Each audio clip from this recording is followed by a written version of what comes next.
Lord,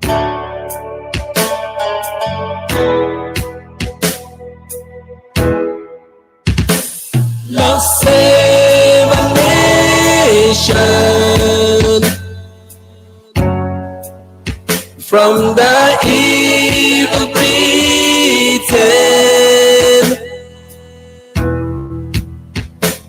There will be sing and dance for the world to know you are our God.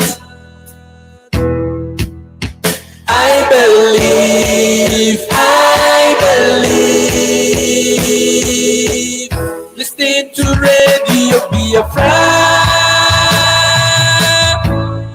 It's where we worship as a true Ike Biafra. Let your kingdom come. Listen to Radio Biafra.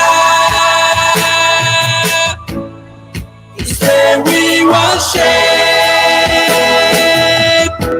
as a true Ike Biafra.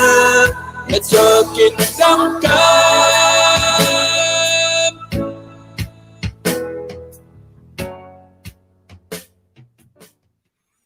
Good morning, good afternoon, good evening, wherever you are. This is Radio Biafra USA 2. We're broadcasting live from New York City under the auspices of our mother station, Radio Biafra London. Our leader's name is Mazi Nnamdi Kanu.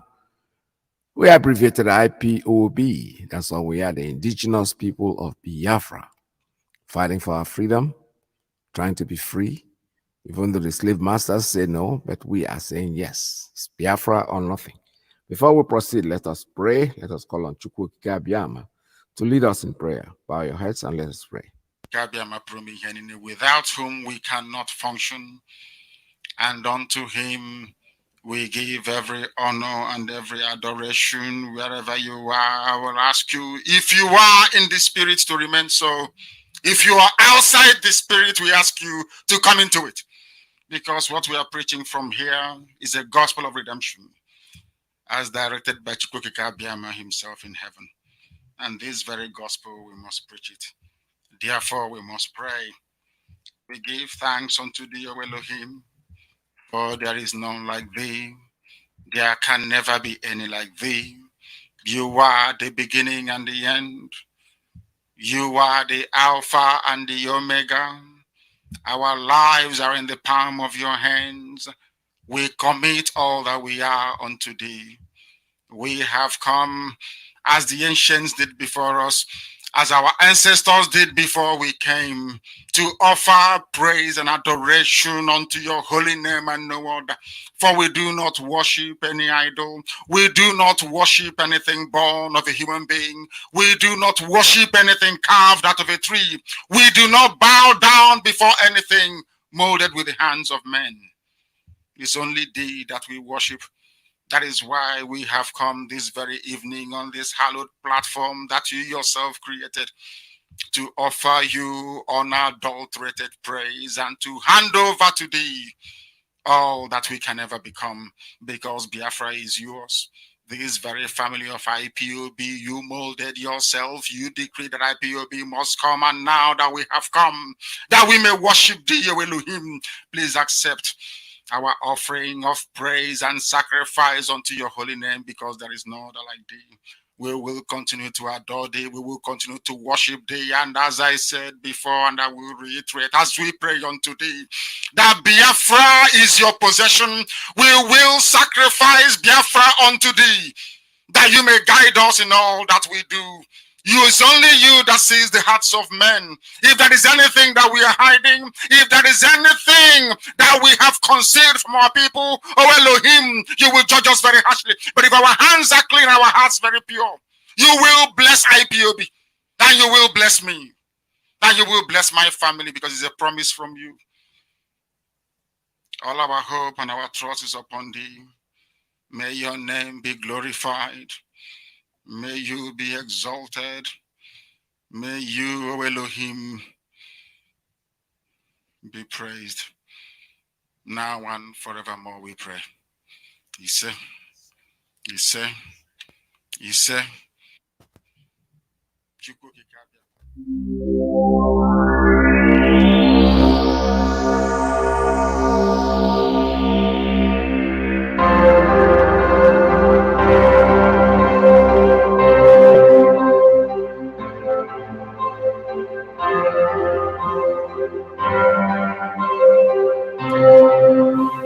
Let there be light,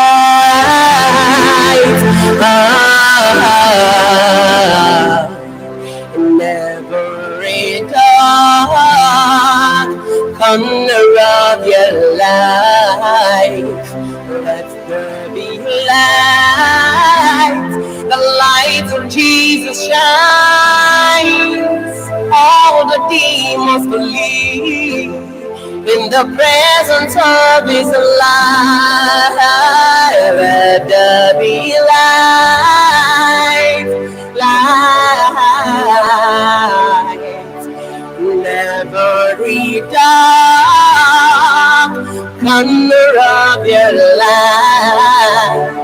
Let there be light, the light of Jesus shines. All the darkness flee in the presence of His light. Oh, let there be light, light, oh, light, never regard, tunnel of your life. Let there be light, the light of Jesus shines. All the darkness flee in the presence of His light.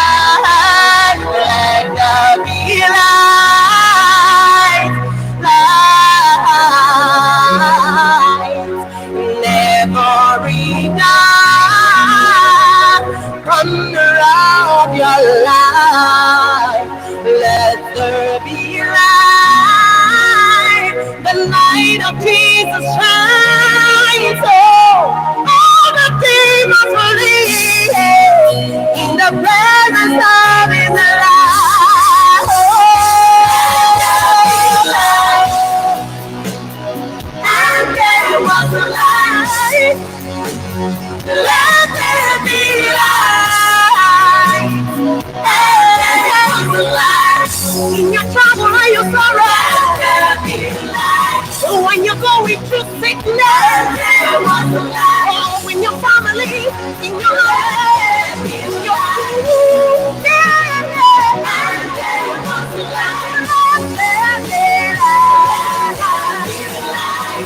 Yeah, there was light. In the darkness night, let there be light. Family, in your school, and there is light. Let there be light. And there was light on my way. Let there be light. There be light. And there was light. See the light of Jesus shining. Let there be light. I can see healing coming in your mind. See miracles that taking place. Oh, let there be your mind in the midnight.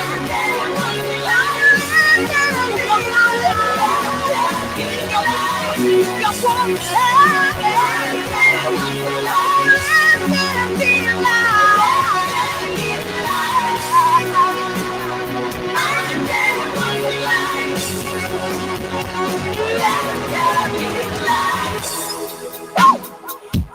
there was a light.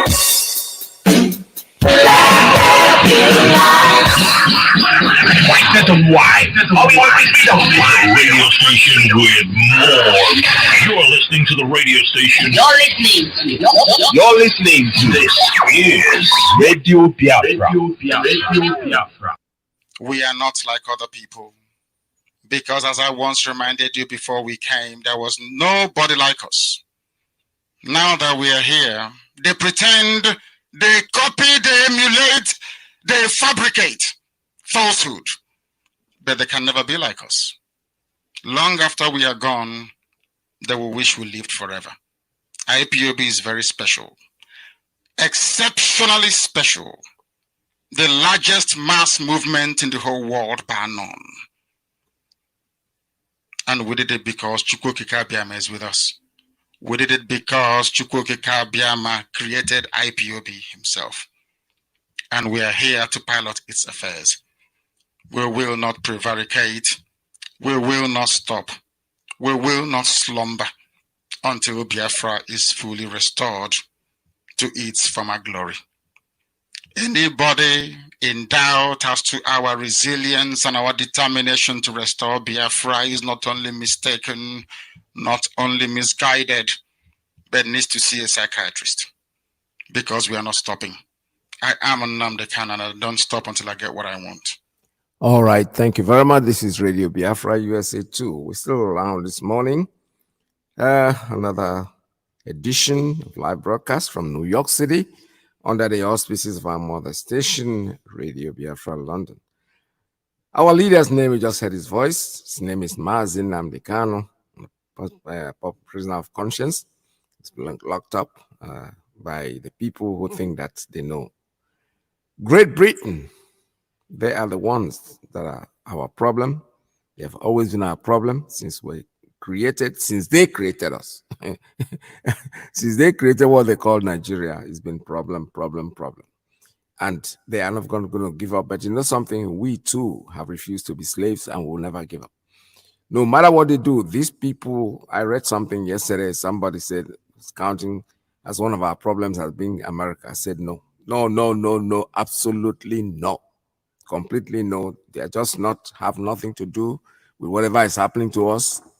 They are just dancing to the tune of the British people, because these are the people, these are the problems that we have. When you look at them, you start wondering why somebody should go to them and declare to become the president of Nigeria in that city, in that land of evil. The British government is evil as far as we are concerned. They know what is happening to us. They will not give up, and bet we are not going to give up either. Even if we give up today, our generations coming, future generations are not going to give up. They will have to give it up. Don't worry about it. All they are doing, I keep telling people, they think they're dealing with Nigerians. There they are beginning to see that there are other people that are growing up that are not, were not born in that country, Nigeria. And they will ask questions. The time will come, the globe will change, whether they like it or they don't like it. No matter what they do, they are still struggling and making sure that they try to hold us down, but they cannot. They cannot hold us down at all. We have a leader. And the new system that they have devoted, I've just noticed that, is that all the people speaking for them, the army, the police, the navy, the air force, whatever, they are always people of our tribe, the Igbo people. You know, these people, they think they are smart. We are smarter than all of you. No matter, we see you where you're coming from. We know where you're going and we know where you're going to end, because you know something? We see the end in the beginning. That's how we're made. And there is nothing anybody can do about it.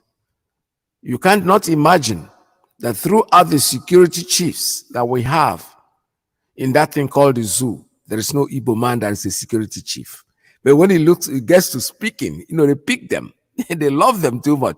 So they want to deceive that Britain. That's what they're advising them to do.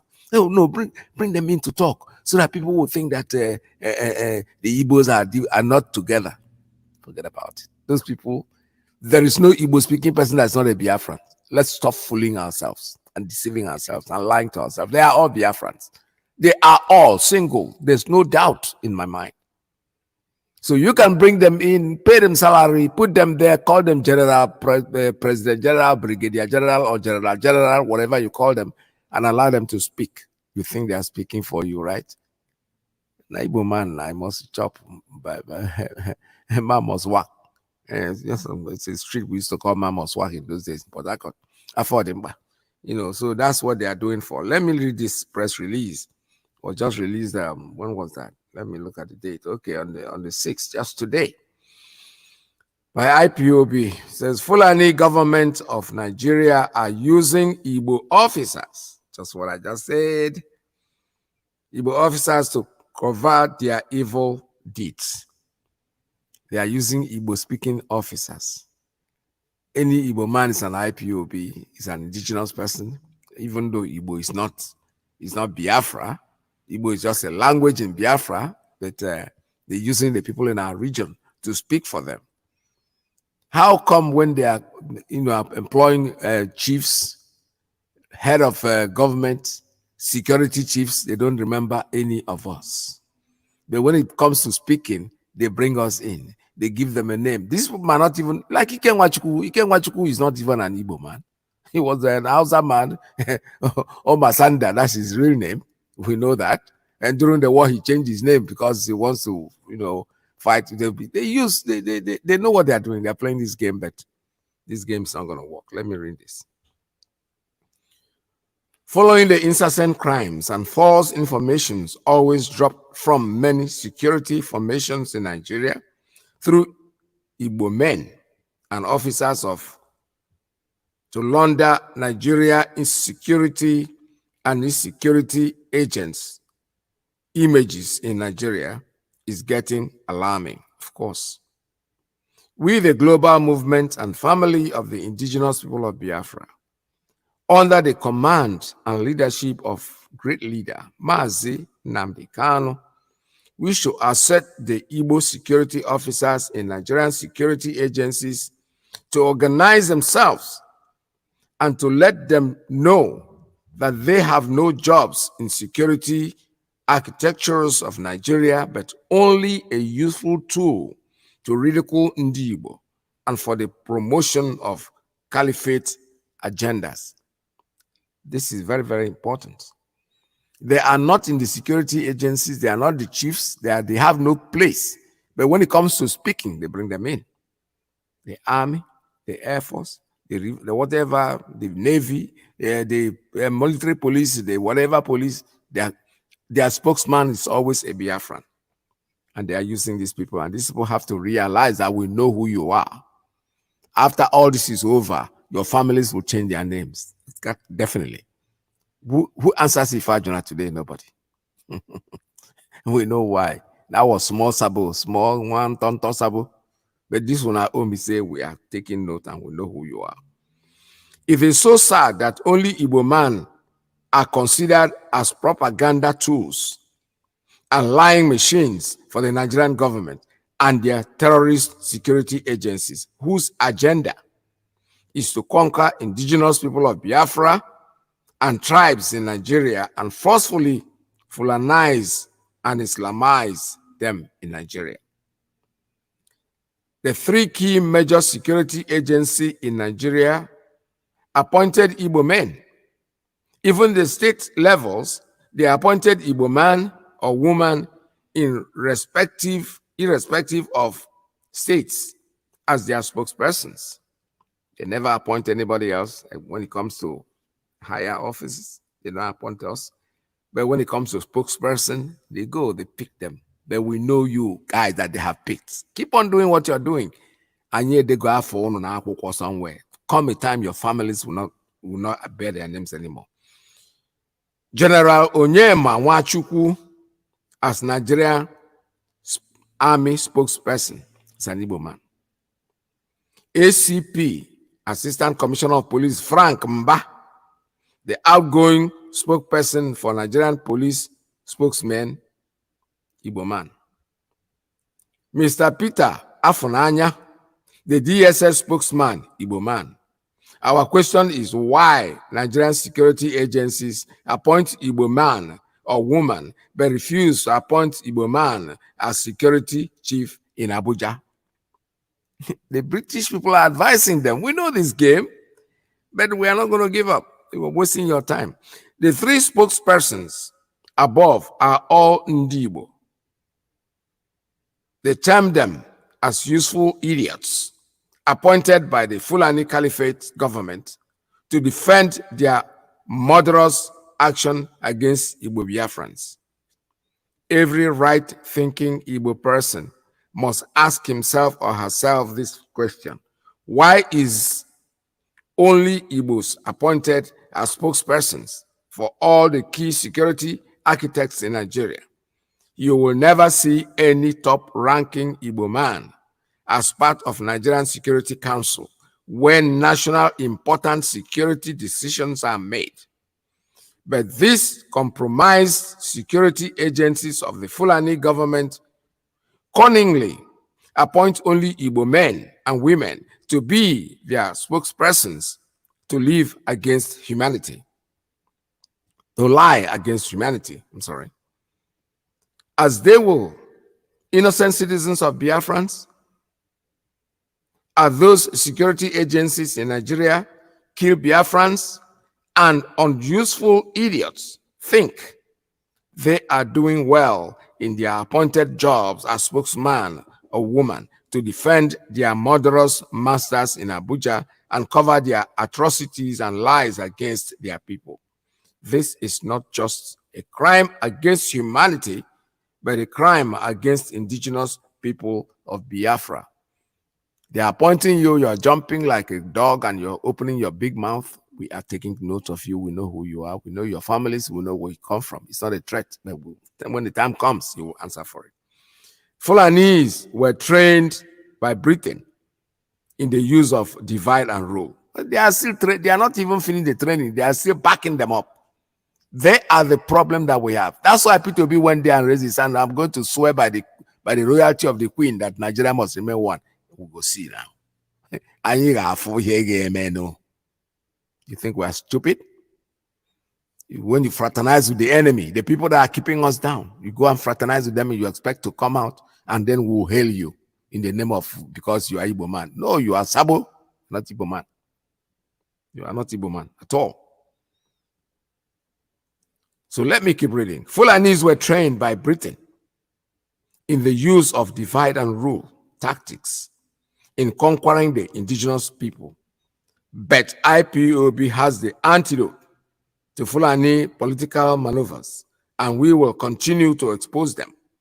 What we are telling our brothers who are now allow themselves to be used as useful idiots for the caliphate to cover their atrocities against our people is that they have no job in their respective security agencies. They will only serve the caliphate to their own destruction and retreatments. Of course, time will tell. We are all here waiting. IPOB worldwide and its leadership know their antics and gimmicks very well. Nigerian government and its security agencies need to destroy Igbo people in service. That is the reason why they appoint only Igbo men as pre-ROs in police, army, spokesperson, and DSS spokesperson. The Fulani government want their recruited Biafrans to defend them in their murderous actions against IPOB and other Biafrans, so as to deceive the international community. Recently, the useful idiots of the DSS Alliance spokesman, Mr. Ifunanya, gave false information stating that DSS is not responsible for the enforced disappearances. IPOB will release more lists of IPOB members and other Biafrans who disappeared since 2015 and also murdered in the cold blood during their attacks in our territory. He claimed that no IPOB or Biafran is a victim of enforced disappearances when there are clear records against his employer. The Fulanized DSS of Nigerian government wants to ensure they destroy Ndi Igbo because of Fulani. What these useful idiots fail to understand is that they are being used to humiliate the entire Igbo race. Igbos, being one of the major tribes in Nigeria and a very strong pillar of the fraudulent and confused contraption called Nigeria, has no security chief in Abuja. They are only useful for dangerous position to be lying machine to the world to defend in defense of a tyrannical regime whose agenda is to empower terrorists to overrun the country in what is refused referred to as national jihad. Former President Olusegun Obasanjo, T.Y. Danjuma called it Fulanization and Islamization agenda. We wish to remind all the Igbo men and women who worked in these very propaganda offices before or currently or in future to know that their lies against our people will remain there waiting for them when Biafra comes. Of course. So they should work harder to make sure it doesn't come. Because una one chance. One chance. One chance, one chance, one chance. When you get in there, you discover that it's all full of armed robbers. When the time of reckoning will come, let them not remind us that they were under instructions, because those that will judge them then will also be under instructions. You know, our leader said something, I'll talk about it later. IPOB made bold to remind our people that Biafrans will come and nothing will stop it. No man born of a woman can change what God Almighty Chukwu Okike Abiyama has sanctioned. We are warning the lying machines, the Igbo useless idiots, alias spokespersons, to change their ways and do their professional jobs without being used to cover and done against innocent IPOB members and Biafran people.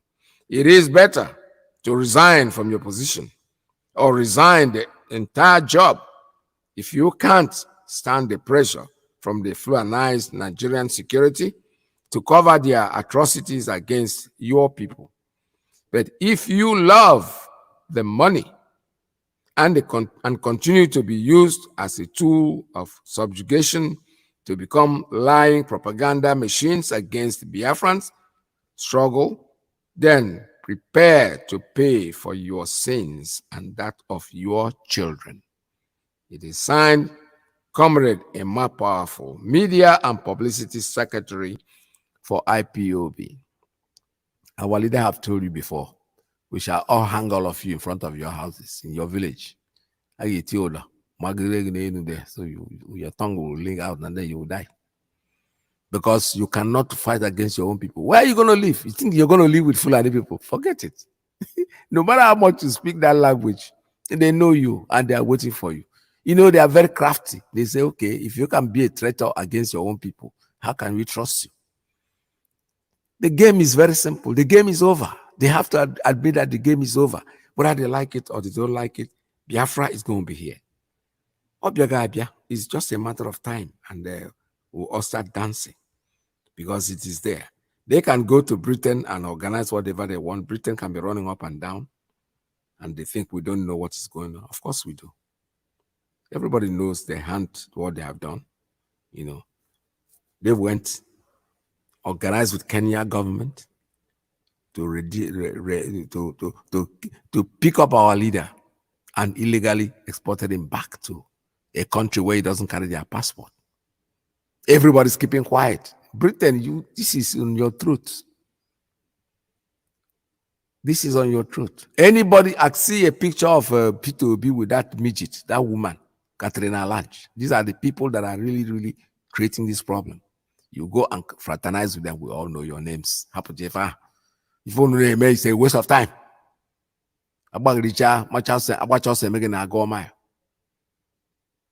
They do the meeting, anything that comes out of Great Britain to this country, to that country called the zoo, is poison. Because they are doing everything in their power to make sure that Biafra does not come. But see, it's a waste of time. Waste of time and energy. There's no doubt about it. We know the truth. We know that Biafra will be here. And then the army spokesperson is still talking. Let me read what he has said. He said, Nnamdi Kanu's IPOB and ESN aim to destabilize Nigeria army. Nah, we're not a joke. We are now trying to destabilize the giant. I think we're not the giant of Africa. So why are you scared of a small IPOB? He blew AK-47, blew thunder, whatever gun you have in the world, and you are scared. When they talk, you panic. This is the beginning. You have not even seen anything. This is written here this is breaking news. Nnamdi Kanu's IPOB and ESN aim to destabilize Nigeria. The army have said that, the army spokesperson. He said the recently concluded Nigerian Army Day celebration, Nadek Cell, or whatever, 2022, held in Owerri, Imo State, saw the Nigerian Army bringing succor to the Southeasterners through organized medical outreach. Yes, let me talk about this medical outreach first. Don't go and drink anything they give you, Biafrans, please. Don't let your children take part in any medical whatever because they are coming there to kill you. There is no doubt about it. When I hear medical, I hear medicine, I hear vaccination, I get scared. Because these people are using every means to exterminate you, and the world will watch it happen and nobody will say anything. That is the truth. Our M branch is working very hard. We know that. The truth is, do not accept any medicine from these people. Do not subject your children to any form of vaccination. Do not do these things because they want to destroy you. They want to wipe you out of the face of the earth because for them you are a scumbag. You are nothing. You are nothing that except because they want desperately to own that place called the zoo, which according to their great-grandfather is a land that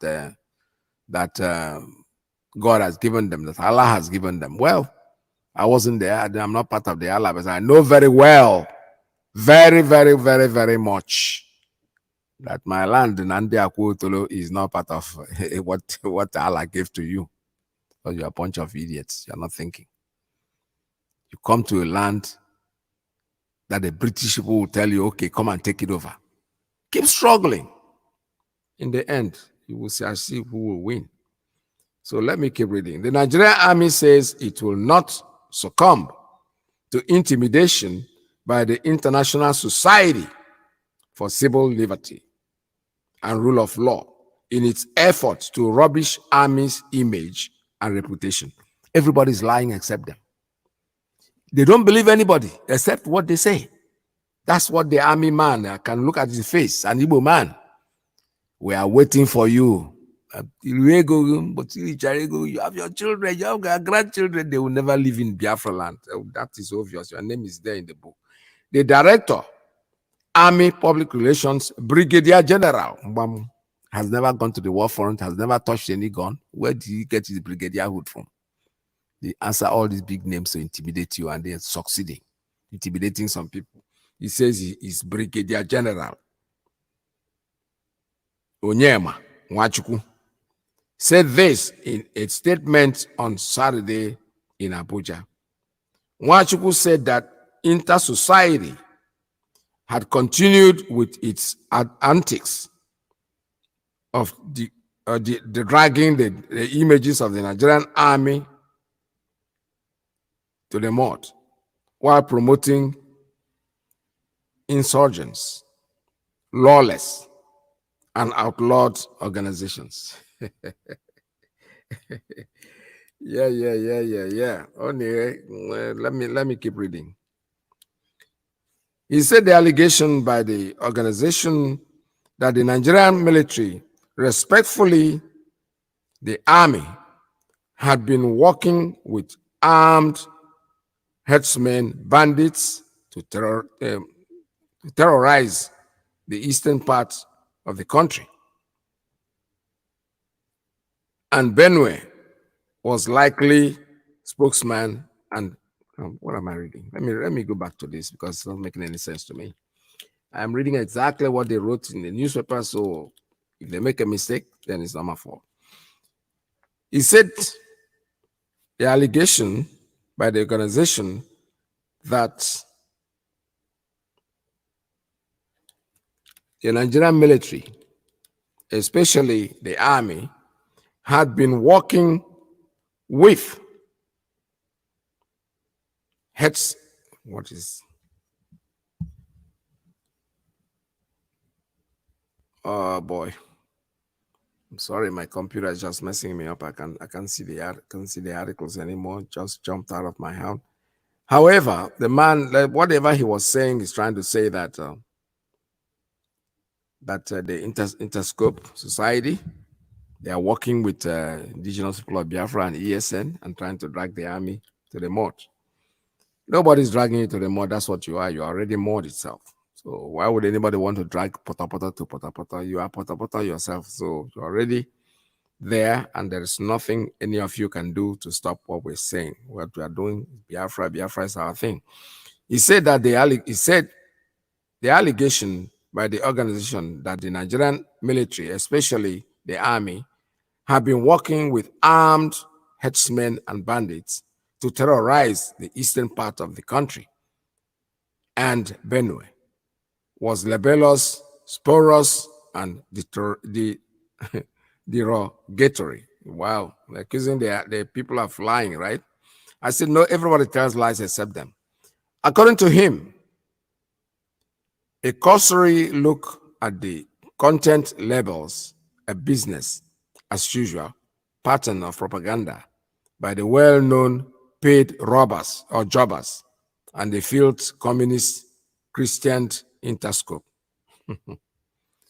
Everybody lies except you. Unfortunately, for the mischief makers, the highly patriotic, untiring efforts of the Nigerian army to naturally defend the terrorist integrity and sovereignty of Nigeria is visible enough and boldly seen by all and have received international accolades.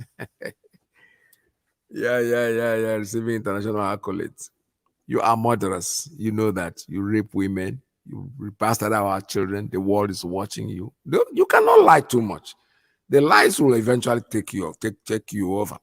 It is on the unmistakable pedigree that the army wishes to dismiss these concoctions and evil propaganda propelled and surrounded suspicious members of the public by Interscope, Intersociety, currently sponsored by the proscribes indigenous people of Biafra, Ipob, and Eastern Security Network, ESN, with the singular purpose of destabilizing our dear nation. Your dear nation, we shall see. We are putting decisions down there on our record. We are waiting. The time will come when you will answer for it. It is on record that the Nigerian army conducted and will still conduct series of exercises not only in the southeastern states, but across all the states of the Federation, including Operation Crocodile Tears. Remember that one too, right? When you went to kill people, it's all part of your being nice. The world is watching. These guys have to realize that there are now cameras everywhere. Everybody walking the street will have at least the cheapest cell phone has a camera on it. We take pictures.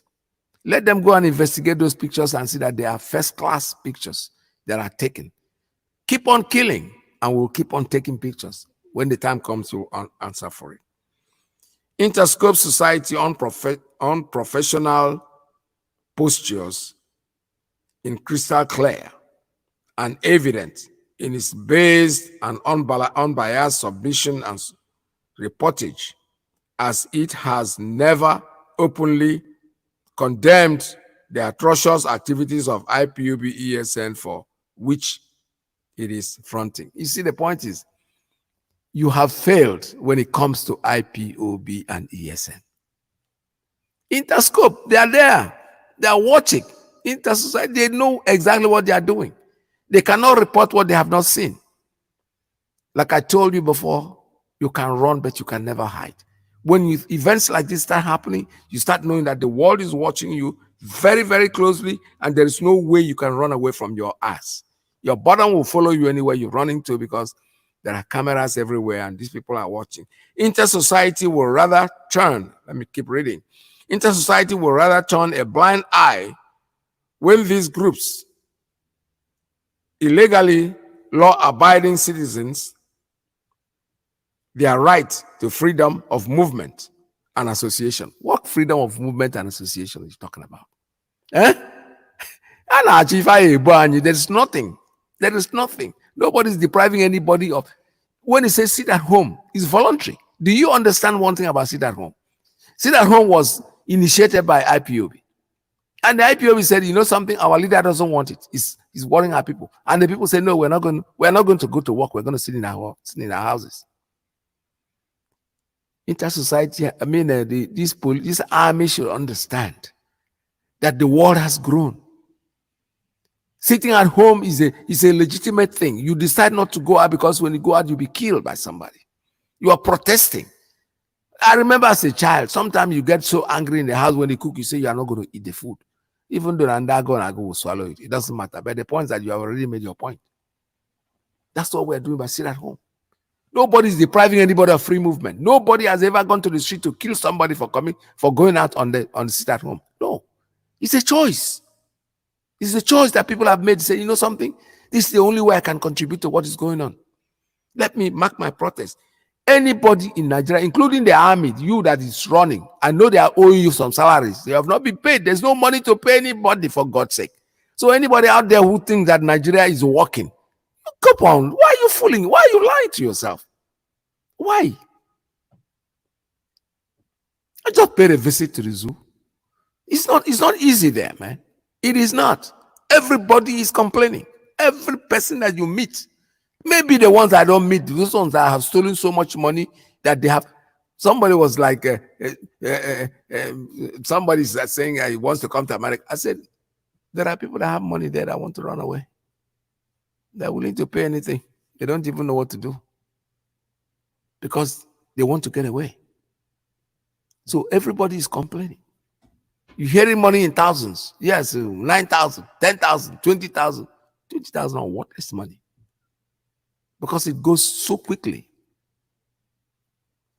Their so-called Uber, the way they drive, they have their own, they call it boots or something like that. Either boot or boo or whatever. From one point to the other, the cheapest is about 4,000. And they will tell you, why don't you climb Okada? When you look at this Okada and this Keke, Marwa, only a very strong-hearted person will jump on those things. Because to cross the street was even so difficult for me because they are coming. When they come, there's no horn, there's nothing. You have to be very careful because they're going to knock you off the street. That's how chaotic it is in that place. And then somebody will come out here to intervene and start blaming the world that is trying to save you. Why this crap attitude? You don't want to get away. You don't want people to get away. You're struggling to be in a place where there's nothing. A country that has no president. Your president had died since 2017. And you think it is a joke. No, it is not. They can come out and lie and tell the world everything that. Let me keep reading this. It says, inter-society will rather turn a blind eye when these groups illegally deny law-abiding citizens their rights to freedom of movement and association. Who is saying this? Army. Nigeria army of all people are saying that people are being deprived of their rights. Can you listen to them? Do they really listen to themselves? Does these people ever listen to themselves? The army is complaining that people are being, that small IPOB, tiny one, IPOB like catapult, is trying to stop people from moving around. Yeah? It's interesting. I'll read this again. Inter-society will rather turn a blind eye when the groups illegally deny law-abiding citizens their rights to freedom of movement and association through their illegal sit-at-home order. Okay, what is the illegality of telling me to sit in my house? Army, look at just the army spokesman. They illegally sit at home. When did sitting at home and going to work become something that is illegal? Sit at home. What's illegal? What's the illegality? Are they holding anybody at the gunpoint to sit at home? The people are telling you that we are sick and tired of your nonsense.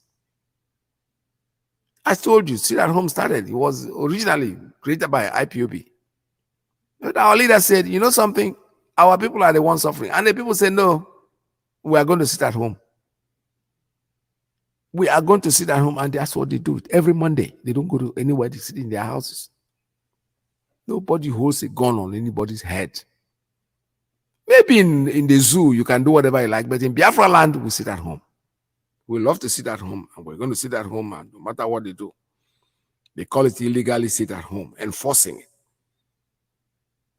The attack on military, police, paramilitary personnel, and also security agencies, the attack and callous beheading of Nigerians, including Nnamdi, the destruction of the government facilities and infrastructures amongst myriad of other private activities, he said. Yes, including the beheading of that little girl. What's her name? I don't know her name, the university girl that was killed. All that, it doesn't count. You people have a big job to do. Keep on talking. We are taking down your names. The important thing is that I don't know if you people have families. Because if you were my family, I will tell you outright.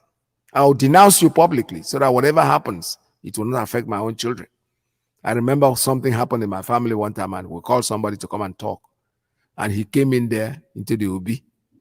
And the first thing he did was took off his shoes and said, I am standing here now. My own children will not be affected by whatever you are deciding here because you are not doing the right thing.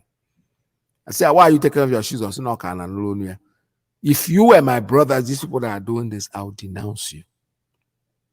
I will publicly denounce you. I will take off my shoes, put my leg on the ground, and say, Chineke, if I have me, because people don't know what you're doing. Nwachukwu said, let me keep reading. Nwachukwu said that the army had, through the conduct of its exercises, checkmated and drastically reduced their criminal activities and other sundry crimes in southeastern Nigeria. Why are you talking about southeast? The real crimes are going on in the north. In the north, you want to make it look like the north is peaceful. Can the northerners go back to their land, to their villages? I had an Uber driver who told me, I'm telling you, from Benue. He told me something in the Vic. I didn't even ask for it because, like I said, when I get into bus or Uber or whatever, I like sitting in the front. So that makes the driver feel very comfortable. I don't want to sit at the back and look like I'm trying to. So when I sit in the front with him, he gets open with me and starts talking, even when I'm asking. Told me his brother, who's somewhere, I think in Nasarawa or so, in the mobile police, that from their house, from their camp, they see the terrorist camp. They see the terrorists, there's a boundary. They even come out there, they go buy things from the shops and they go back. I said, so why? He said, they are warned, his brother, the military police, they are warned that they should not ever fire one shot at anybody there. If you kill anybody there, they are either going to be dismissed or you'll be court-martialed. They are looking the terrorists and they are walking around. So he is making me believe that it's an organized thing. And who is organizing? This same idiot that is talking, the people in the army. They are the ones organizing it. They're making it look like they are coming, they are putting calm and sanity to Eastern region. What are you talking about? What are you talking about? He said, let me read. He said the recently concluded Nigerian Army Day celebration, NADCEL 2020, was held in Owerri, Imo State, saw the Nigerian Army bringing succor to the Southeasterners through organized medical outreach, revocation, and school sinking of boreholes and road repairs. Don't get involved in this, Biafrans. If they bring their medicine to drink, don't. We are warning you, because these people are out there to destroy your lives, to wipe you out of the face of the earth. Do not ever get involved in any of their medicinal or whatever medicine they are giving you. They are not your friends. Forget about the fact that they bring an Igbo man to speak, to be their spokesperson. They know what they are doing. Because you know something, the plan to Islamize your nation have been on for a long time, and there is nothing anybody can do to stop it. The Fulanis are they are not laughing with anybody. They are ready to do what they are going to do. I told you, as a child, 5 years old, I read a book. I saw a pictorial book. I didn't read it. I just saw the pictures. They call it the man and the camel. That is when their plan did not start today. It started with Usman Danfodio, their terrorist grandfather that started this whole thing, and they are never going to give up. They will not stop. They will not stop. They will not stop. No matter how much you try to think that you can go to them and work with them and they will eventually leave you, no, they will not.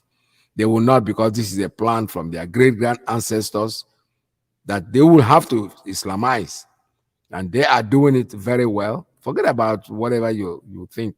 The Great Britain is supporting them wholeheartedly, because they are part of them. So this is Radio Biafra USA 2. I will open up the line in a few minutes for you to make your calls at 646-920-4541, 845-344-7984, 929-406-9953. I will take a very, very short break, and I'll be back with you. Stay tuned. Don't go away. This is Radio Biafra USA 2. If you have an iPad here and you have access to the internet right here, I will just invite you, please go online straight away and go to wikipedia.org, Wikipedia, and type into the search engine Abuja Declaration 1989. And this information will come up. Islam in Africa held a conference in Abuja in 1989. At the end of it, they issued a declaration, and it goes to eradicate in all its forms and ramifications all non-Muslim religions in member nations. Such religions shall include Christianity. Now please note that word. To eradicate in all its forms and ramifications. Now Nigeria is a member nation. All non-Muslim religions, such religions shall include Christianity. The word Christianity in the communique was underlined.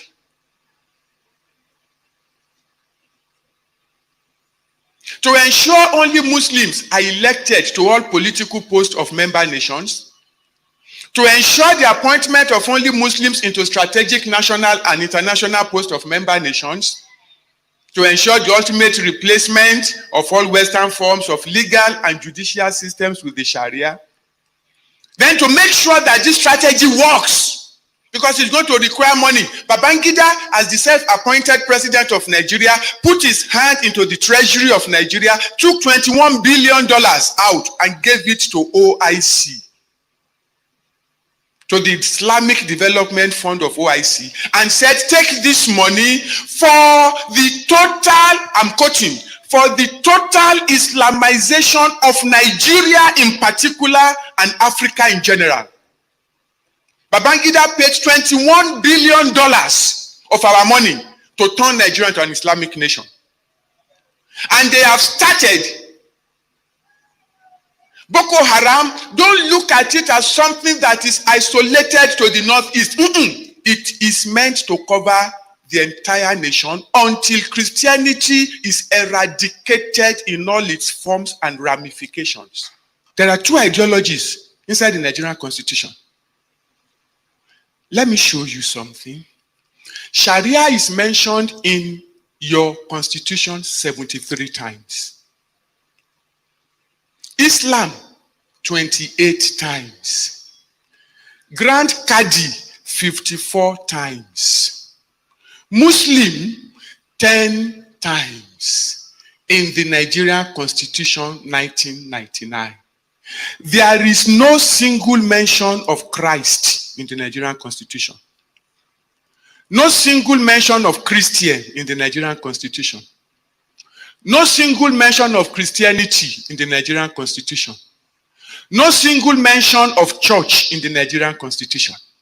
Now I ask you, sir, I ask you, ma, is your country an Islamic state, a Christian state, or a secular state? Which one is Nigeria?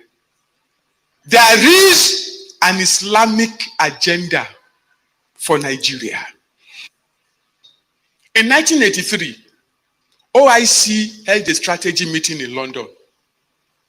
And at that meeting, they strategized how to turn the whole of Africa into an Islamic continent. They held that meeting in London. I want you to listen to that. The same British people. Every bad thing that is coming to us come from there. The OIC held a meeting in London. And they didn't hold it in America. They didn't hold it in Japan. They didn't go to Germany to hold it. They held it in London. The same people. The Obi went to London, raised his hand. He wants to become president of Nigeria. Keep listening. I see is that Africa is the only continent that has the largest population of Muslims in the world. Therefore, the entire continent should be Islamic.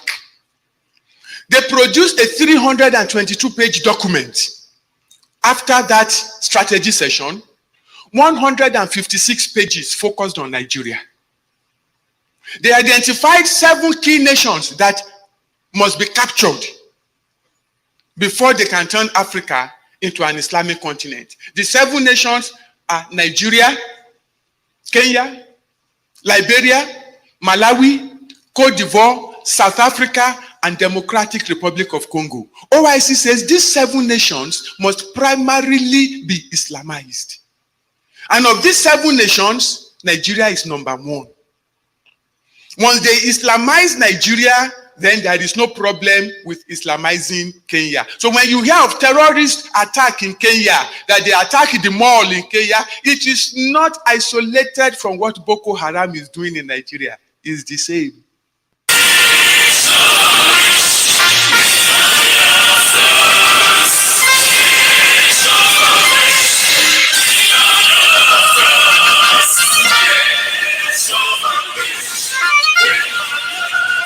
Biafra, worldwide phone call campaign alert continues.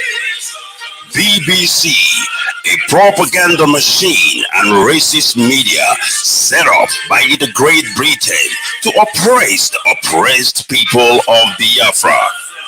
BBC, your media war propaganda of 1967 that led to the genocide of over 3.5 million Biafrans, men, women, and children, did not stop us. Do you know why? Because we are the sons and daughters of the great lion from the tribe of Biafra. Our minds are made up.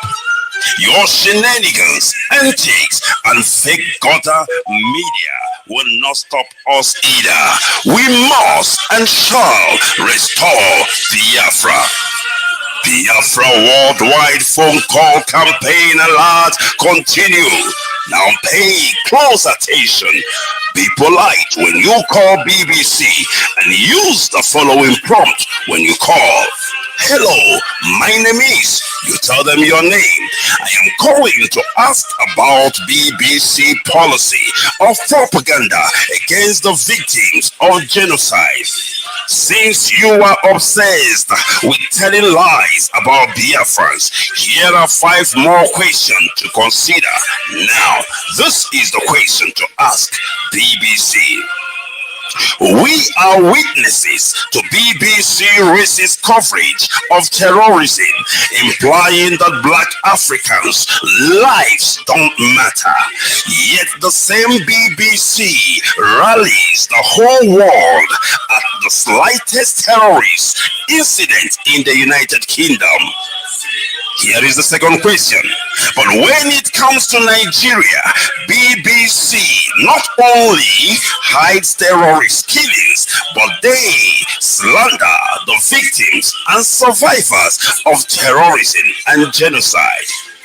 The third one, when one of the grand patrons of lies and hypocrisy, the BBC Fake News Network, make a documentary about the daily slaughtering of Nigerians by Fulani terrorists and the government of Nigeria, whom you protect so that London may plunder Biafrans' resources.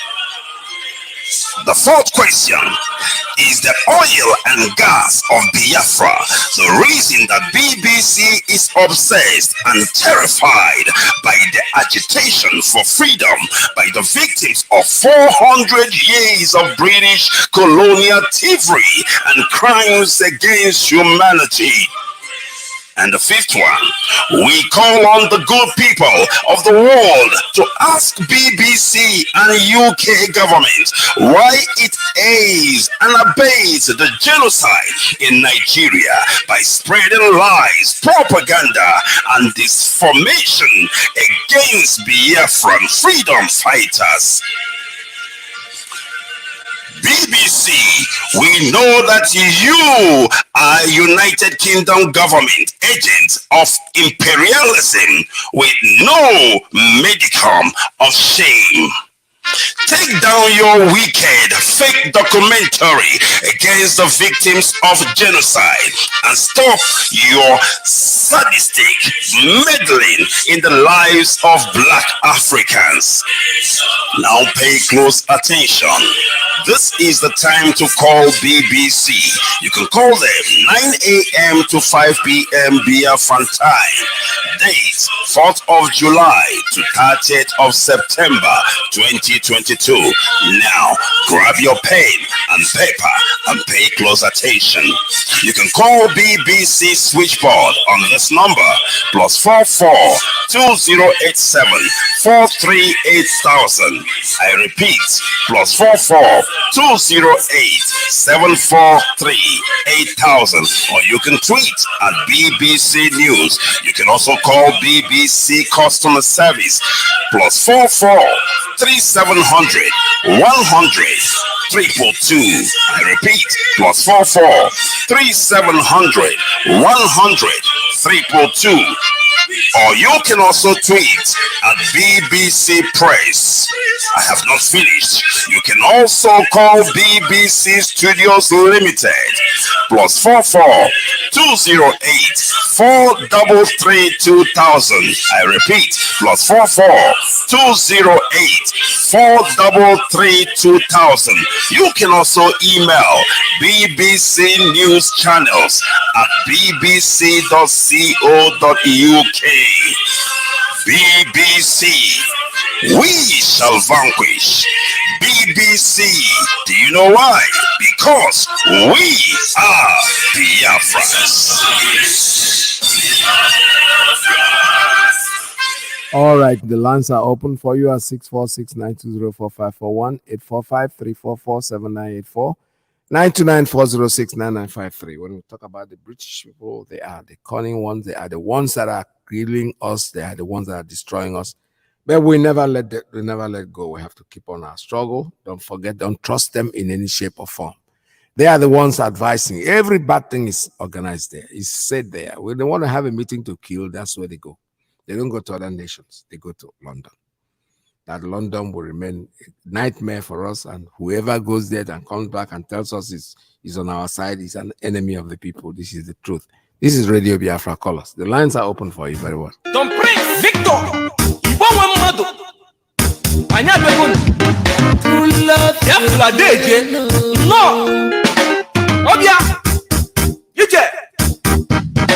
Freedom. Na udoka inario.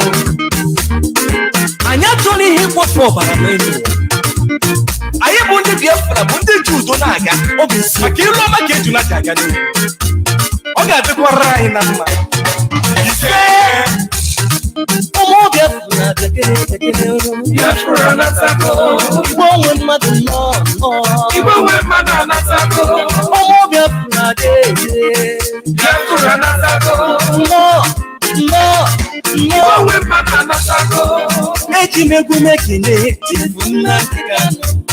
Otogbo ga-adịrị mma onye eze na ọdụgoro dị mma ọkwa ndị solo gili n'ụwa akọrọ oge ogili lata ọkwa osisi boro tolo ọkwa anyị ma n'ọnọdụ ugo ọdụrụ na-egbe mma ọkwa okoko onye arụ a na-achụ ya ọsọ otu ekwesị eliko nri okechukwe n'ogologo ngaji dike Kanu gị bụ na London dike Kanu gị bụ na Israel dike Kanu gị bụ na Russia dike Kanu gị bụ na India dike Kanu gị bụ na Biafra Nnamdi Kanu dike Kanu gị bụ na Biafra nsogbu enyi mba enyi nsogbu enyi mba enyi anyị ga-azọgbu ndị ilo enyi mba enyi nsogbu enyi mba enyi ụmụ Igbo niile tekene Igbo nwe mmadụ anasago onwe mmadụ nọ Biafra anasago ewo ọ dịwola anyị Igbo nwe mmadụ anasago onye nwere ike sizanye n'osisi ale onye nwere ike chukwu nye n'chukwu okike obiọma onye give God what belongs to him and give Caesar what belongs to him as we seek for peace and humanity is not at all for vanity. There are once people is killing each other. I wash away my blood. Who will be a John? I'm forgetting the better. I'm forgetting the better.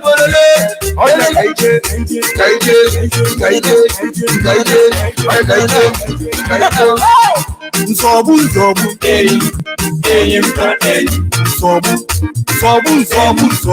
enyi mba enyi nsogbu enyi mba enyi nsogbu ndị ile anyị enyi mba enyi fellow let my people go Biafra Nasako let my people Igbo nwe mmadụ anasako ndị ile ọlọpụga n'anya akanu Biafra Nasako Igbo nwe mmadụ nọ Igbo nwe mmadụ anasako ojude na-elapụ ude na-abụla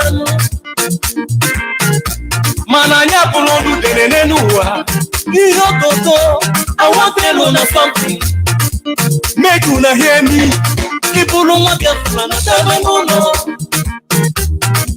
make una come back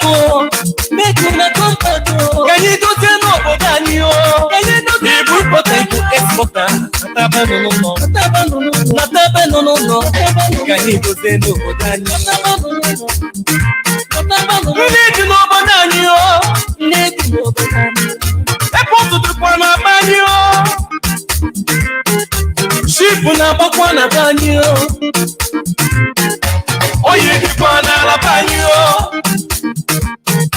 mmanya mkpụ dị na be anyị ihe niile dị mma ọ dịkwa n'ala be anyị na taba n'ụlọ ka anyị dozie n'obodo anyị ụmụ Igbo kọmpa ka anyị dozie n'obodo anyị. Yes, and as soon as I do and they're using you guys to turn against us, turn against our people. The DSS, the army, all of them are speaking. They're using the Igbo people to be their spokespeople. But on address, what kind of money can you chop on there? These people, what do you really? Common sense will tell you that you are being used. Because why are they looking for security chiefs and you're not there? You're not appointed. All they do, they appoint themselves, then they come out and then they use you against your own people. And you think we are foolish, we are not listening. It is common knowledge in this country, Okimbaloye, is it not, that on the 11th of September 2017, the army, the military, through the army, one of its wings, invaded the house of Nnamdi Kanu at Umuahia Abia State. We saw when the military operation was going on, everything was televised. Yeah. It was live. Yes. And we saw when they penetrated the house. We saw that was the last time Nigerians saw Nnamdi Kanu in his house. That's what I'm just saying this because I want that idiot that is talking for the army to listen to this. Because they don't report. You think the world is crazy. I'm telling you, the world is watching. Everybody is knowing. There are cameras everywhere. You can lie, but you can run, but you cannot hide. You cannot ever, ever, ever, ever hide. I am getting just an old tape, but I want you to listen to it very carefully. This is a lawyer, Hakome, the lawyer of our leader, Mazi Iyke, just trying to explain that the atrocities, these are the ones that are reported. Nobody sees the other one, but it's trying to tell us Interscope or whatever they call them is not biased. They're not reporting about what IPOB and ESN is doing. But listen to this very, very carefully. I want you to listen to this because it is common knowledge in this country, Okimbaloye, is it not, that on the 11th of September 2017, the army, the military, through the army, one of its wings, invaded the house of Nnamdi Kanu at Ohuhu in Umuahia, Abia State. We saw when the military operation was going on, everything was televised. It was live. And we saw when they penetrated the house. We saw that was the last time Nigerians saw Nnamdi Kanu in his house. That's what we call the doctrine of last seen. After that, we have not seen Kanu. And his parents or his father also was said not to have been seen. And his family members were now saying, look, we have not seen our son. So going by the doctrine of last seen and the doctrine of res ipsa loquitur, it means that the last time Nigerians saw Nnamdi Kanu was when he was in his home in Umuahia, and the military invaded that home, and he has not been seen since then. He's going it the wrong way. In 1786, after America became independent in 1776, in 1786, about 55 patriotic Americans, they met at the State House in Pennsylvania. When they met there, they decided that, look, we needed a more perfect union. There were already confederates. They already had confederates. But they thought they needed a center that is not too powerful to override the federated units, and the federated units that were not too powerful to override the center. So they decided to come together. 55 of them. It was that constitutional convention that threw up George Washington, who became the first president of America. It was that constitutional convention that held between May and September 1787 that threw up people like John Jay, people like John Madison, and people like people who wrote the Federalist Papers that we are still reading till tomorrow, that remained America. It was during that constitution that they decided to have what we call the doctrine of separation of powers embedded in their constitution, a doctrine that had been propounded in 1748 by Baron de Montesquieu, a great French philosopher.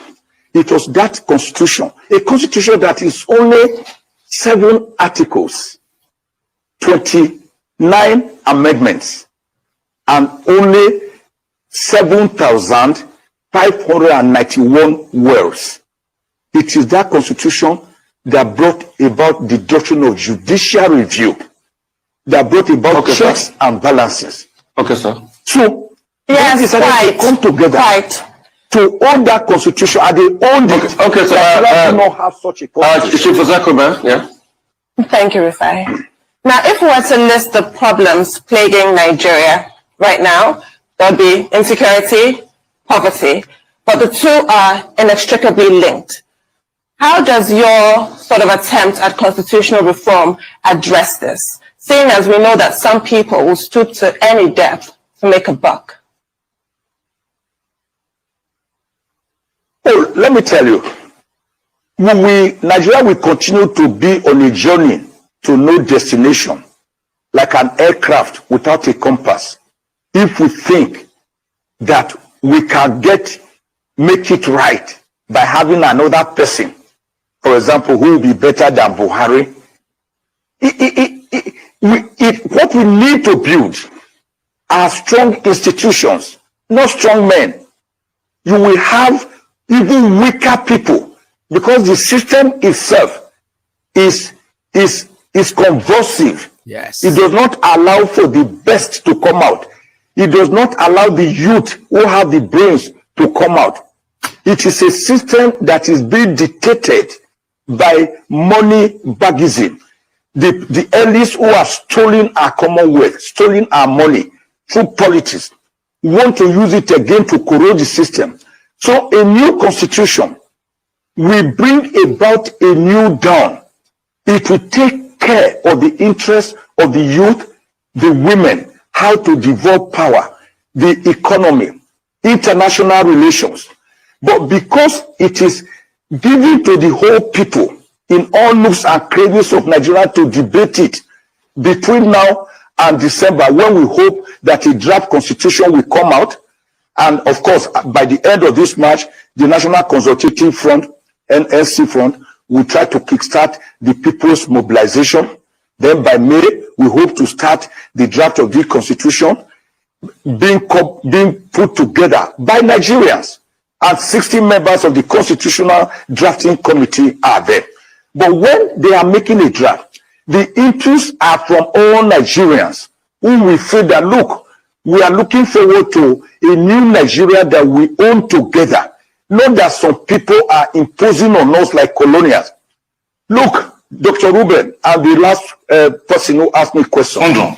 We have gone through series of problems, and we have discovered that the first and major problem we are having is that we do not have an abiding faith in ourselves, because there is no document making a contract between us and the people, which is why we have lost faith in the government, which is why the people are resorting to self-help through local vigilante groups. Okay, sir. Okay, from the 1922, just a moment. Okay. May I go on? Go ahead, sir. Go ahead, sir. Go ahead. Just go on, sir. Yes. Thank you very much. From the 1922 Clifford Constitution to the 1946 Arthur Richards Constitution, to the 1951 Macpherson Constitution, to the 1954 Littleton Constitution, to the 1960 Independent Constitution, to the 1963 Republican Constitution, to the 1979 Obasanjo Constitution, to the 1989 IBB Unused Constitution, to the 1995 Obasanjo Unused Constitution that came out of the National Political Reform Conference. I was at that conference. I was also at the Vision 2009. I was also at the conference of 2014. Up to the Pronaco draft constitution that was chaired by late sage Chief Anthony Nahuru, the man who in 1953 moved the motion for Nigeria's independence. We have not had a constitution that the Nigerian people can say, hello, we organize ourselves. We made the constitution. We subjected it to a referendum of the people, a plebiscite of the people, and we adopted it as a working document. If you are in any club or union, you remember that the first thing you try to do for that club or union is to have a constitution. Okay, sir. That is the testament. Okay, that has to be put together. Yes. Okay, I want to come in here. So, I mean, great insight you've been able to chart. You've talked about the need for a social contract. You know, I think Jean-Jacques Rousseau talked about it even better in his book, you know, the contract between the people and those that govern them and the likes. But you say that we've never had a constitution that the people truly came out for. But I think in 77, we had a constituent assembly that led to the 79 constitution. So what would you say about that constituent assembly? Because if this 1999 constitution is still sort of like an option of 79, but there was a constituent assembly in 77 that did sit down. So is what you're doing now sort of, another constituent assembly? And when are you going to get the government buy-in into all of this? Because you still need them to be able to function. I mean, they talked about 95, you talked about Prodaco, you talked about, the conversations then. Some of it was heard by the government, led to state creation in 96 and thereabout. But how are you going to get the government buy-in on this? Since the government is saying, and the argument has always been, there's a National Assembly to do all of that. Well, let me first tell you, the 1979 Constitution, yes, there was a Constituent Assembly, I'm aware. There was a Constitution Drafting Committee that was headed by the late legendary Chief F.R.A. Williams. I'm aware. But was that Constitution ever subjected to a referendum or a plebiscite of the Nigerian people to own as their own document? It was never. Don't forget that it was a military government that was trying to midwife a democratic dispensation that gave us that constitution. The people never owned it, but even the 1979 constitution can even be said to be better than the 1999 constitution, where there was no constituent assembly. What we are now saying is that we want the Nigerian people to be the constituent assembly. We may draft the constitution, we give it to them, own it, look into it, serve as the constituent assembly, debate it, agree on it, whether we get the government to buy into it. The government definitely will try to frustrate it. The present government has never touched the 2014 National Conference over 600 recommendations with a 10-foot pole, a conference that was made up of 492 people. The argument later came who elected the people. But then, what has been missing is that we are relegating the people who actually matter more, who should actually say, that document you are drafting, let us first start by making input.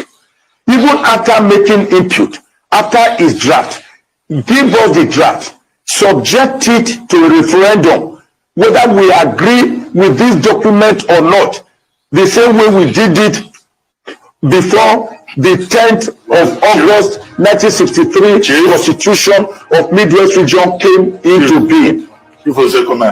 Let's go on another short break. When we return, the conversation will continue. Just hold your thoughts. We'll be right back. Yes, this is very interesting. Because that's something we have been saying before, and Biafrans have said it over and over and over. The foundation is rotten. And when you have a building that has a rotten foundation, you excavate the building, just get it off the ground and rebuild it. That's exactly a very simple thing. All these are about left and right and center. The British people don't want it. That's why they are bringing P2B to disrupt what we are doing. But we know we are faster than them. We know the game. Let them keep trying. They will try. Other things will come in the end. It's not going to end here. For them to bring him out, as soon as he went there, he came out, he just declared that everybody's shouting obedience. Go to hell, all of you. There's no such thing as far as I'm concerned. So obedience or no obedience is that's rubbish. It's just a distraction. Biafra is all we're asking for. And Biafra is Biafra. It is Biafra or Biafra. There's no other second part. What we are saying is that referendum is still coming in. Create a constitution. Go out there. Change the system. Let Onyananke stay on your own and do your own thing. If you don't, nobody has ever said that the problem of Nigeria is whatever tribe that is ruling Nigeria, that's the problem. No, it is not. And you know that. The truth is that you can pretend that you don't know, but we do know that the problem of Nigeria is not in who is the president or not, whether it's an Igbo man or Hausa man. I have a call. Let me take this one. Caller on WhatsApp. Tell us your name and where you're calling from. Good morning.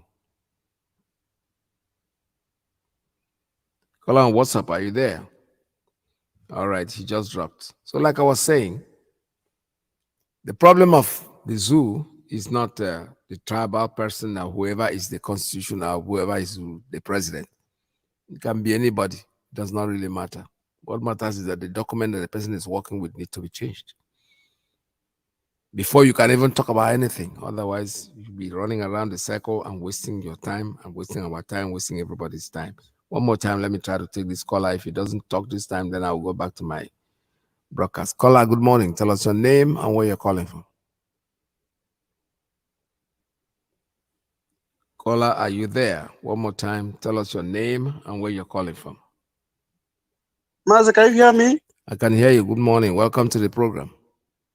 Yes, thank you, Peters. I hope you are not beginning to take calls, right? Yeah, I'm beginning to take calls. Yes, go ahead, sir. Oh, okay. Okay, because I thought maybe I make a mistake because you're playing one clip, so I don't want to interrupt it. But anyway, Mazi, my brother, thank you for having me and thank you for what you have been doing for Biafrans. Mazi, allow me to appreciate you and do Mazi Nnamdi Kanu, the one and the only. Sir. Yes. The man who stands strong says he will do everything humanly possible to see that he set his people free. I say may his days belong on this earth.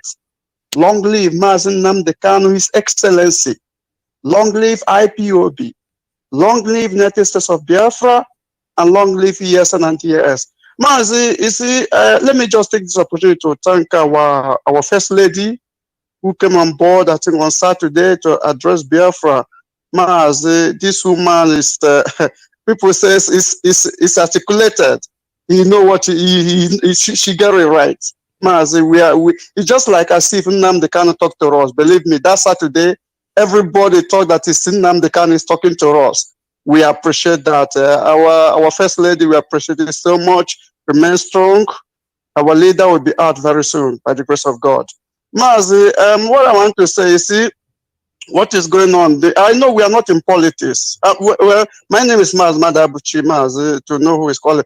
Mazi, you see, we are not in politics anywhere, but sometimes we have to talk something about these politicians. You see what is going on now? Everything that going on now, they are shifting it to Igbo presidency. Igbo presidency. That's Peter Obi is Igbo. So if you win now, it's going to rule Igbo. It's only Igbo presidency. Igbo presidency. Nobody have talked about Fulani president. Atiku, is it not Fulani? Have you heard anybody mention it? Why Atiku is coming out? Is it not Fulani? Why they not say Fulani presidency? Fulani presidency.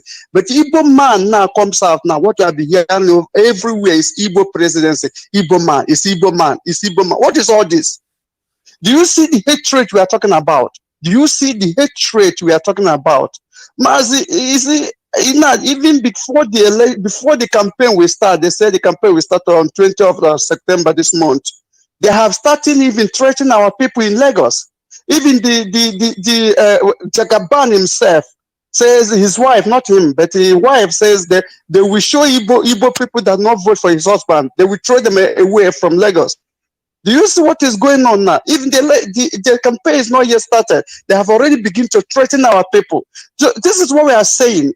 Biafra, what we need is total referendum, total emancipation, total freedom. Not to say Peter B go there, tomorrow you go out, we go for square one. It's not what we are looking for. We are looking for total freedom. You see, anybody that never tasted freedom, you don't know the meaning of freedom. They thought that freedom is something that give me today, give me tomorrow. Next month, if I don't get, no problem. I talked to one guy one time, you know what he tell me?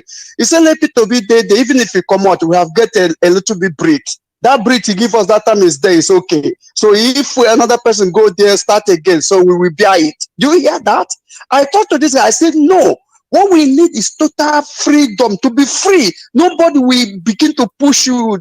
Go this. You do your own thing on your own way. That is freedom. You wake up, you decide what to do on your own. That is freedom. Freedom. I don't think many people know the meaning of freedom. They thought freedom is just a Peter B go there, we chop today, tomorrow. If you don't chop, it's okay. That is not freedom. You see, so Mazi, I just want to take this opportunity to thank all IPOB members who have been doing wonderful things, and those our legal teams and those coordinators and everybody. I thank everybody. Mazi, we are heading in the right place, and we are going to get it very soon. Thank you for having me, and God bless you. God bless you. All right, thank you so much. This is Radio Biafra USA 2.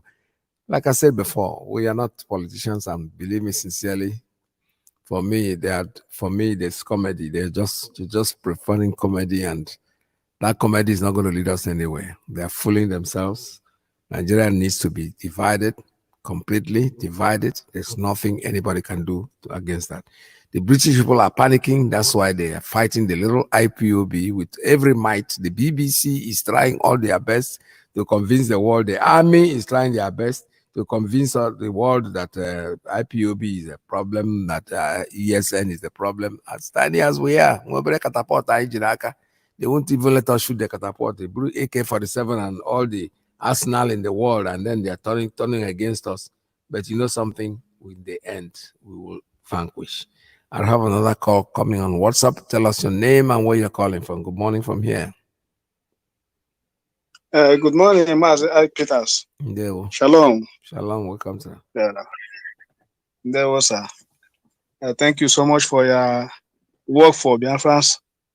I greet Biafrans all over the world, and my greetings also go to our able leader, Mazi Nnamdi Kanu. May Elohim protect him wherever he is now, fighting for us, suffering for us, for our freedom. Our great veteran, Mazi Iyke, yes, everybody know that the foundation is for right from the beginning, which even Jonathan tried to rebuild the foundation in 2014. This confab, 2014 confab, national confab. But as usual, the Fulani people, they kicked against him. They carry everything, all every fight put on top of him, push him out. So there's no way. The only solution is let everybody go. That's the only solution. There's no way. All these things they are doing maga Igbo presidency, as our dear brother already said. Why are they saying Igbo presidency? Why not Fulani presidency? For 5 years they are ruling. Why not Fulani presidency? Why not Yoruba presidency? Only Igbo presidency. They are shouting, making noise all over every place. So P2B, everybody shouting P2. Where is he going to do what? What is he going to do in this country? Is he to do what? To rebuild the foundation that is faulty already? Is impossible. Because even they clamored for restructuring. Where is that restructuring that they clamored for? That's one of the major thing. But they came out openly and said, even if you want to restructure every other things, but don't touch power, don't touch oil. So they are the one dictating for us. And does it show us that we are part of them? No. So the only thing there is let everybody go. That's the only solution. All this thing, and referendum is the best. So, as was economist said, so all these things they are saying, our able veteran, they are just wasting their time. Yep. And one thing in politicians is this: they don't think about the future.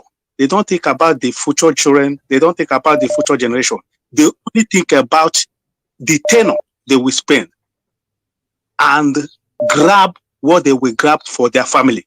That's the only thing. So all those people they are using for that, their ambition, their 4 years, 8 years ambition, they will just use them and dump them.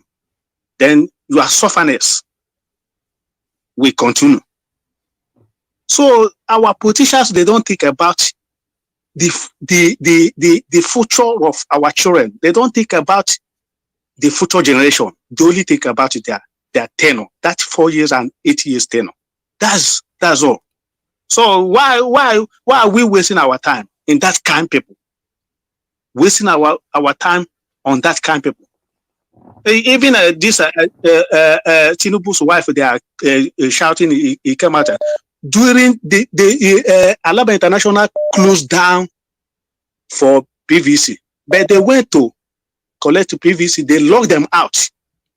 They couldn't give them PVC that day. It was on video. So why they don't know? Is it the first time Tinubu's wife came out and told them like that? Even the Oba of Lagos also told them the same thing. What did they do? Our able veteran. Thank you, sir. We know where we are going, and Elohim will do it for us. Shalom. Shalom. All right, thank you so much. This is Radio Biafra USA. I have a call coming in on. Let me take this one. Caller, good morning. Tell us your name and where you're calling from.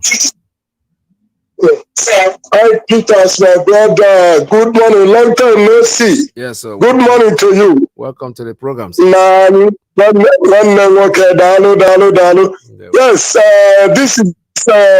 this is Mazi Iyke. Welcome to the program. Yes, I'm speaking from Zoo, the so-called country. There's something that struck my mind as you are talking. And also, our great barrister, lawyer, I heard what he was saying. All these things we are talking is not new to us. Yep. The problem is this. We can never do what God has not allowed us to do. Please, Ike Peters, my brother, because I know a bit about the history of this country. I was born 1947, and I know when the war started, 1967, I was exactly 20 years. I'm a young man. And they stopped my career, first of all, in the University of Ahmadu Bello, because I entered Ahmadu Bello in 1966. You know, the calendar of the school that time is from January to to December. And I left Zaria around May or so, because my parents, they are the people that built the Kanji Dam under Impregilo. I was with my father.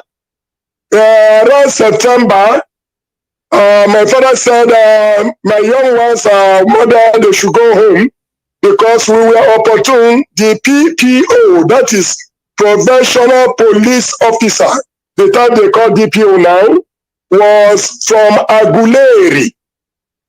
So, do you know they post him away around September 9th? And within 20 days, my brother Ike, about over 3,000 people were killed at the police station. Wow.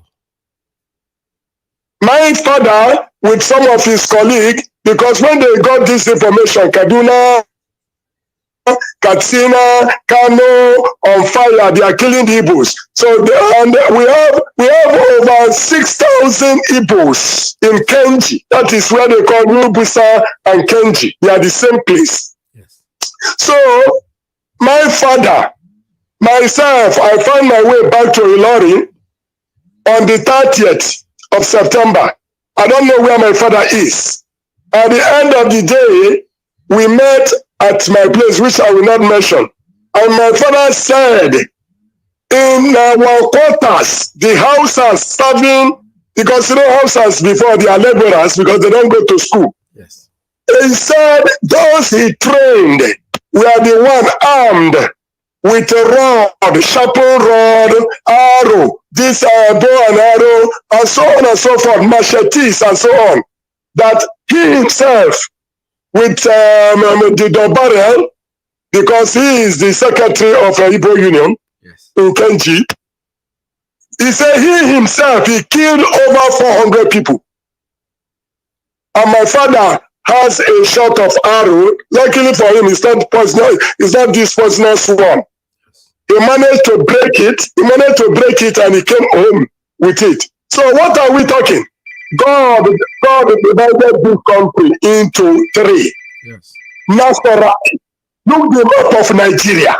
And British, they are forcing us to become one. It can never be possible. So whether they are talking of rewriting the constitution or not, I don't want to know. What we want is referendum. So that the people will say, okay, we want to belong to Nigeria or not. Yes. Thank you. And God bless us. God bless you too. Thank you so much, sir. Thank you very much. All right, this is Radio Biafra USA too. Let's see if I can take one or two more calls before I call it a day, because we're almost at the end of. But let's finish up with Osakome, or things that he was saying, and I need to listen to it to the end before we round it up.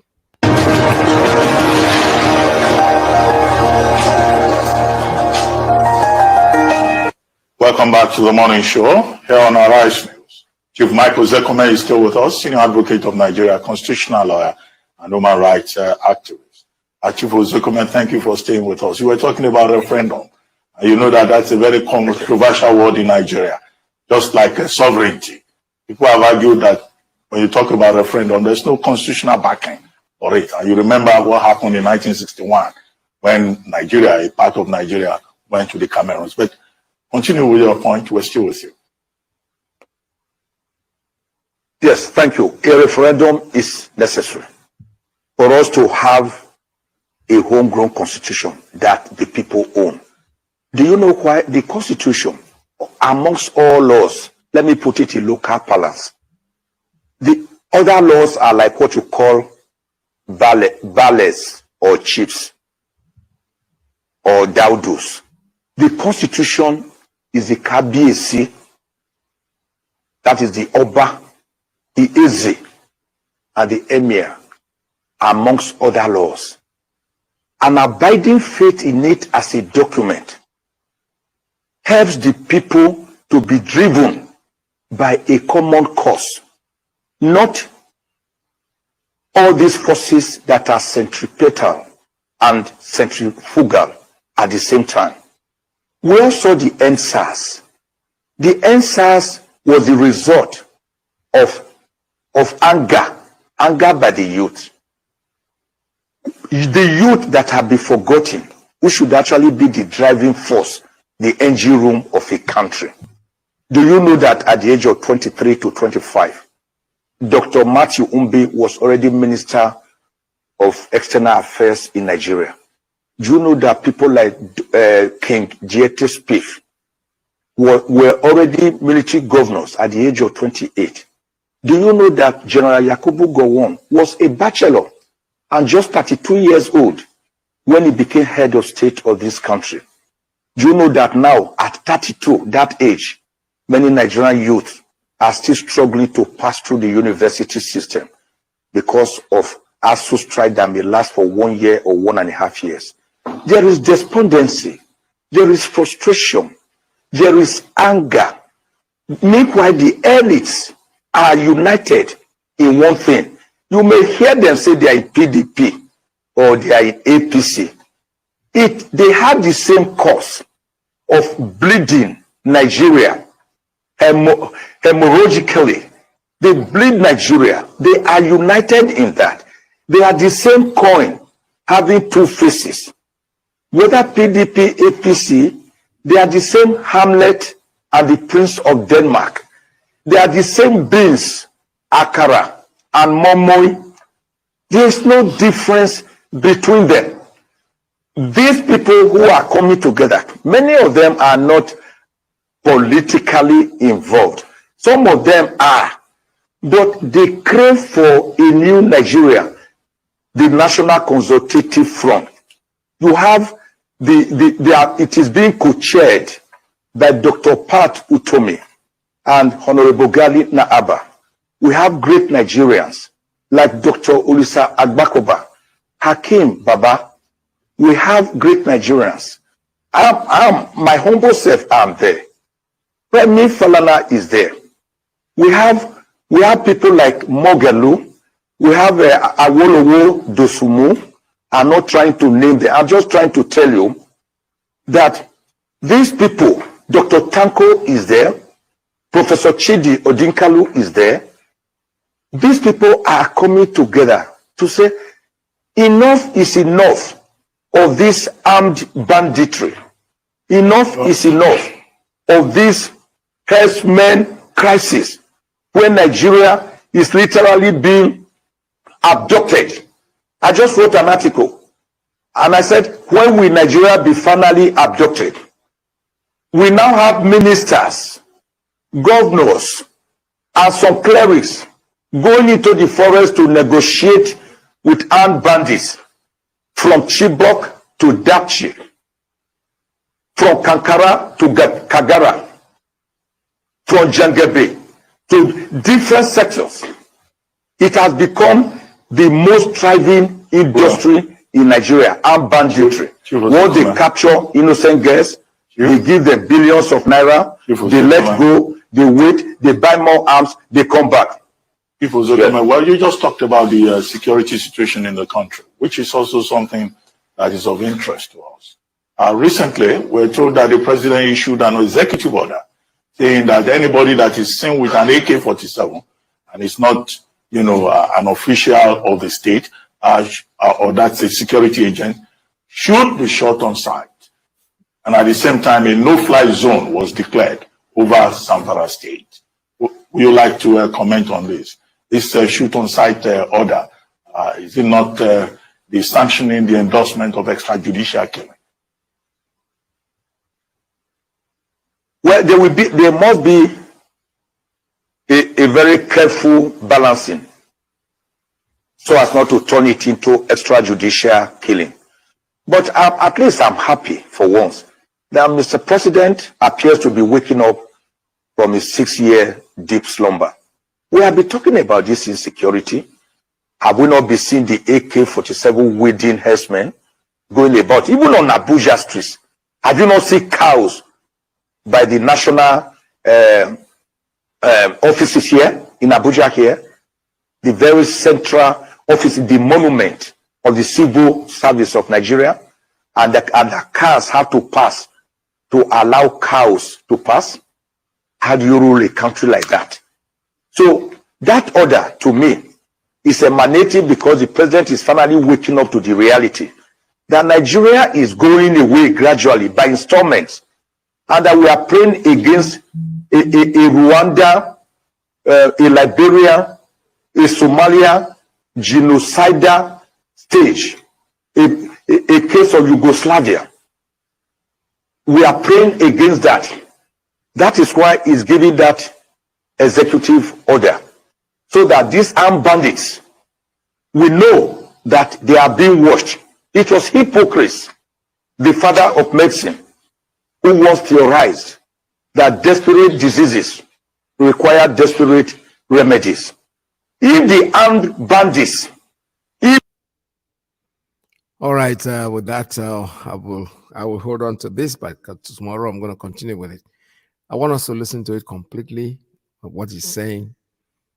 Not that what he's saying is strange to us. Most of us that are students of Radio Biafra, we know that our leader have said all these things before. In fact, go down to the archives, you will see where he has been talking of the same thing over and over that. But our people, being what they are, they want it to come out of their mouth, because who is he to talk about it? Well, we now know that he is somebody and he has spoken about it, and whatever he has predicted, we have called it prediction, or whatever he had said, is coming to truthfulness. And I like what Zakome just said. He said Nigeria is going away piece by piece. Imago is like a crossword puzzle. If you don't see whip away, you see they take off, the thing they diminish. That's the way it is going, and it is going to get there soon. Whether they like it or they don't like it, all the grammar in the world is not going to save that nation called the zoo. It is diminishing, and it will keep on diminishing. I'm going to say goodbye for now. Tomorrow we'll be again together. This is Radio Biafra USA 2. Stay tuned, don't go away. Mazi Iyke is next. From here, from me, we have to remind you that Biafra for us is our religion. And here on Radio Biafra is where we worship. Stay tuned, don't go away, because Mazi Iyke is next. From me, Peters, goodbye. It's in Biafran restoration.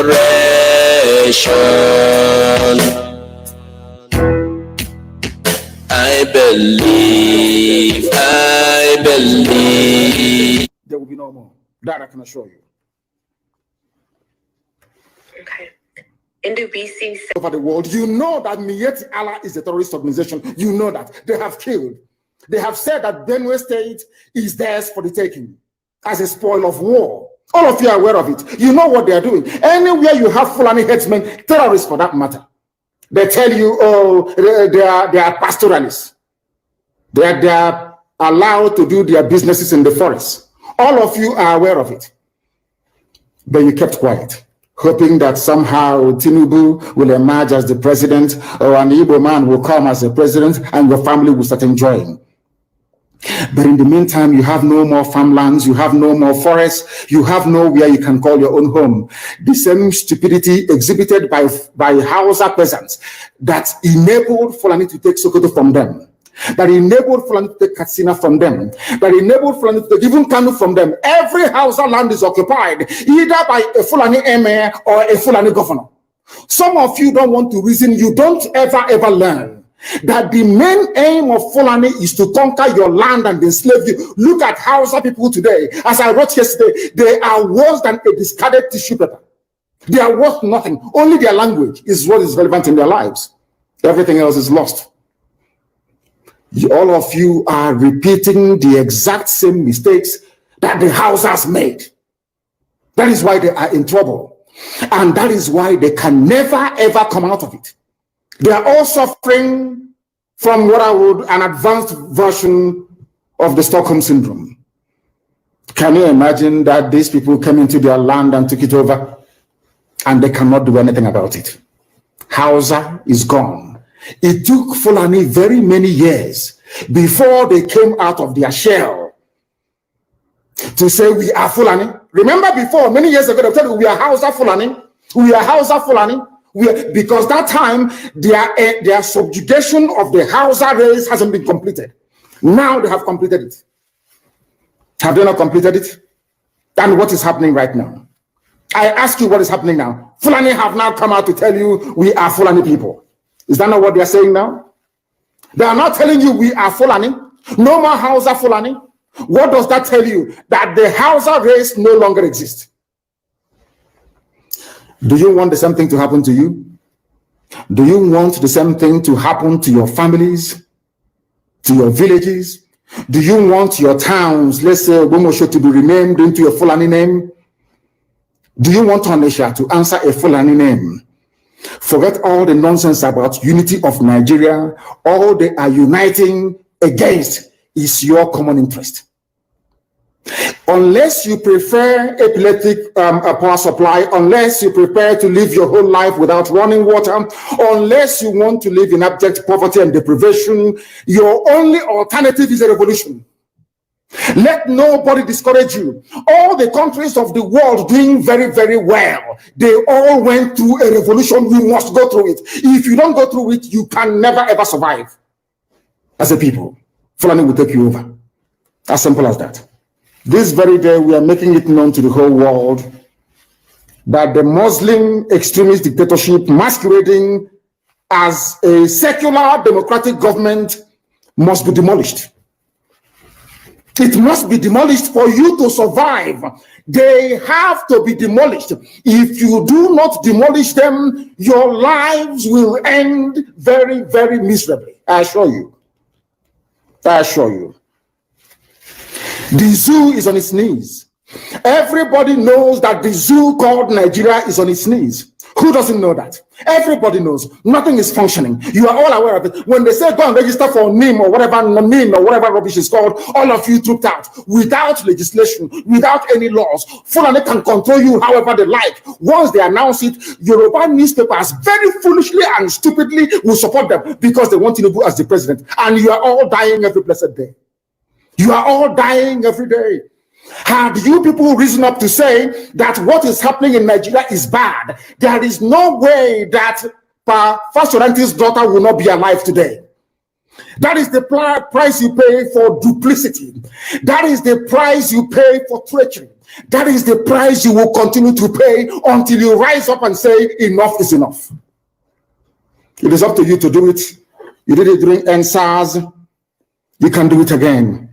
Can you imagine Fulani people telling you, if you remove Fulanis from Yoruba forest, imagine Fulani telling you, if you remove them from your ancestral lands, there will be war, and you are panicking. And you have not asked yourself, why are they not saying something about the East? Why did they not say to Eastern Security Network? Why did they not say to me, if you don't stop evacuating Fulani terrorists from the forest, there will be war? Because they know, they understand psychologically that you don't have what it takes to resist them. Do you know why Borno State is still alive? Why you still have the Kanu people in Borno today? Was because they resisted the Fulani centuries ago. You have to go back to history to understand how Nigeria came into existence. Fulani has been expanding from day one, from Senegambia. All the way from Senegambia, they've been expanding, and now they are in Okigwe. All the way from Senegambia, they are now in Okigwe. And you're asking us to somehow fold our hands and keep quiet because of 2023, because one idiot is going to come out to become a president. Because of that rubbish, because of that nonsensical notion, we should fold our hands and wait until we are overrun by the Janjaweed from the Sahel. Is that how reasonable people think? Is that how people that wish to survive as a race, is that how they reason? It is very, very shocking that some of you do not understand what the Fulanis have in store for you. Very, very soon it is going to happen. And when it happens, your eyes will clear. And about whom you will see it very clearly. I was warning you in 2014, 2015, 2016. They said he's a warmonger. He's a warmongering. I went to America and I told World War Congress that this war you are avoiding is going to come to your villages. They said, no, it's not going to happen. What is happening today? When Yoruba was supporting the dead idiot called Buhari, did I not warn them that this evil you're supporting will consume you? They never listened. They never wanted to listen. Ipob is a terrorist group. You're trying to divide Nigeria. But Mietiana is not. People that you are calling bandits, have you heard anybody come out to say, please, Buhari, since presidency is there defending terrorists in the forest, why don't you proscribe them? No, you cannot proscribe a Fulani group. Never. And all of you are supporting evil. When there is the proscribed IPOB, proscribed indigenous people of Biafra. These are Yoruba journalists writing junk. Every day they keep writing rubbish. But their land is under siege. Their land is under siege. And the Fulani will take it. It don't take time. So I am here today to encourage them that they must stand tall and be very strong, resolute. That is what Fulani does. They control the media. They have well-paid consultants all over the world doing their bidding for them. They have that woman at UN trying to lobby the world that everything is okay in the zoo called Nigeria. But you and I know that the zoo is not okay. You and I know the game plan of the Fulani. And what are you doing about it? Nothing. Every day you read, you lament, you complain. Every day you read, you lament. And that's all you do. That is all you do. You read, you lament, you complain. You do nothing about it. Your lives are being taken away from you. Your forests are being occupied. Your mothers are being raped. Your daughters are being abducted. And the whole national government, presidency, is supporting such people. And you're telling me that Nigeria is viably sustainable. Is that what you're telling me? That somehow this contraption is sustainable, it is viable. It can never be. Because the more you stay in one Nigeria, the more you are inviting the Fulanis to take over your ancestral lands, take over your villages, and to make life a misery for you. That is the end game. That is the outcome. If you doubt me, go and do a bit of research. Ask yourself, who are the Hausa people? Who are the Nupe people? Who are the Bachama people? All of these people were steamrolled by the Fulani march to the Atlantic Ocean. And now they're in Yoruba land. They're in their forests. They are in their forests. And who's going to drive them away from there? if not the Yoruba youths. Forget about your useless governors. Your elders are very strong. I love Yoruba elders. The way they behave, the way they talk. Very, very strong. They said they support Akeredolu. There's the governor of Ondo State. They support him in what he's doing. People must come out to say that enough is enough. When you travel to the north, do you live in the forest in the north? The Ipob people in Sabongeri in Kanu, are they living of course it's Hausa land, are they living in the forest? They came to the town, they work very hard, they build houses, they build mansions, they develop the entire place. Is that not what they do? What are Fulani people doing in our forest? Nobody can answer that question. They say that they're pastoralists. I want some of you who have had your breakfast this morning, please go to your fridge or go to where you keep your beverages and you will see pig milk. Pig. Some of us were raised on pig milk. For how many years now? And you keep asking yourself, what is pig milk? Pig milk is mineral. The same milk that the cows produce in Holland can be produced in the zoo.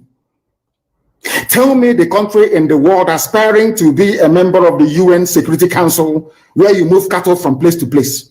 Are you people well at all? You so-called Nigerians, are you normal in the brain? I'm asking you a simple question. Show me a country that aspires to be in the 21st century moving cattle from place to place. Tell me they're grazing. Which country is that? Please tell me. All of you don't have any shame. When you have people, an entire presidency coming out to defend a very primitive, archaic agricultural practice, then you know you embrace this mess. You are in one almighty trouble, I'm telling you. People are in a mess. The Holland that you get your pig milk from, do they move cattle from Rotterdam to Amsterdam? I'm asking you a simple question. But they produce the pig milk that you're drinking every blessed day. Why can't Fulani produce pig milk in Sokoto? Why can't they produce Carnation milk in Kanu? They have the cattle. Before the white man came, did you see any Fulani in your forest? All these people talking rubbish about movement of cattle and movement of... I'm asking you, before Britain came and handed over Nigeria to Fulani, ask your grandfathers, please, or your grandmothers. Ask them. All this nonsense we are hearing today in this so-called one, I want to tell you the dangers of one Nigeria. All this nonsense you're hearing today about one Nigeria, Fulani in our forest, Fulani in our village. Before the white man came, did you see Fulani moving their cattle all over the place? Did we not have meat to eat? They will answer these questions for you. Because sometimes in Africa, we don't reason very well. The way we reason is disjointed. It is disjointed. I can't understand for the life of me why, instead of them to waste all that money arming and equipping this Janjaweed army in Hetiala to come and conquer you and I, why don't they open a milk factory somewhere in the north and bring the milk down south? I'm sure Southerners will buy it. After all, pig milk comes all the way from Holland. Pig milk all the way from Holland. Now you understand it. Because of the way you people reason. Why can't you produce? Is it difficult to produce milk? The same milk that comes out naturally from the udder of the cow. Why can't you can it somewhere, pasteurize it, and send it to people to eat, to drink, or to do whatever with? All over the world, that is what is happening. In fact, they produce so much milk in Europe that they pour it away. Why can't you do the same thing? A whole president claiming they are in the 21st century are supporting a very primitive practice of moving cattle from place to... All of you, you're not ashamed of yourselves. You have no shame. As somebody will say, your shame is shaming me. I'm telling you, you people from the zoo, I'm ashamed of your ignorance and stupidity. You people are hopeless, completely hopeless. One day, one idiot to come and say, we are intellectuals. And you're moving cattle from Kafanchan to Ahoda. You are intellectuals. You are intellectualizing. You are in the 21st century. You are moving cattle, driving cattle, Nama, from over 300 miles. Claiming Yoruba forest is a place for you to be in. You want to relax. Yoruba forest is every Nigerian is free to live anywhere and do their business anywhere. Yes. But when an Igbo man tries to sell beer in Kanu, you destroy it. You destroy their businesses, you destroy their hotels, but you can come down to the south and live anywhere you like and grace anywhere you like. And you're telling me that is a country, that is one Nigeria for you? The Fulanis we are talking, they call them the Funa movement. Our attention has been drawn to a decree credited to one Rotimi Akeredolu, asking Fulani people who have occupied some forests in Ondo State to quit. We are also aware of another incident in Oyo State where an illiterate political talk gave quit notice to Fulani people to leave their territories, which are now their irreversible homes. Are you listening? Fulani are now saying that Yoruba forest is now their irreversible homes. They have now occupied Yoruba land in perpetuity. And I want to let my Yoruba friends understand this. You see, in life, anytime you support evil, evil will come back to haunt you. All of you never knew that Ipob and this Biafra movement was for your liberation. Some of you saw maybe the oil and gas from Biafra land. If they go now, we'll have access to oil and gas. In the process of having your eyes fixated on oil and gas, your forest is gone. Do you understand it? There is nothing more precious in life than freedom. Freedom is very important. And I need you to understand this very morning. Every Yoruba person supporting Fulani, you are setting up yourself to become like the Hausa people. Remember when Hausa was supporting Fulani? We are Hausa Fulani, we are Hausa Fulani. Where are the Hausa people today? I ask you. Where are those Hausa people today? Do you see them anymore? They're saying we are Hausa Fulani, we are Hausa Fulani. Do you see them again today? Do you see them? I'm asking you. No, because Fulani have completely overwhelmed them. It's called emasculation. Completely emasculated them. Look at what they're doing in the East. In the East, they come to the East, I will tell you, oh, you want to be the president or vice? Yeah. They say, give us land for Ruga. They give them land. As soldiers of Kanu did that Lord Banta. They've taken it over in forever and ever. Give us land in your state. Hope of them prove to us that you are our stooge. Give us land in Olo. Hope of them give them land in Olo. We can go and kill people in Obibo. We can kill for them. How many Fulani governors are prepared to kill bandits? I didn't say normal people. I'm talking about armed, dangerous bandits. How many Fulani governors? Go and read your newspapers, you will see it there. Fulani governors are negotiating with them, giving them arms, giving them vehicles, making sure that their life is no longer a misery. But see, they come down to the south. They tell you, give us land for Ruga. Go and kill your people to prove to us that you're one Nigerian. That was why Obioso was talking rubbish, was it yesterday or 2 days ago. Supported by the BBC. The problem you people have in Nigeria is this. Your journalists, you see people, Punch newspaper, Tribune, Vanguard, and Nation, they are your second worst enemies. I'm telling you the truth. They can never, ever be objective in their reportage. Never, ever, ever. That's why all of you are suffering. But you don't know it. They were the same people used to scuttle the NSAS protest. Of course, some of you went about looking for Indomie in warehouses. Typical black people. Any revolution that is coming now, you must stand very firm. They'll say, oh, you're Igbo. Oh, you're Yoruba. Oh, you are from Europe. Don't join them. It's our turn in 2023. If you do this, you will scuttle our chances of becoming the president in 2023. Ask yourself, all of them that have been president from time immemorial, what benefit has it brought to you as a human being? Absolutely nothing. So you have nothing to lose. Absolutely nothing to lose. You look at them now. How they have now descended on Yoruba people, asking them to concede, give us your forest, we must graze, we must do this, we must do that. And slowly before your eyes, they are giving in, they are capitulating, they are allowing them to go, if you don't give it to us, Tinubu will not be president in 2023. Tinubu won't be the president. That's what I'm saying to you. And foolishly you will agree and hand over your land to them. And once they take your land over from you, look at Hausa. Because there is a saying where we come from. If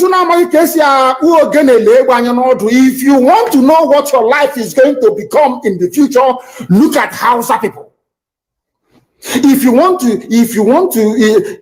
to understand, appreciate, I will say, the life that you are about to bequeath to your children and grandchildren, look at Hausa people.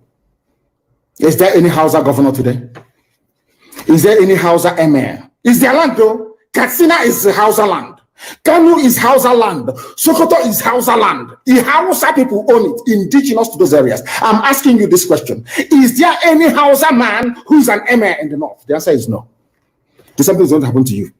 If you don't rise up now to break, I'm not even asking people to break this rule. Demand for what rightfully belongs to you, your freedom. The freedom to decide. The freedom to write a constitution if you prefer. The freedom to live with whoever you want to live with. That is what we are asking for. But most people misunderstood what we are saying. And today, almost everything we have said about the zoo has come to pass. Everything we have told you, everything I told you has come to pass, hasn't it? Everything. And some people are still questioning and arguing. They said, Fulani will resist by all means necessary, including armed resistance, any attempt to forcefully eject them from the forest. Yoruba, you must ask yourself this question. When we were pursuing them from Ebony, why didn't they say something about ESN on Nnamdi Kanu? Why? Have you asked yourself that question? Because they know we are prepared to die to defend our land. They understand that very well. That is the only language the Fulani understand. You cannot say to Fulani, oh, let us have a Fulani president, and after that all will be well. Never, ever, ever. They will continue to expand.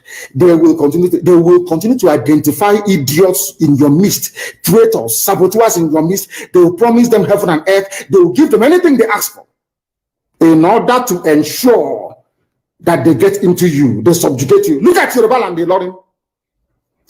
Yoruba, how did you lose a Lorin? You lost a Lorin because somebody thought or felt that by aligning himself with what he felt was a superior Fulani force, he can defeat his own people. Afonja, what happened? As a result of that miscalculation, the great Yoruba race lost a Lorin to Fulani Caliphate. That is why in a Lorin, you have an emir of a Lorin, not an Oba of a Lorin, answerable to Sokoto. That is where Lai Muhammad comes from. You can see them. Sokoto slaves in Yoruba land. When I say that, it's not religion. It has nothing to do with religion. It has everything to do with the mentality of a conquered people. Now they have left the Lorin, having taken a Lorin and taken it to Sokoto. They now want to come into Oyo. They want to come into Ondo. Once they take over all those places, it's over for the Yoruba race. Over for you. No, never again will anybody rise a man of honor or integrity in Yoruba land. Never ever. It will only be their stooge. Look at what's happening in the East. Only Fulani stooges can now emerge in the East. It took them very many years, nearly 50 years, to accomplish this very simple task of making sure that everybody, be it Ohaneze, be it Pandef, be it governor, anybody you're bringing out must come to the north to swear allegiance to the caliphate. All of them, ban on. Is there any political godfather in the East? There is none. They all go to the north to go and swear allegiance to the Janjaweed. That is why our life is in a mess. That is why they can do something like Obiozo and make him the Ohanese President General. In front of our eyes, in front with Korokoro. And what did they bribe? They gave money to BBC, they gave money to all Zoom newspapers. They started to trumpet, Obiozo, Apex Group, Apex. You saw them holding their meeting under a canopy. A ton without shame, a whole Ohanese. Under sand, ton canopy. Maybe you saw it disgraceful and shameful. Talking rubbish. The man looks like a Janjaweed anyway. Talking nonsense. These are people they have prepared for you to sell you down the drain. By the time the Fulanis are done with you, believe you me, if you don't rise up now to fight for your freedom, by the time Fulanis are done with you, you'll be more useless than a Hausa peasant doing Babi Allah somewhere in Zaria. That is the future that awaits you. Now, our people must understand this very clearly, especially my Yoruba brothers and sisters. It is about time you stop supporting evil. That evil is in Asorok. That evil is a gang of reprobates calling themselves presidency. The more you keep on supporting evil in the zoo, the more your land will be taken from you. The more your daughters will be raped and abducted, the more your sons will be slaughtered in cold blood. And under one Nigeria, there is nothing you can do about it. Absolutely nothing. Because one idiot that they groomed will rise up and say to you, oh no, it's one Nigeria, there is crime everywhere. Haven't you heard about Zamfara? Haven't you heard about Katsina? There is crime everywhere. That is not the case. The crimes you have in the north, the insecurity you have in the north is as a direct consequence of their own action. They groomed them. Al-Qaeda in the Maghreb, ISIS in West Africa, Boko Haram, Fulani headsmen, bandits, all of them. Who brought them to Nigeria? It's Fulani. Fulani brought them into Nigeria. El Rufai brought them in. Bauchi State Governor brought them in. Are you people deaf and dumb and stupid? When you come out and you pretend, oh, we are one Nigeria, go and show me. Somebody was asking, where is the boundary, where would the boundary of Biafra begin? And I asked the fool, where did the boundary of Nigeria begin? People from Niger come in and go as they like. Most of these idiots are from Niger. They are building a pipeline to Niger. They are building a railway line to Niger. They are building roads to Niger. Whereas where the money comes from, which is Biafra land, we don't have those infrastructure. No, we don't. But you're taking our money. You come to Izombe, you come to Ohaji, you come to Ebema, you come to Aguleri, you come to Ebonyi. You take our resources, sell it, get the money, and now you're building the way to Niger Republic. And you want me to be happy with you? Clap for you. Oh, Nigeria is doing well. One Nigeria. I think you are insane. You come to my land, you take our oil, you take our gas, you take our manpower, you take everything, our VAT, our tax that we pay. You are now building a road from Katsina to Niger, airport in Niger, refinery in Niger. You take oil, crude oil from my land, you take it to Niger, you refine it, you bring it back to me as a refined petroleum, or as PPS as you call it. And you're telling me that that country is viable. You're telling me that Nigeria should be supported. We are in one Nigeria. We are not going anywhere. And you're dying every day. Because those that they appointed to speak for you, they gave them money and positions. So that they will come out on the pages of newspapers to give the world the misleading impression that everything is okay when things are not okay.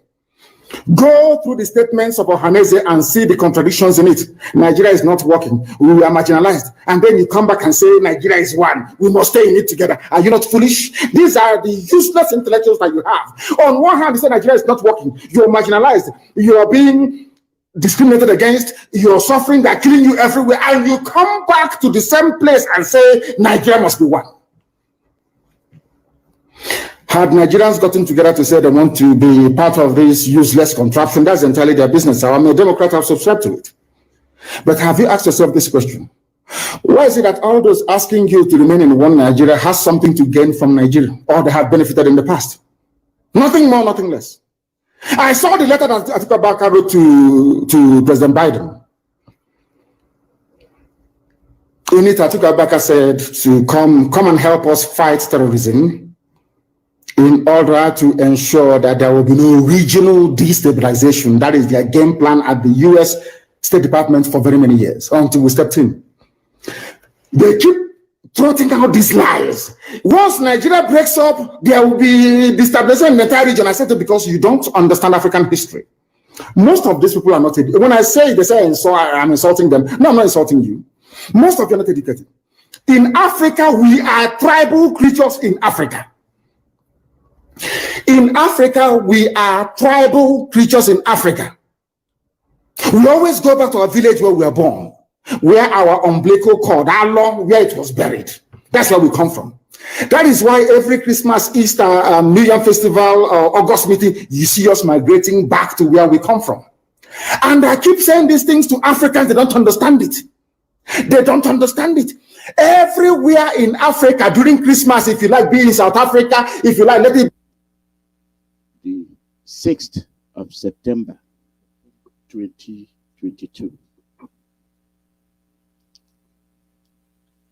We're here for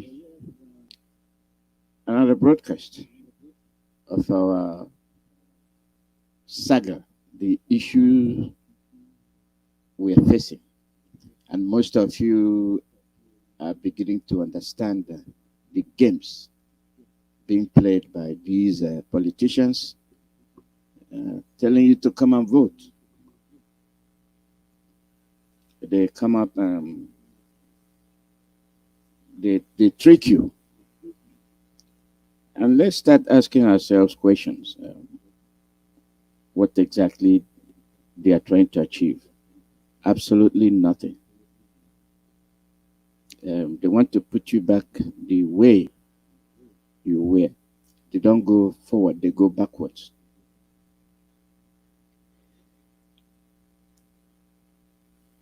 And to do this, they'll run around the globe, tell lies, and try to convince people to make them believe that they are practicing democracy.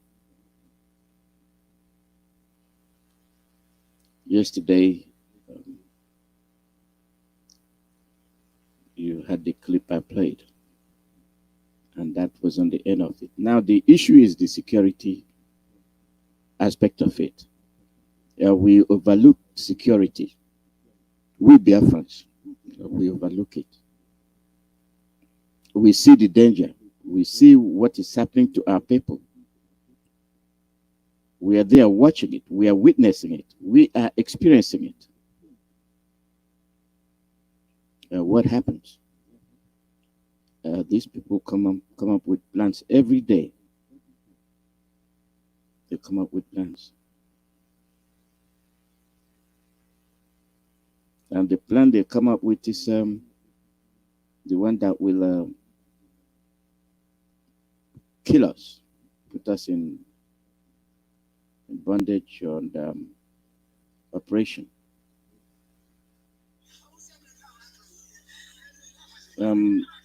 This is what happened yesterday. This thing happened yesterday in Imo. The Bubagu issue. We keep telling our people to pay attention to what is happening. Before they accused us, they accused every young man of being IPOB, every young man of being a Biafran. Yes, every young man is a Biafran. Everybody from the East is a Biafran. That is who we are.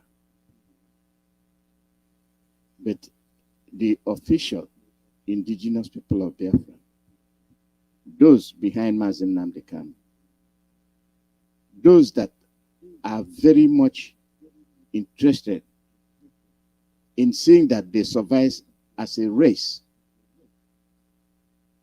are the ones that are championing the preservation of the indigenous people's right to exist. Every tribe have that. Every tribe does. They have it. Even the Indians in the US, they fought for their own preservation. Now you have the Indian reservations. Why? Because they refuse to be wiped out. You have the cities, whatever remains of them, that Britain wanted to eliminate.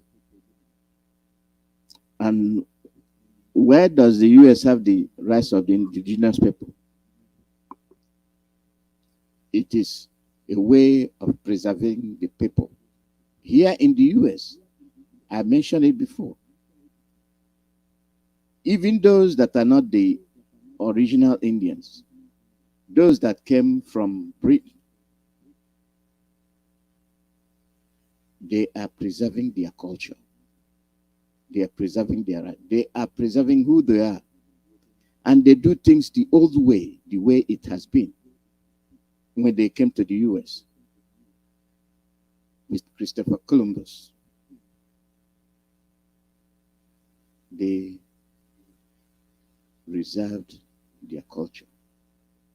All these things you see, people wearing pants and the tongues and all that's rubbish. Come and ask about the Amish people. You will know who they are. They are the ones that are preserving the culture of the US. But they will not tell you. They still practice childbirth in the old ways. They cook in the old ways. They travel with carriages, horses. They wash the old ways. 90% of their practice the old ways. And they dress the old ways. There's something people are missing here is that in event of disaster, and all these things are not available, they resort to them.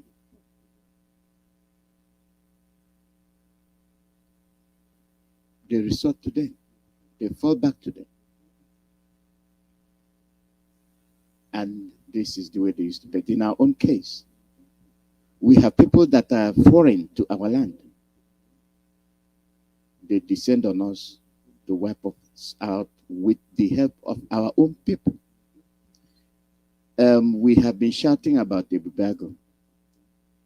The governors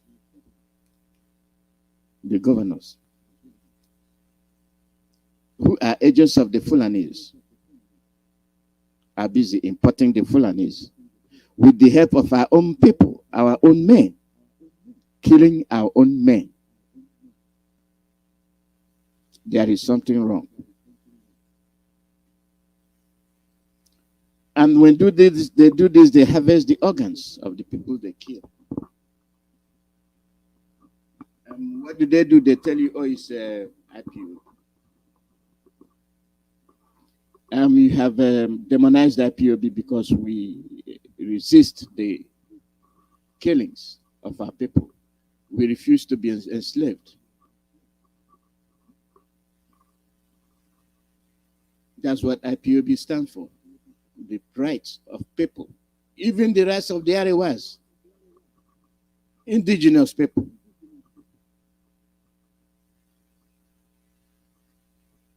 Go to Arewa land, stay there.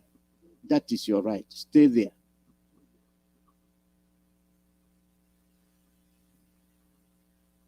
You can't continue harassing, raiding people's villages, killing, just to acquire land. I mean, does that make sense? You have this is where I reprimand our people. You have these people from Sahel region, massive land, very big landmass, very big landmass. They abandon it and come to the little portion of land that we own. And they want to destroy you and wipe you out. And your own brother, your own father, your own son will help them because of stupid, worthless cash. Anything they do, they tell you it's IPOB. And you, just to survive, you say, I'm not IPOB. I'm not joining IPOB. I just want to be left alone. But they're not seeing you that way. They are not seeing you that way. They see you, you're a young man, you're a target. And now it's becoming common, they chain you, they are trying to pick out who is good and who is not good. Now there are things they post and they don't know the implication of what they are posting. You chain people, reminiscent to slavery. You chain them.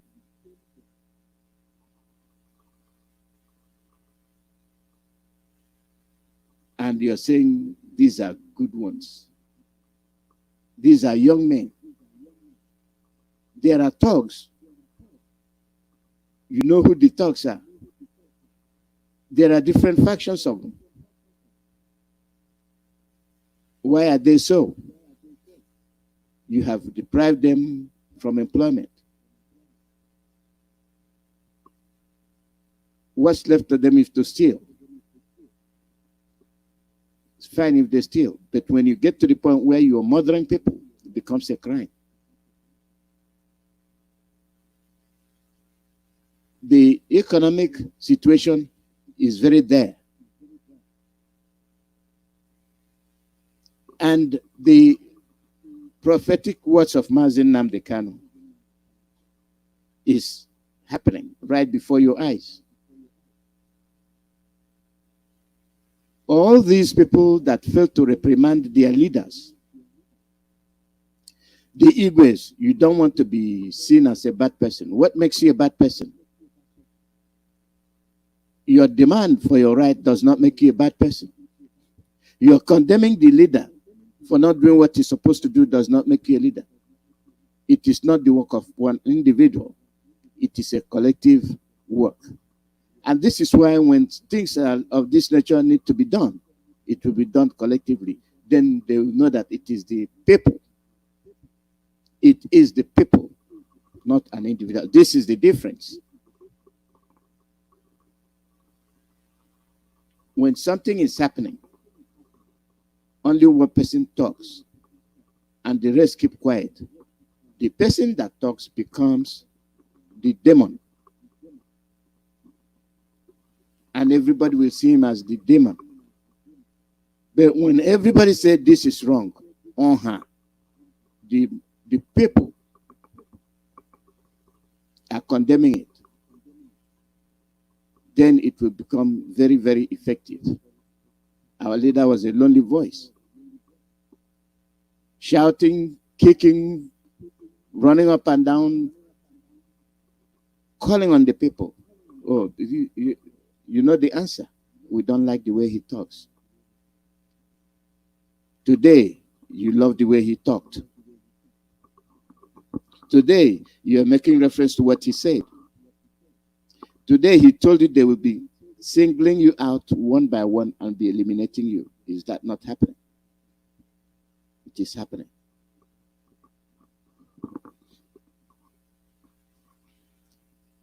That is one.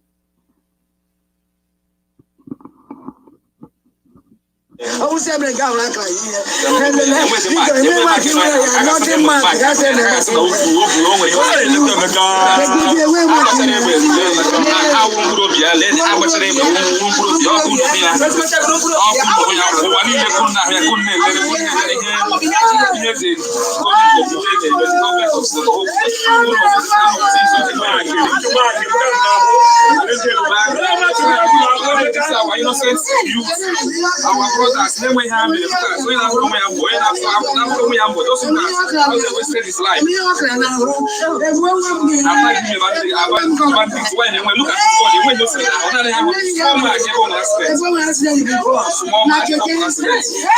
I have one accident home with just like that.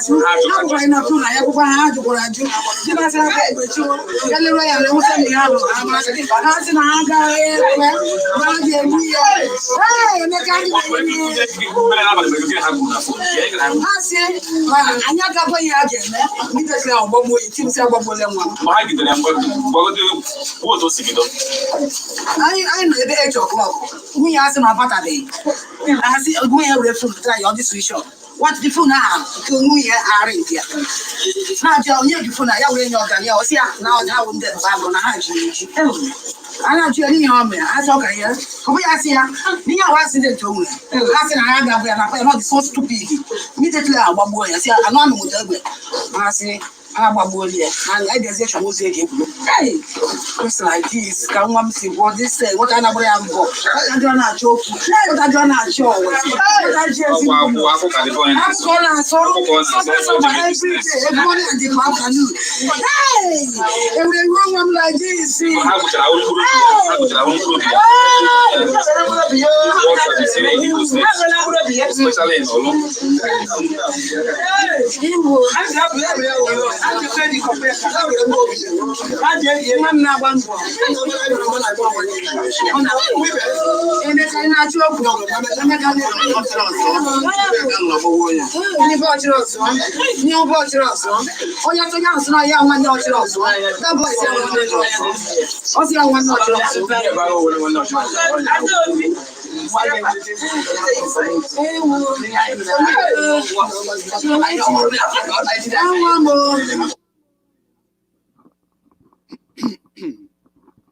There is something I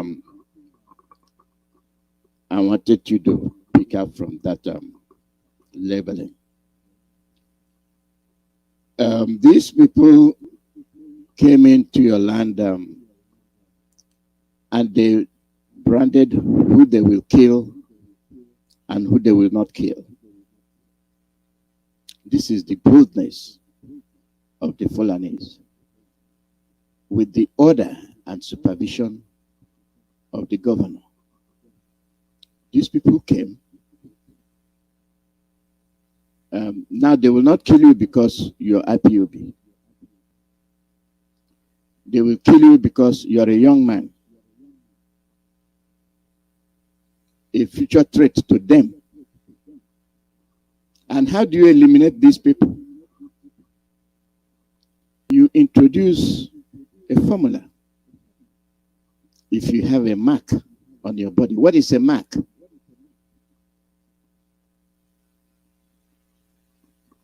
What is a mark? Marks are identifying inscriptions. There are accidental marks and there are traditional marks. If you are born and traditional mark on your body, that is your tradition. That is who you are. They will kill you. People are not talking. People are not attacking that assertion. They keep quiet. You see, our quietness is giving us what we have been hiding. Inability to condemn evil and challenge it. If you're, when we grew up and when we were growing up, when we were little kids, I have marks on my body. It is not traditional mark. These are marks like you get in the bushes, you get scratched, or very heavy indentation from pines.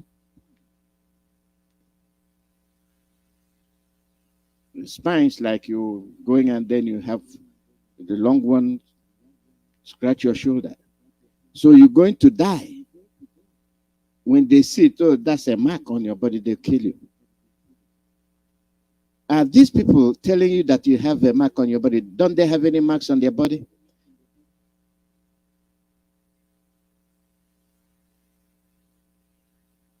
Do they not have marks on their body? Even here, those that don't have bushes, they have marks on their body. Somehow in your lifespan, during your lifespan, you must have an incident where you must have mark on your body. So this is a sort of warrant to your death. This is a reason they will give in order to eliminate you. They themselves have marks on their body. Why are they not killing themselves? And why do you kill them? Because they have marks on their body. Tell me the genuine reason. Oh, they are ESN. Do ESN people have marks on their body to identify them as ESN? What kind of mark? What part of the body? How many of them will have the same marks? Will that not be identical?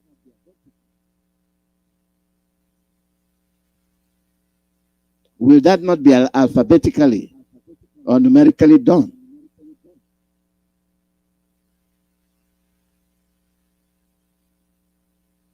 This is the question you have to ask. Why Ebubago? Who brought them? It is your governor. But you are there crying, mourning the loss of your son. They killed your son. Not only killing him, they took his heart. What does that tell you? They are harvesting organs. They are harvesting organs. And when they harvest the organs, they make money. And they use the Babagu to do it. They use the Babagu to do it, and people are quiet.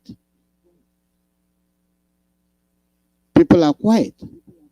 Quiet, not reacting. Now see all of them gathering to mourn the innocent man with children eliminated, children left fatherless. And the responsibility falls on the woman. And when they finally achieve their goal, those children may be spared or as well killed, depending on their age. And then the women converted for their own personal use and reproduction of Fulani children. We are telling you what is going on. We are telling you what they're doing. Yesterday, I was busy reading names. Names and names and names of people. Even the old, they have been kidnapping. These are Biafrans. These are indigenous people. They continue to do all these evil things on us.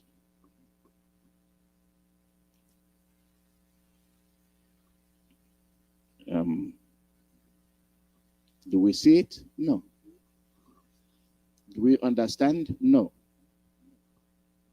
Is everybody blind? No. Those that are not blind see it and then let you know that this is what is going on. And they are so possessed with IPOB and Biafrans that they will resort to lies, framing. And this one you will hear now is a classical case of it. I want you to listen.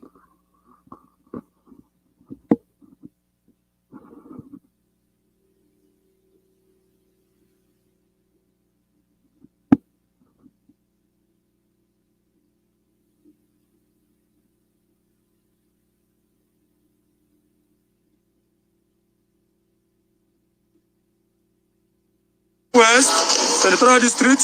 We are here, we are working live on the road to ensure that this land belongs to the Federal Republic of Biafra. We are working tooth and nail in the bush, in the village, everywhere. All these political parties and political jingle, we are here doing what we are supposed to do. It's our duty to defend the land, to fight for the land. We are here live in our local government, where these political jingoism, political thieves are here trying to sell our land to the people.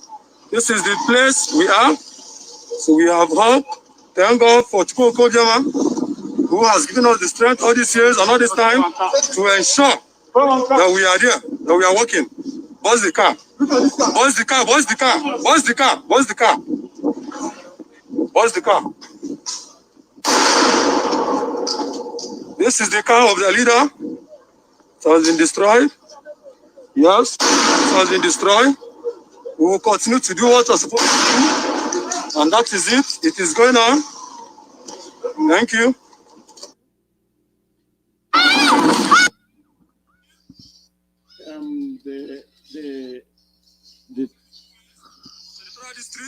We are here, we are working live on the road to ensure that this land belongs to the Federal Republic of Biafra. We are working tooth and nail in the bush, in the village, everywhere. All these political parties and political jingle, we are here doing what we are supposed to do. It's our duty to defend the land, to fight for the land. We are here live in our local government, where these political jingoism, political thieves are here trying to sell our land to the people. This is the place we are. So we have hope. Thank God for Chukwu Kojama, who has given us the strength all these years and all this time to ensure that we are there, that we are working. What's the car? What's the car? What's the car? What's the car? What's the car? What's the car? This is the car of the leader. It has been destroyed. Yes, it has been destroyed. We will continue to do what we're supposed to do. And that is it. It is going on. You know, we look of Enugu West, Senatorial District. We are here, we are working live on direct to ensure that this land belongs to the Federal Republic of Biafra. We are working tooth and nail in the bush, in the village, everywhere, all these political parties and political.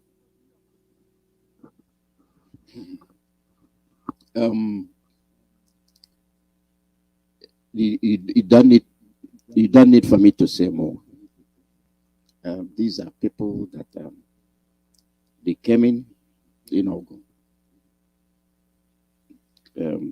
where the election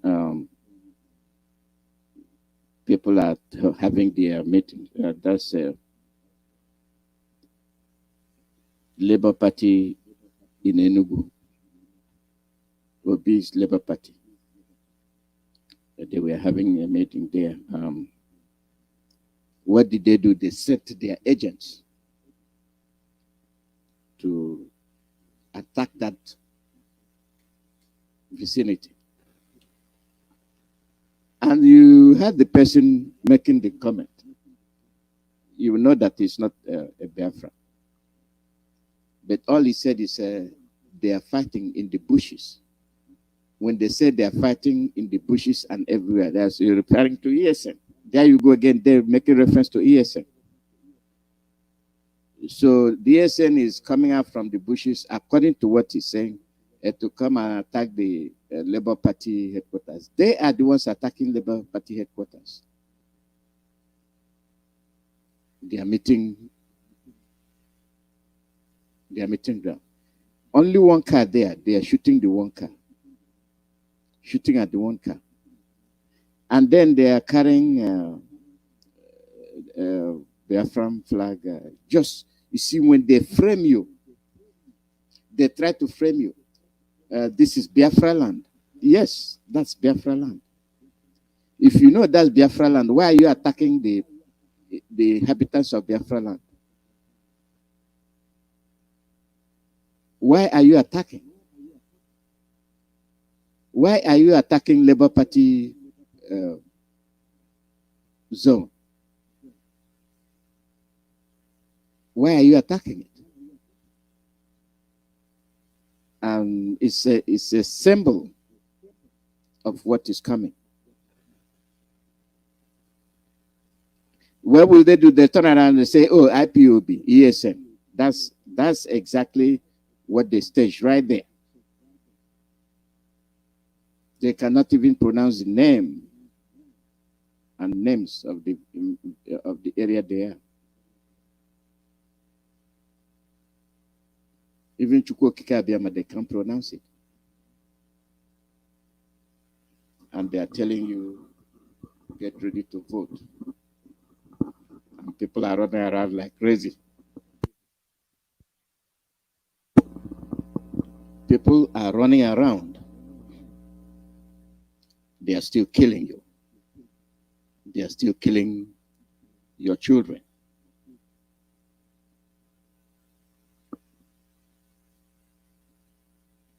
If you did not get it,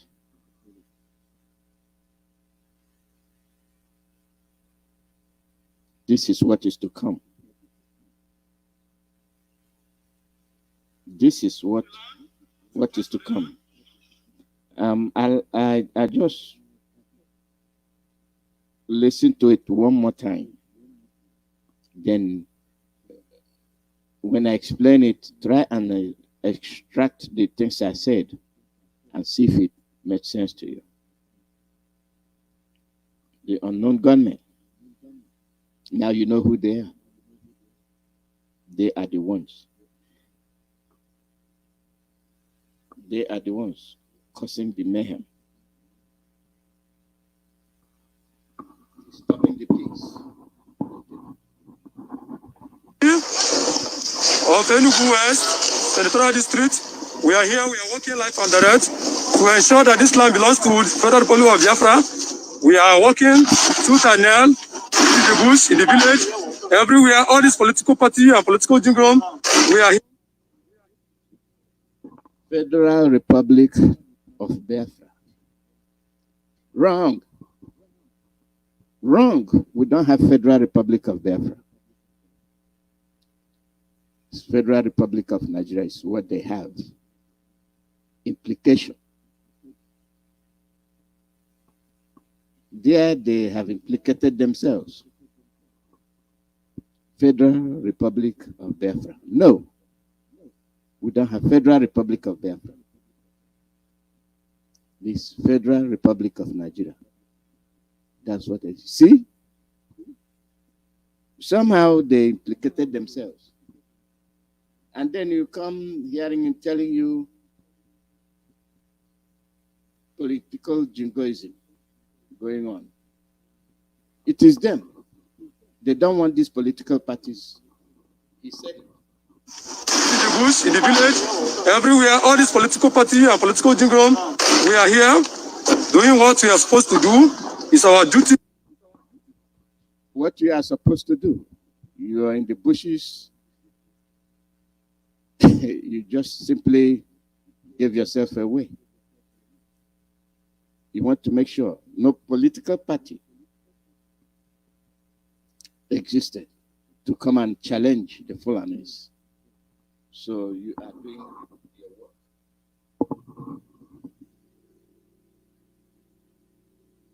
That's what it is. To defend the land, to fight for the land.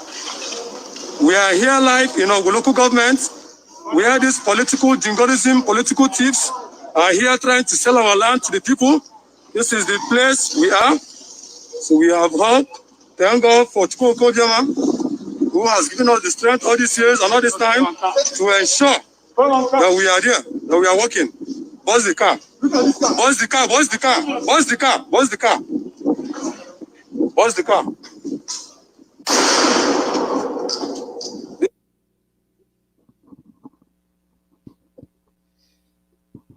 I need not say more.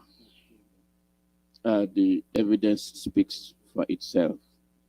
People that are fighting for the land.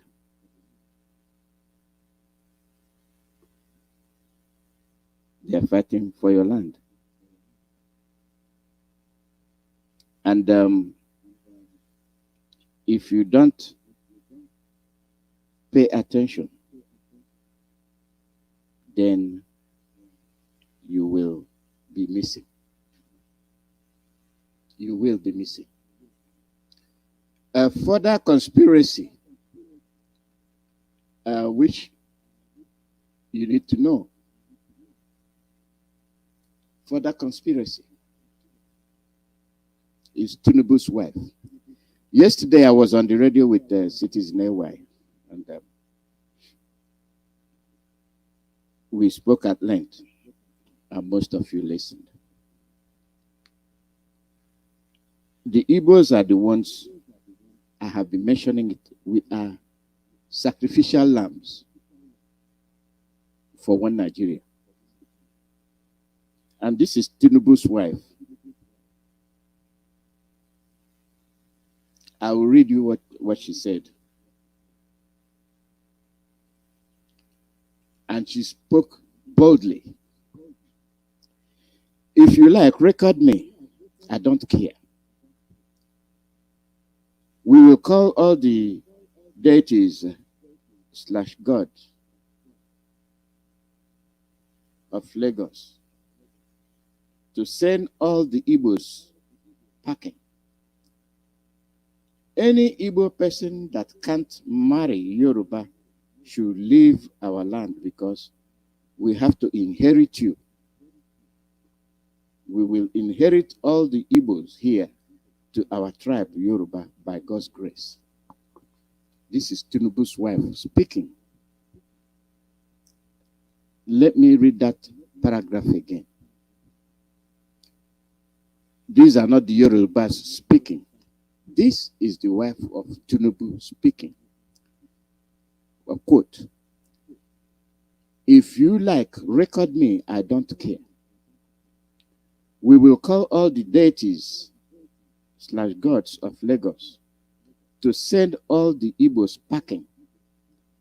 Any Igbo person that can't marry Yoruba should leave our land, because we have to inherit you.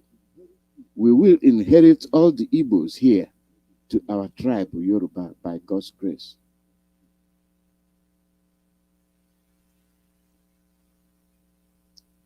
With how we love you guys, Igbo, so much, you severed our relationship. We are angry with you. My blood sister even gave birth for an Igbo guy. Should I go call Obieze? Obieze said that his fellow tribesmen have all been compromised. We will inherit you. We shall dominate no matter what. You guys aren't the only tribes in Lagos. There are houses, Calabar, etc. We all gave them space to thrive here in Lagos. You are now daring our authority as owners of the land. God will not allow you to take over us. We shall dominate you people here, no matter what. I don't care if you are recording. This is Tinubu's wives. Now, let's look at it and see if what she said made sense or makes sense. Give me a second, please.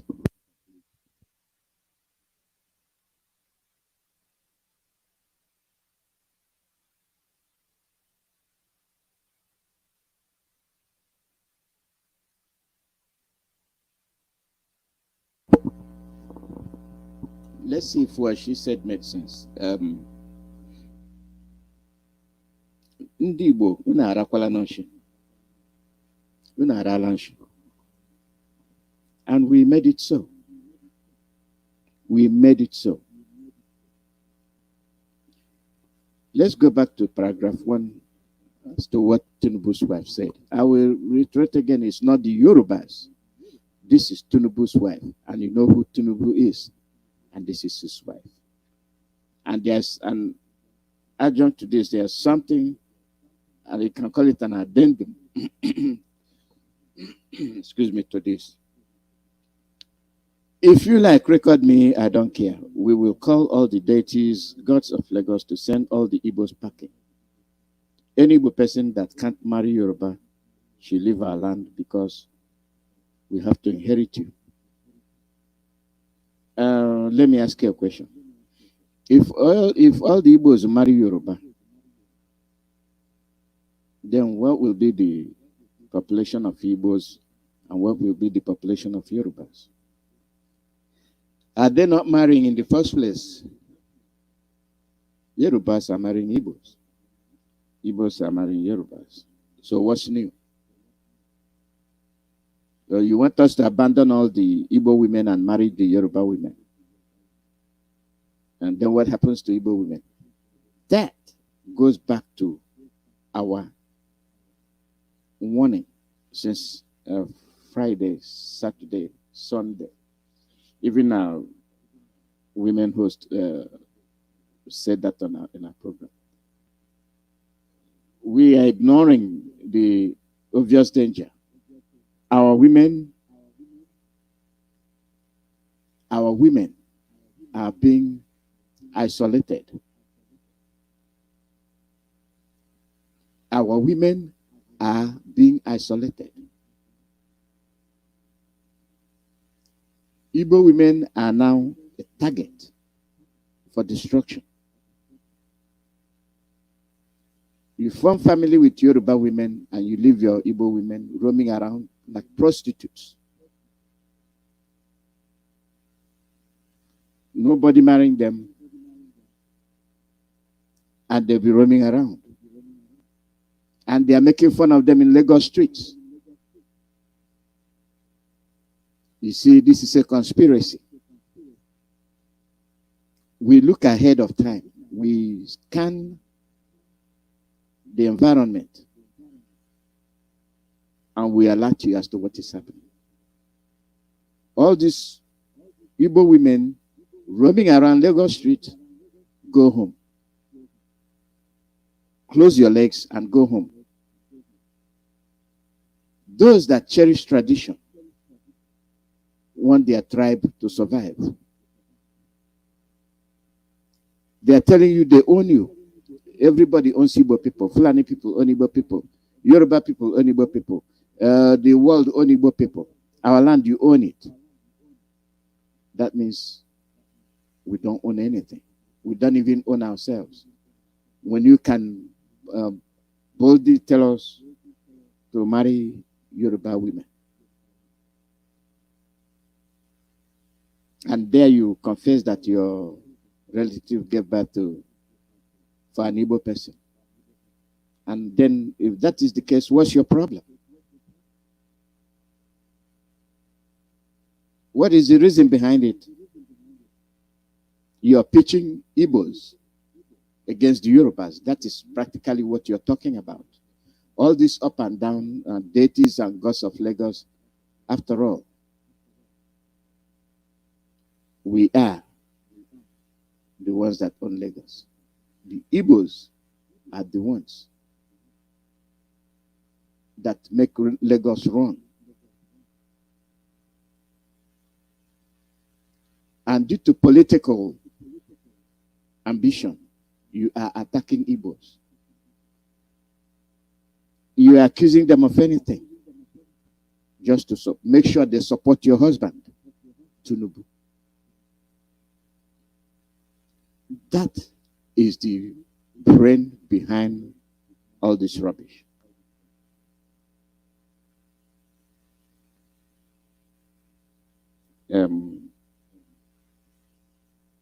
You cannot be able to destroy the bridge between the Oduduwas and the Biafrans.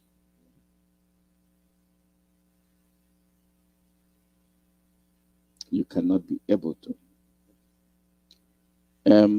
You had the Biafrans crying about the destruction of their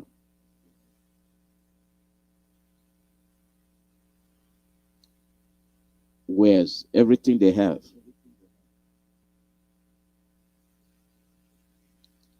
You heard about the destruction.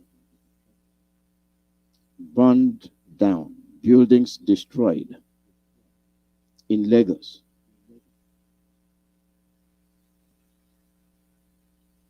And our people are there. Our people are there looking.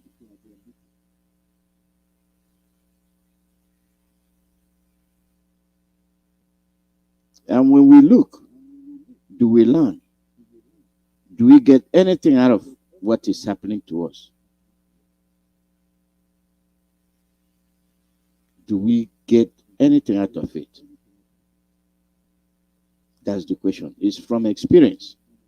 You change your ways.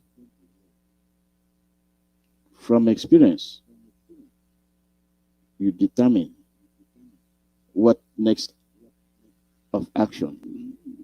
line of action you're going to take.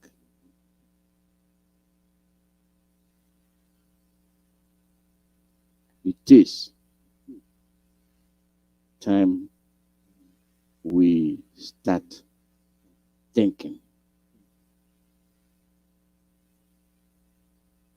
We must start to think. You heard what Tinubu's wife said. After saying it, this is what happened to our people in Lagos. Ihe ndị ofe mmanụ mere ụmụ Igbo ha tọtara shop anyị more than 500 shops ụmụ Igbo na-ere pants wee ya rie o mere na Lekki Chako ndị gbara na Lagos steeti ha sa lawa be anyị na anyị were ala ha zara shop anyị wee zarie ọkwa ala anyị nọkwa na-eme biznes wa ala igoro ego esi na azụgharịarịa sị na ala awụ ala anyị na anyị lawa ebe anyị si wee bịa atụtụrụ mmadụ 500 shop wee ya rie ebe ndị be anyị na-azụ ahịa lee ha mere shops ndị mmadụ lee ha mere shop ndị mmadụ lekwa ebe ụmụ Igbo na-achọ dia daily bread azara ihe niile wee ya kashia everywhere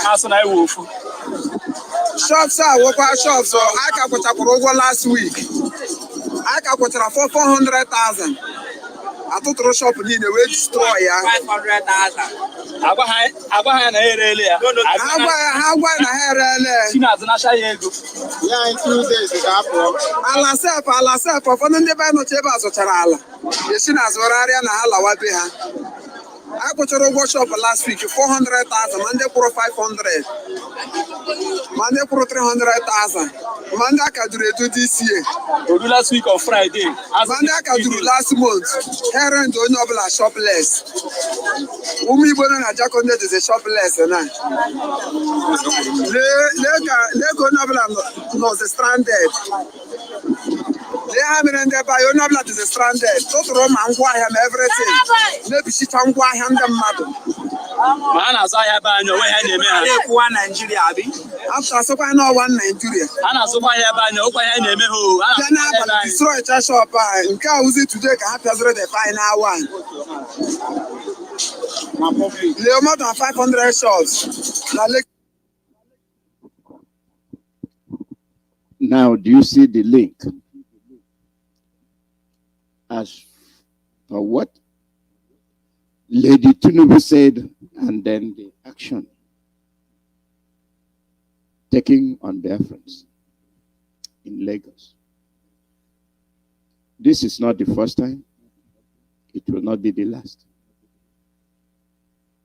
We never learn. We never listen. It is not the Yorubas. This is the work of politicians. Excuse me, of politicians.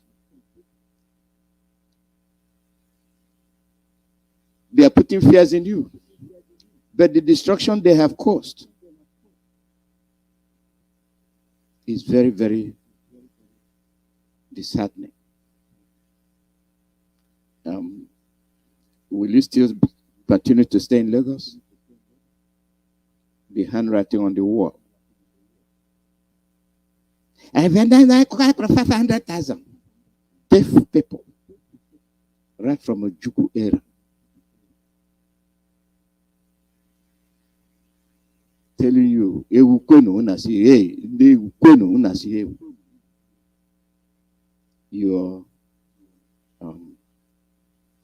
not Festac village, you're international, whatever.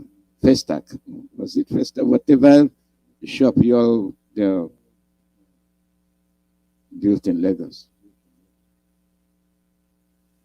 Igbos doing the building and other people doing the chopping. They are doing the chopping. They are doing the jamming. Now, I will give you a report.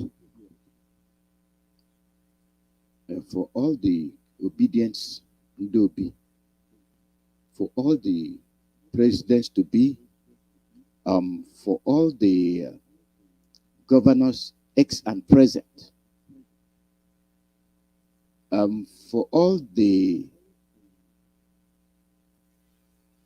diasporans,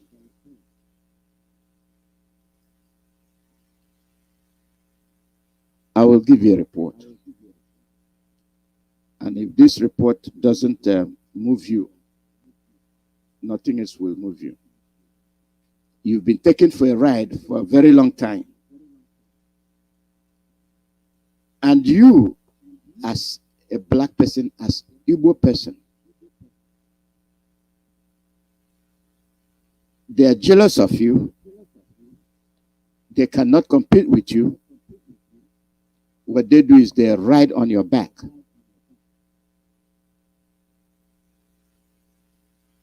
I gave you the saying of Asadebe.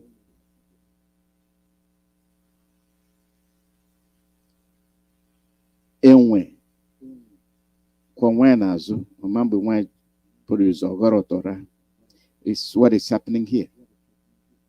The people you are carrying, the people you are shouldering, the people you are developing their land, the people you have collaborated to come and steal your resources, both foreign and domestic, they are living luxuriously, but you are dying.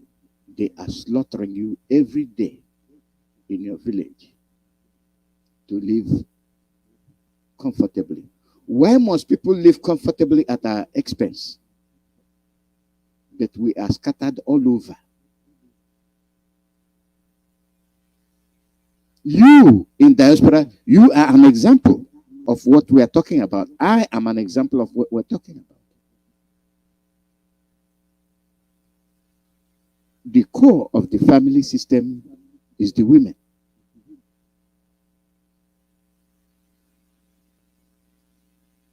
The women. Once they are missing, they look, let me tell you, the men cannot do shit. Excuse me, like the men cannot do a damn thing. Let's face the fact.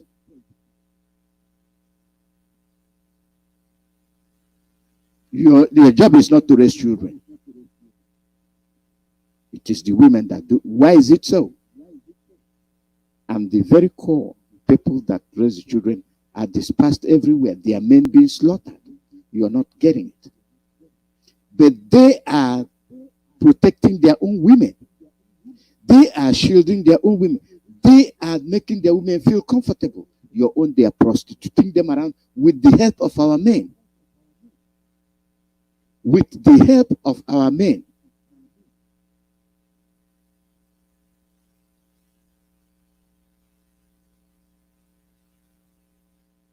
You copy, you bring home. You are so educated, you are so intelligent, you are so learned. You cannot look back and see where you came from. You cannot make reference as to where you're from. Your name, you cannot even pronounce your name the way it's pronounced. To make it comfortable for them to pronounce my name, I will call it is. Eze, not is. Mr. Is. Hi, how are you? How you doing, man? Your name is not Mr. Is, your name is Mr. Eze. Tell them my name is Eze. Then they will learn how to speak Eze. Call Eze. Pronounce Eze. You capitulate right there on the spot with your name. Only Igbo people.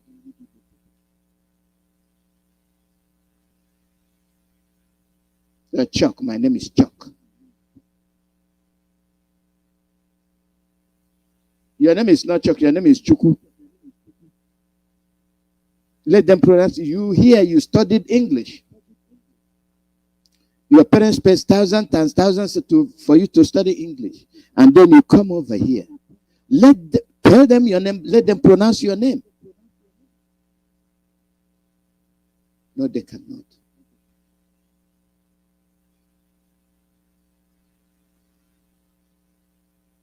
We bury ourselves alive. We destroy whatever that has been left for us. We don't cherish them.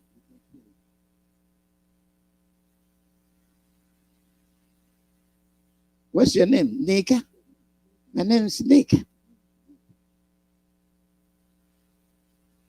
Your name is Nika. Not Nika. What again? You want it to sound foreign. We are parasites. We destroy ourselves from the inside out. And it has expanded. expanded to the point that everybody is riding on us. Everybody is riding on Biafrans. And we will be shameful walking on the road. Our people, this is a report.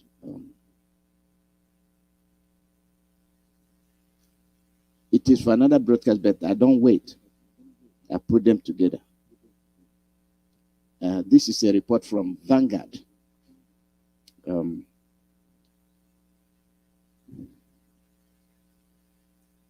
This should be a topic on its own.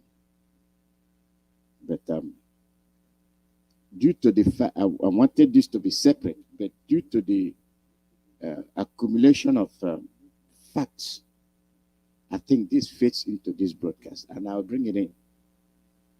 So that when you're thinking about our people that are being slaughtered, when you're talking about being urged to marry Yoruba women,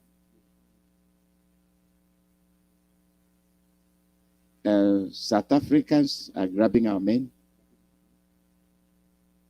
Other people are grabbing our men.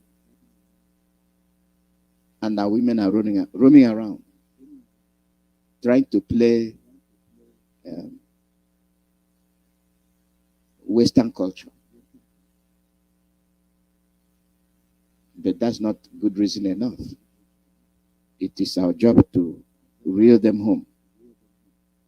Pay attention to them. Let them know we cherish them. Let them know that we value our women. And let's let our women know what we're all about. As they feel jealous on us, they envy our progress. They envy our enthusiasm. They envy the engine that pushes us. This is a report. I will let you interpret it. I will read it.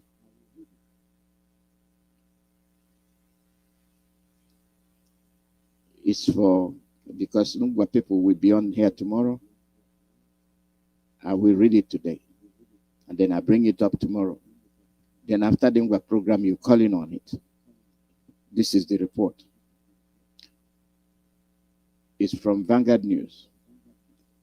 A 2020 market report by Peering Consulting has revealed that the residents of northern Nigeria spend, listen and open your ears.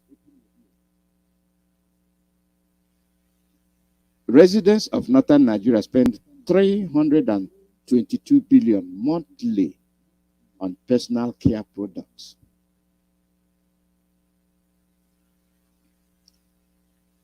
There's no money on. Nothing can be done in the eastern Biafra land. But residents of northern Nigeria spend 322 billion monthly on personal care products.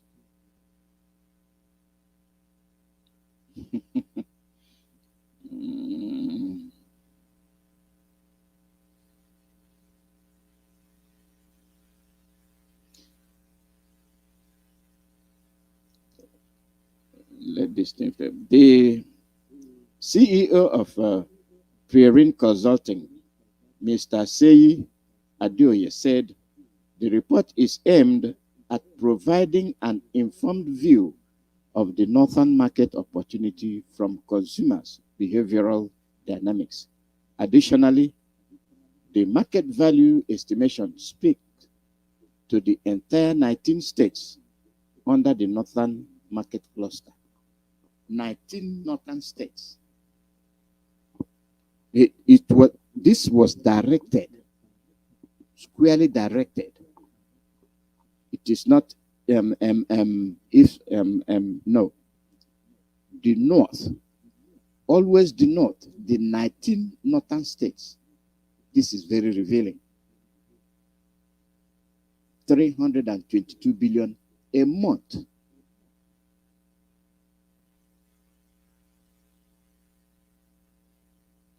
The report, which examined the northern market opportunity, showed that the amount was spent monthly on top 7 personal care products such as toothpaste, beauty soap, perfume, body lotion, sanitary pads, deodorants, and antibacterial soaps. Using Kanu State as a proxy, the report also discovered that residents of the region spend 163 billion monthly on carbonated drinks. Providing a breakdown of the spend on drinks, the report said 53% of the northern consumers consume some form of non-alcoholic drinks several times every single week.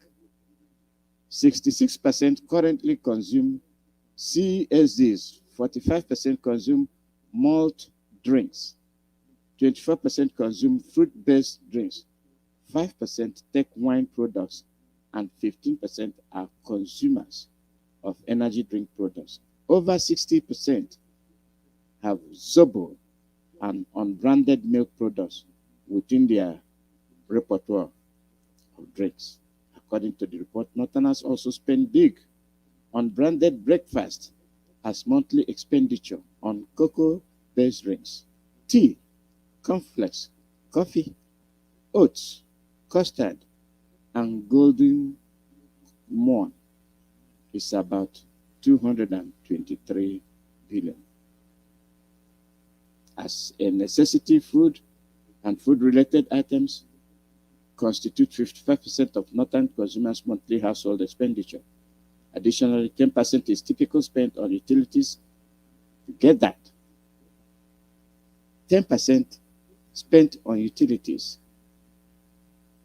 7% on personal care products, 7% on clothing and accessories, 6% on airtime, 5% on transport, 5% on medical health, 3% on baby care products, and 2% on electronics. While 58% of northern consumers have internet access. You get it?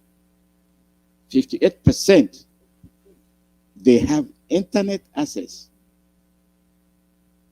Cash transaction remain king in the region with 91% usage level. Cash transaction. And the report, however, discovered a considerable ongoing use of US dollar transactions, which put it at 31%.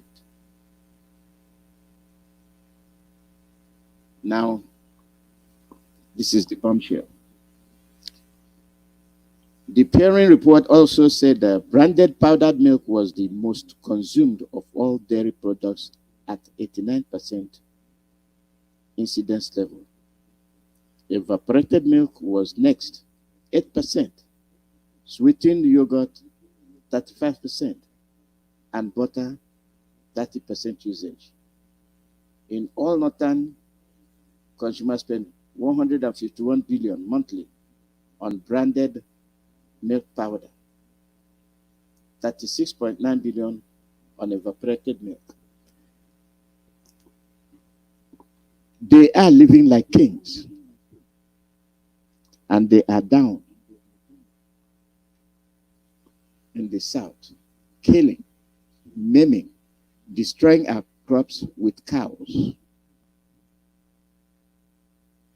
They are living like queens and kings,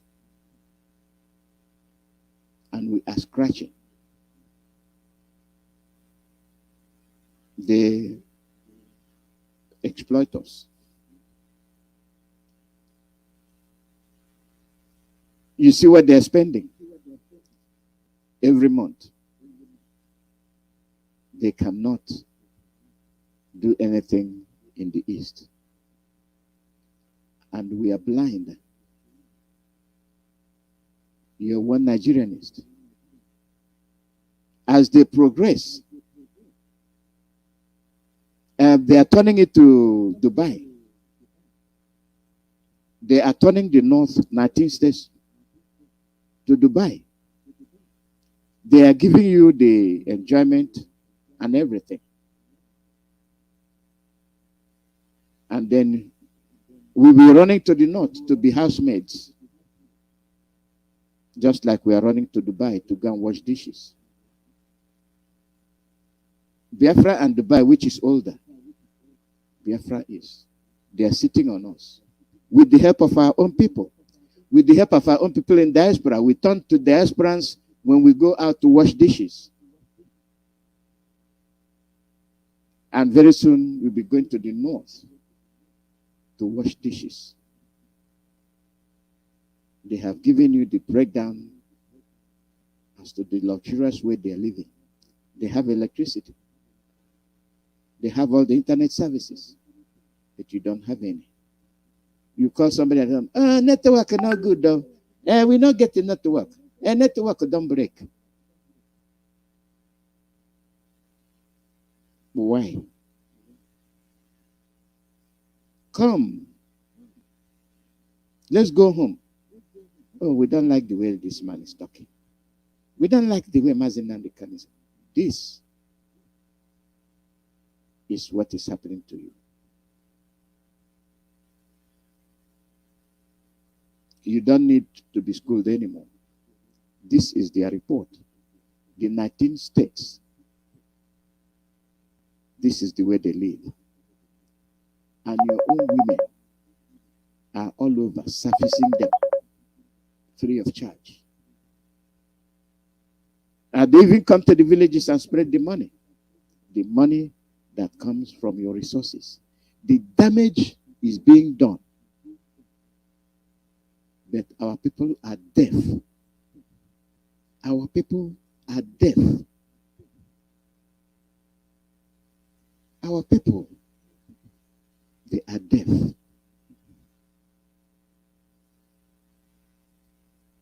They are telling you one Nigeria.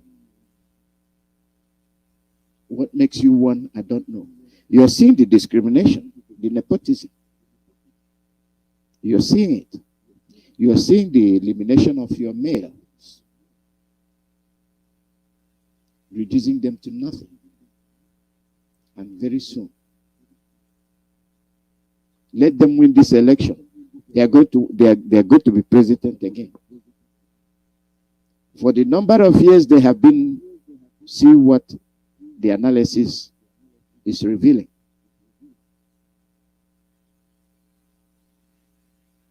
They don't like Western education, but they live like Westerners. They enjoy all the amenities. And they are secretly schooling their children, but they don't like Western education.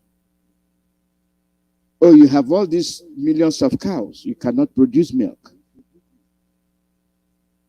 You're consuming powdered milk. What happened to your milk? You cannot drink it.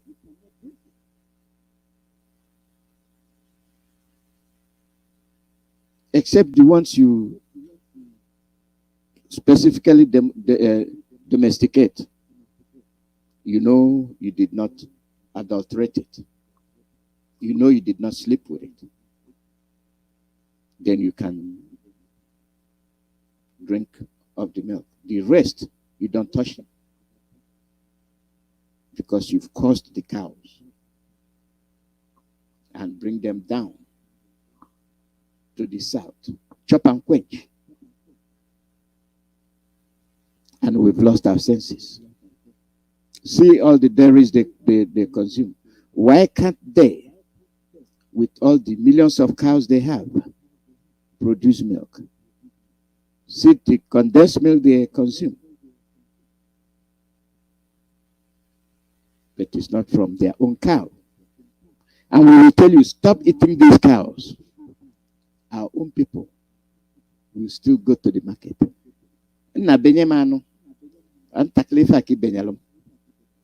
Chop and quench.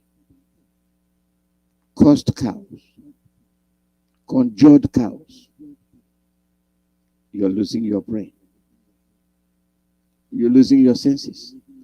You are in diaspora. Oh, it's okay. You sound better because you're in the US. You sound better because you're in Germany. You're in Russia. You're this. But you're closer to home. You are in Dubai. If Biafra had been allowed to stay, what is Dubai? You throw these away. You throw these things away for a penny, for a worthless paper. They are spreading you the paper, but they are using the dollar.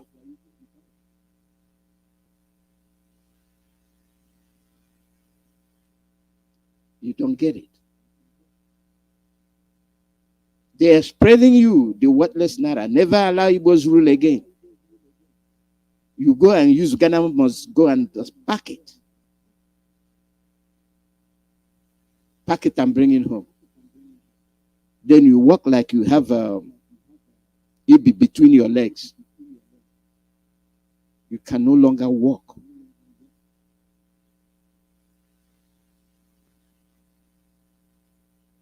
You see them. Go and look at these men, and you understand what I'm saying. They have eaten and eaten that they don't know the limit. Some of them are pregnant, and some of them work like Ibiodra.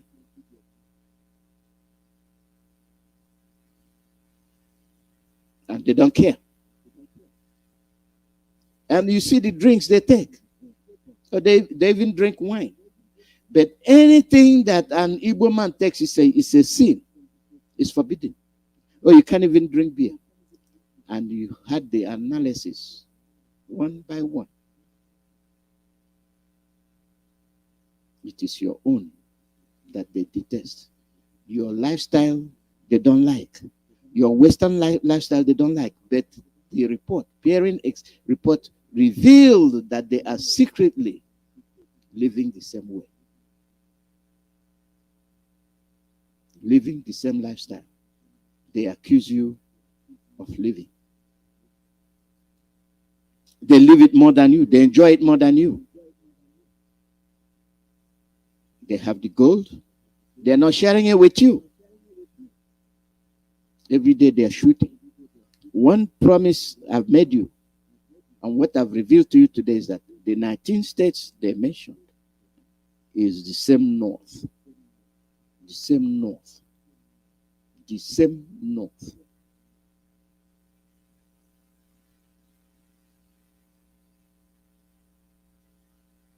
And the rest, good luck.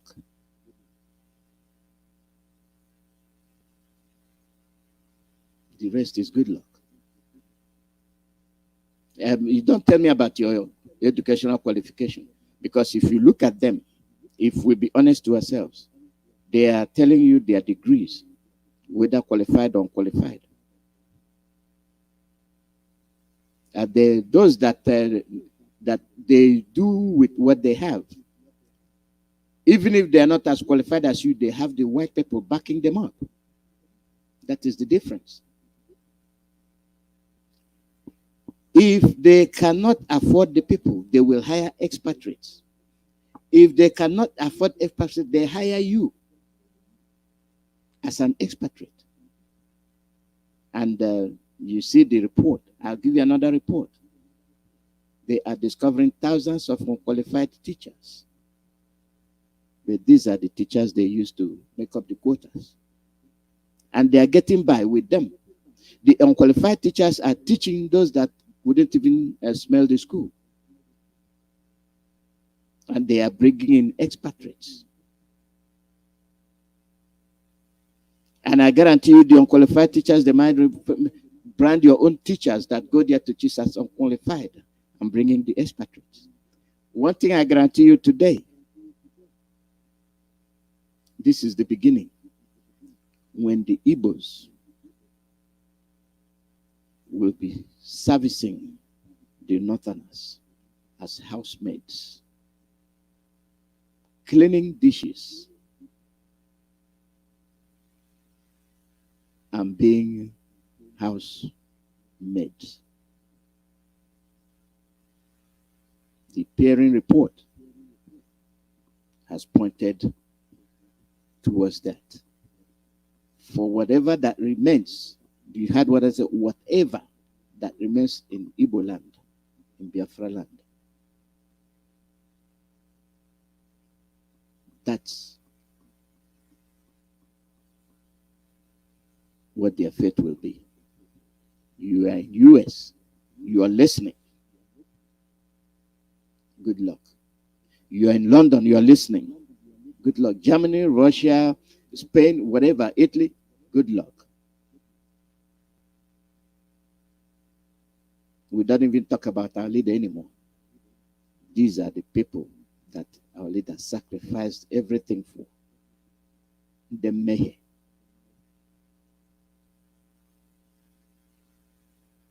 We are parasites.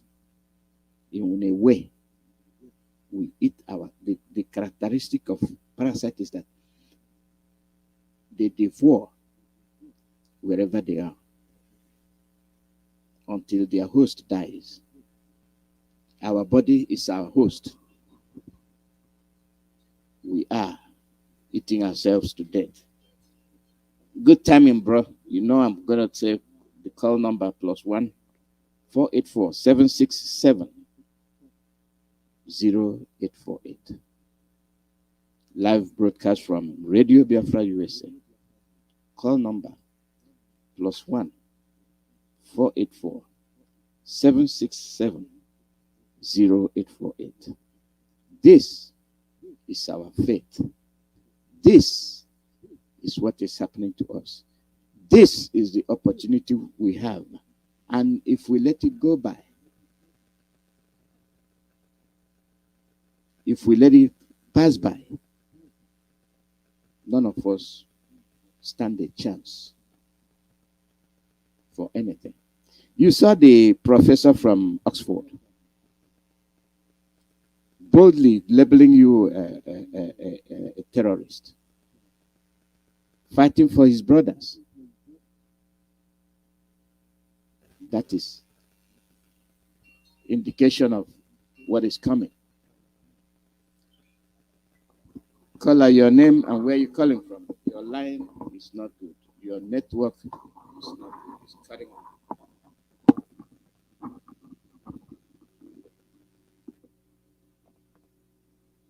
Caller, your name and where you're calling from. Caller, your name and where you're calling from.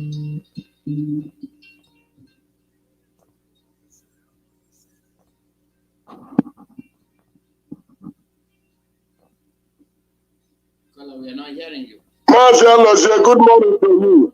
Yes, this is Mazi Chukuma. Your analysis today is fantastic. But let me debunk the analysis of whether 320-something billion monthly in the north. Who are the people? That money is being spent by the strangers. I lived in the north for 32 years. There is no, in short, where is the headquarters of poverty? Is it not in the north? Yes? I'm not in a state of argument. They are telling you what they are doing, where they are spending the money. Okay, let's forget about that. Let's go to Lagos State. Mrs. Whether it is called Tunubu, forcing our people that we must marry their children, their daughters, or they swallow us. I don't blame them. If you remember, immediately after the war, Ikenga superstar, they sung a record like that says, Ikenga Ganumo. Does it mean that the Yorubas they don't have male to marry their female? Our people, we are useless. What I'm trying to tell the Lagosians or the Yorubas, Let them start destroying our things so that our people will get common sense. Are we not the people that developed that Lagos? We are the people that developed Lagos. Why can't we develop our place? Because they say charity begins at home. Very soon they will start to kill us all over the world before we get our senses will come back. We are stupid. We don't know anything. We have fertile land, but our weather is the best. What are they doing in the north, doing in the west? Are we not to develop our place? Before you know it, you see we are developing Dubai. In short, I don't have anything to say. We encourage the Lagosians. Let them start destroying our properties everywhere so that we get common sense. Every day we are saying the same thing. When they destroy, they will come out and shout, this and that, 400,000. Our people, they are useless. Oh, hey, Biafra.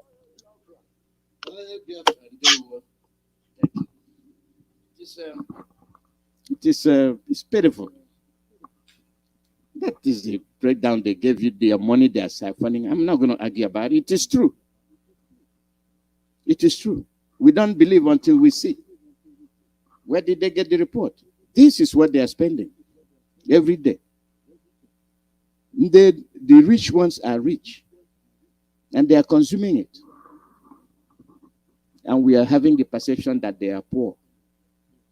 We continue to harbor that in our mind and not see what is the current state of affairs.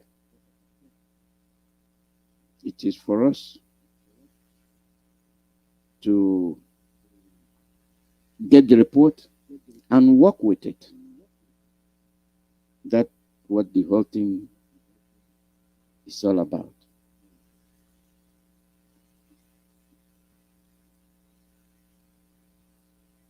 Welcome, okay? Mazi, our leader, Mazi Nnamdi, Kanu, Kamano, and all his lieutenants doing the needful. We'll continue to appreciate all of them. And our respect, greetings go to our Lord, His Excellency, Her Excellency, Lord Kanu, Uchechi. She just cooled the atmosphere since few days. We are very happy. And we pray that Chukwu will continue to inspire her, protect her and her kids until she rejoices with the husband again. Yeah, even the Bible, those of them not gonna Bible more. Church, I possible here. He said there that out of the abundance of the heart, the mouth speaketh. Why I'm saying this, particularly to that idiot, that Tinubu wife, who is making that statement. And the mind, this is not the first time, not this third and they're threatening Igbos. The other time, the other man said they taught in Lagoon. But one thing is clear. Human being, they will make a move. And then there was an ayaka, they don't want to grow. We know we developed that place. We are not saying that we are not competing in their land, but they say the threat is a reciprocal. If that woman cannot go back to his, then in 1994, during 1994, Abiola run, he saw how Lagos is. The so-called Igbo developed there. And about 5-10 years ago, when I was discussing with my friend, he's a Yoruba, he's a son, he was telling me one thing. When I was building my house there, anywhere they want to develop their colors, they put it for sale, and Igbos will develop it for them. Look at what is happening in trade fair. Even the agreement, the lease, they went for 100 years. We remember what happened last year. What is happening in Ladipo? Everywhere in Festac, I'm word of it. But will our people learn something? Go to Oba, be mapped at Omombra, Alaba, let them relocate. Mazi, I am a victim equally. I have a house in Lagos too. But Agrak, onye the back, onye in the ihe dị azụ agụ ka ndị ka akọ ndị Igbo yola. So we must go home and develop our place. And this woman is saying, you see why this is why they don't want to develop our place. It's not today they planned it. I mean, Tinubu, and this is why Tinubu is trying to all through Channel to come into power, to actualize their plans. Everything that is happening to our people in that so-called Lagos state, this man is aware. I will not accuse all the Yorubas. There are good ones there. But this woman spoke her mind. But do you remember the lie? They don't allow our people to vote. This is one thing that's telling me about this idiot called Obi or whatever. But at the end of the day, the same people are as this is Obi who killed Biafrans in his river, through their dead body. But you see the same people, the same Igbo races that are marked for complete extermination. Every day somebody is being hacked down unnecessarily. Yesterday somebody, a young boy was killed in Oburolo, and the Babaga have vested his heart immediately. The wife was online. And see, you see our brothers in diaspora, our brothers in the so-called Biafrans. Man on Adiki Heji Koyono. This Obi they are talking about. Has anybody called Obi, interviewed Obi? What did they tell you in UK, in London? Can you hear what you pull out to go and form your own? Mazi, our people are very difficult, honestly speaking. Onyen do said it. Onyen do said it. Obo no obo chukwu okaba ma send them. Not obo na egagara agba yola. Our people are very mean. Our people are very, very mean. What has this thing has happened now? It's showing us something. But one thing is very, very clear. It doesn't matter whatever they say. Only they say you need 100 men. Obedient or no obedient. Nobody has forgotten Onyendu. The fanaticals, men and women of valor, radicals, all of them are solidly there. And we're in our work. Because we have done this work. I've done seen the Sioux falling. All the prophecies of Onyendu, are they not been accomplished? How much is dollar today? I went here and go to another country. And people know, but they cannot come out and say, yes. So that Onyendu will not take the glory. But what I continue to encourage our people, especially Biafrans, we must continue to push. It's not time or too much talking. This is time of action. Onye man called them a bro warrant and a pure of ma. Onye then after what he had better and onye put a one state back our war. Obermobi, oh, get us smell that place. We're not praying for him, but he's a must. That was our plan. Who can that to vote can not and by INEC, who is in charge of INEC? It's not Fulani. Army, police who are there. Our people should come back home now. But all of them that sold us, all of them that killed us, we are taking record though. People will say we don't talk much. When time comes, here and there. If our people will told that now changing them to MOD, do we know before? We are only they have done the good work. And the Biafrans, both to the Zoological Republic, they have done well. It has penetrated. And especially I thank all the Autumn again. We continue to appreciate Autumn for doing the needful. Imagine so bad. Who's an Abkadija Lamo, maybe Biafra or nothing. Biafra or nothing. Let them continue to, their place is open. No problem. We continue to correct their people, especially in Biafra land. We know what they're going through, but they are there for us and we're only here for them. We'll meet very, very soon. What they have better? Imagine they will just see here. One of the see and one of the you see Nika autopilot every year. We'll see how it will go. We own that land and in Bruises, UN, who are they recognized? It's not IPOB. They are giving order. Also, how it is on another. Now, what I want to go through, Mazel and the work on him. Thank you. A minute.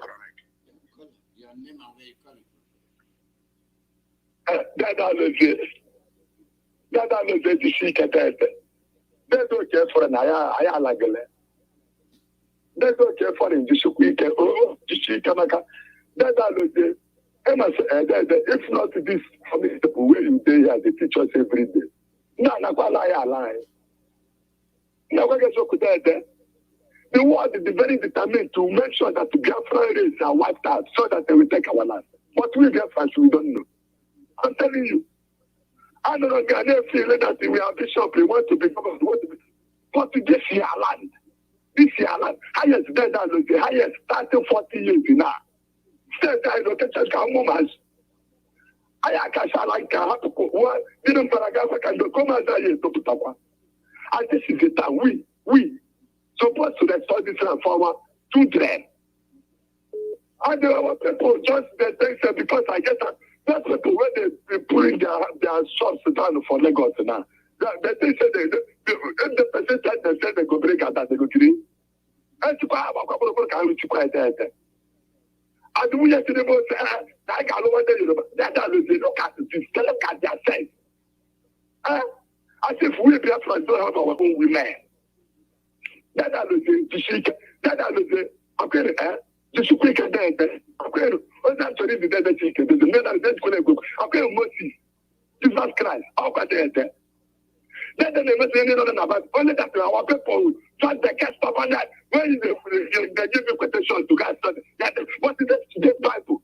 Now, pastors, bishop, for everybody carry the talk to you.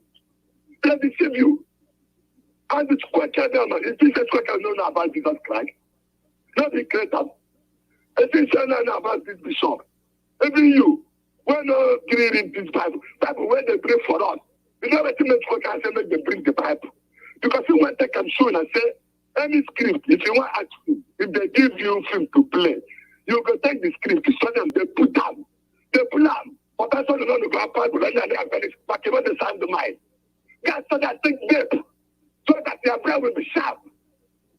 I am like a plan. That plan is to go back and reach. Mama said, no, girl, feel it. My father may be something, but I didn't allow him to give a time.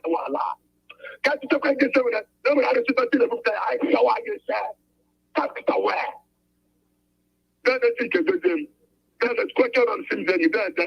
Okay, Matthew chapter 27. Jesus was taken to Pilate. Then the guy said, oh, yeah, then you go. And I feel John chapter 10.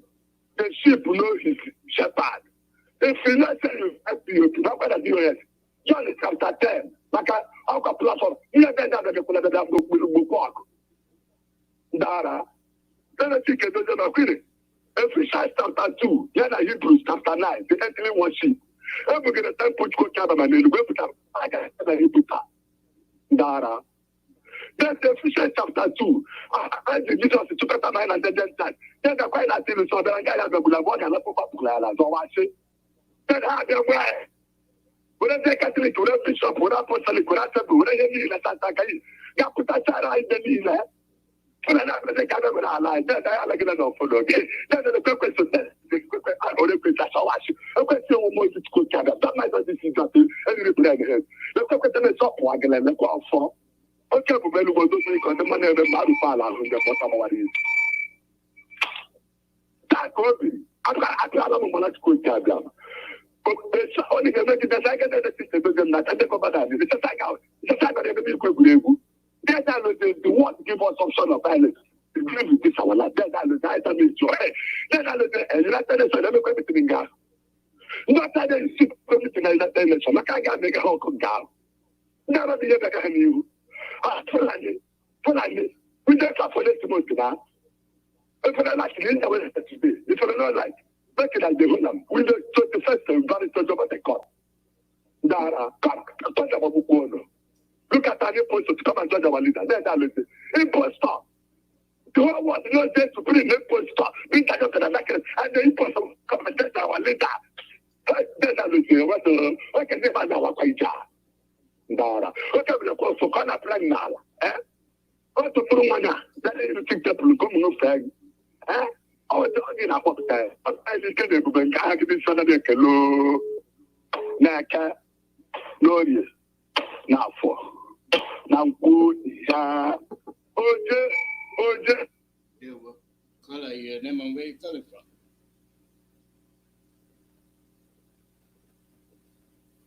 Call your name and where you calling from. Your line dropped. The call number is +1-484-767-0848 +1-484-767-0848. When people do research, the revelation there is something we must look at, not look at it negatively. We must look at it positively with regard to what it is telling us. What it is telling us. Color your name and where you come from. Yes, good morning, Dr. Alos there. Thank you so much. I listened to your wonderful, topic this morning and the good analysis you presented. My brother, I ask everyone not to despair. If we believe in the Chukwu Kikabiyama that we worship, we can see that what is happening is highly spiritual, and it's only those that have spirit mind that can see it. I'll make reference to the one guy that called yesterday. He said that P2B and Mazi Nnamdi Kanu are moving on two parallel lines, and mathematically, two parallel lines don't meet. But the guy said in the end, he's going to prove that these lines will meet. It's a very spiritual statement that he made. And it's only people that see in spirit will understand what that man was saying. I understood it very well. And I've been trying to allude to that several times when I call on Radio Biafra. You see, what is happening, one thing about me is that I don't despair. I don't bother myself with what I have no control over. I don't despair, and I don't worry about what I don't have control over. For the fact that these children, these youths, per se, that are clamoring for P2B and looking at P2B as the savior who's going to give them what they want.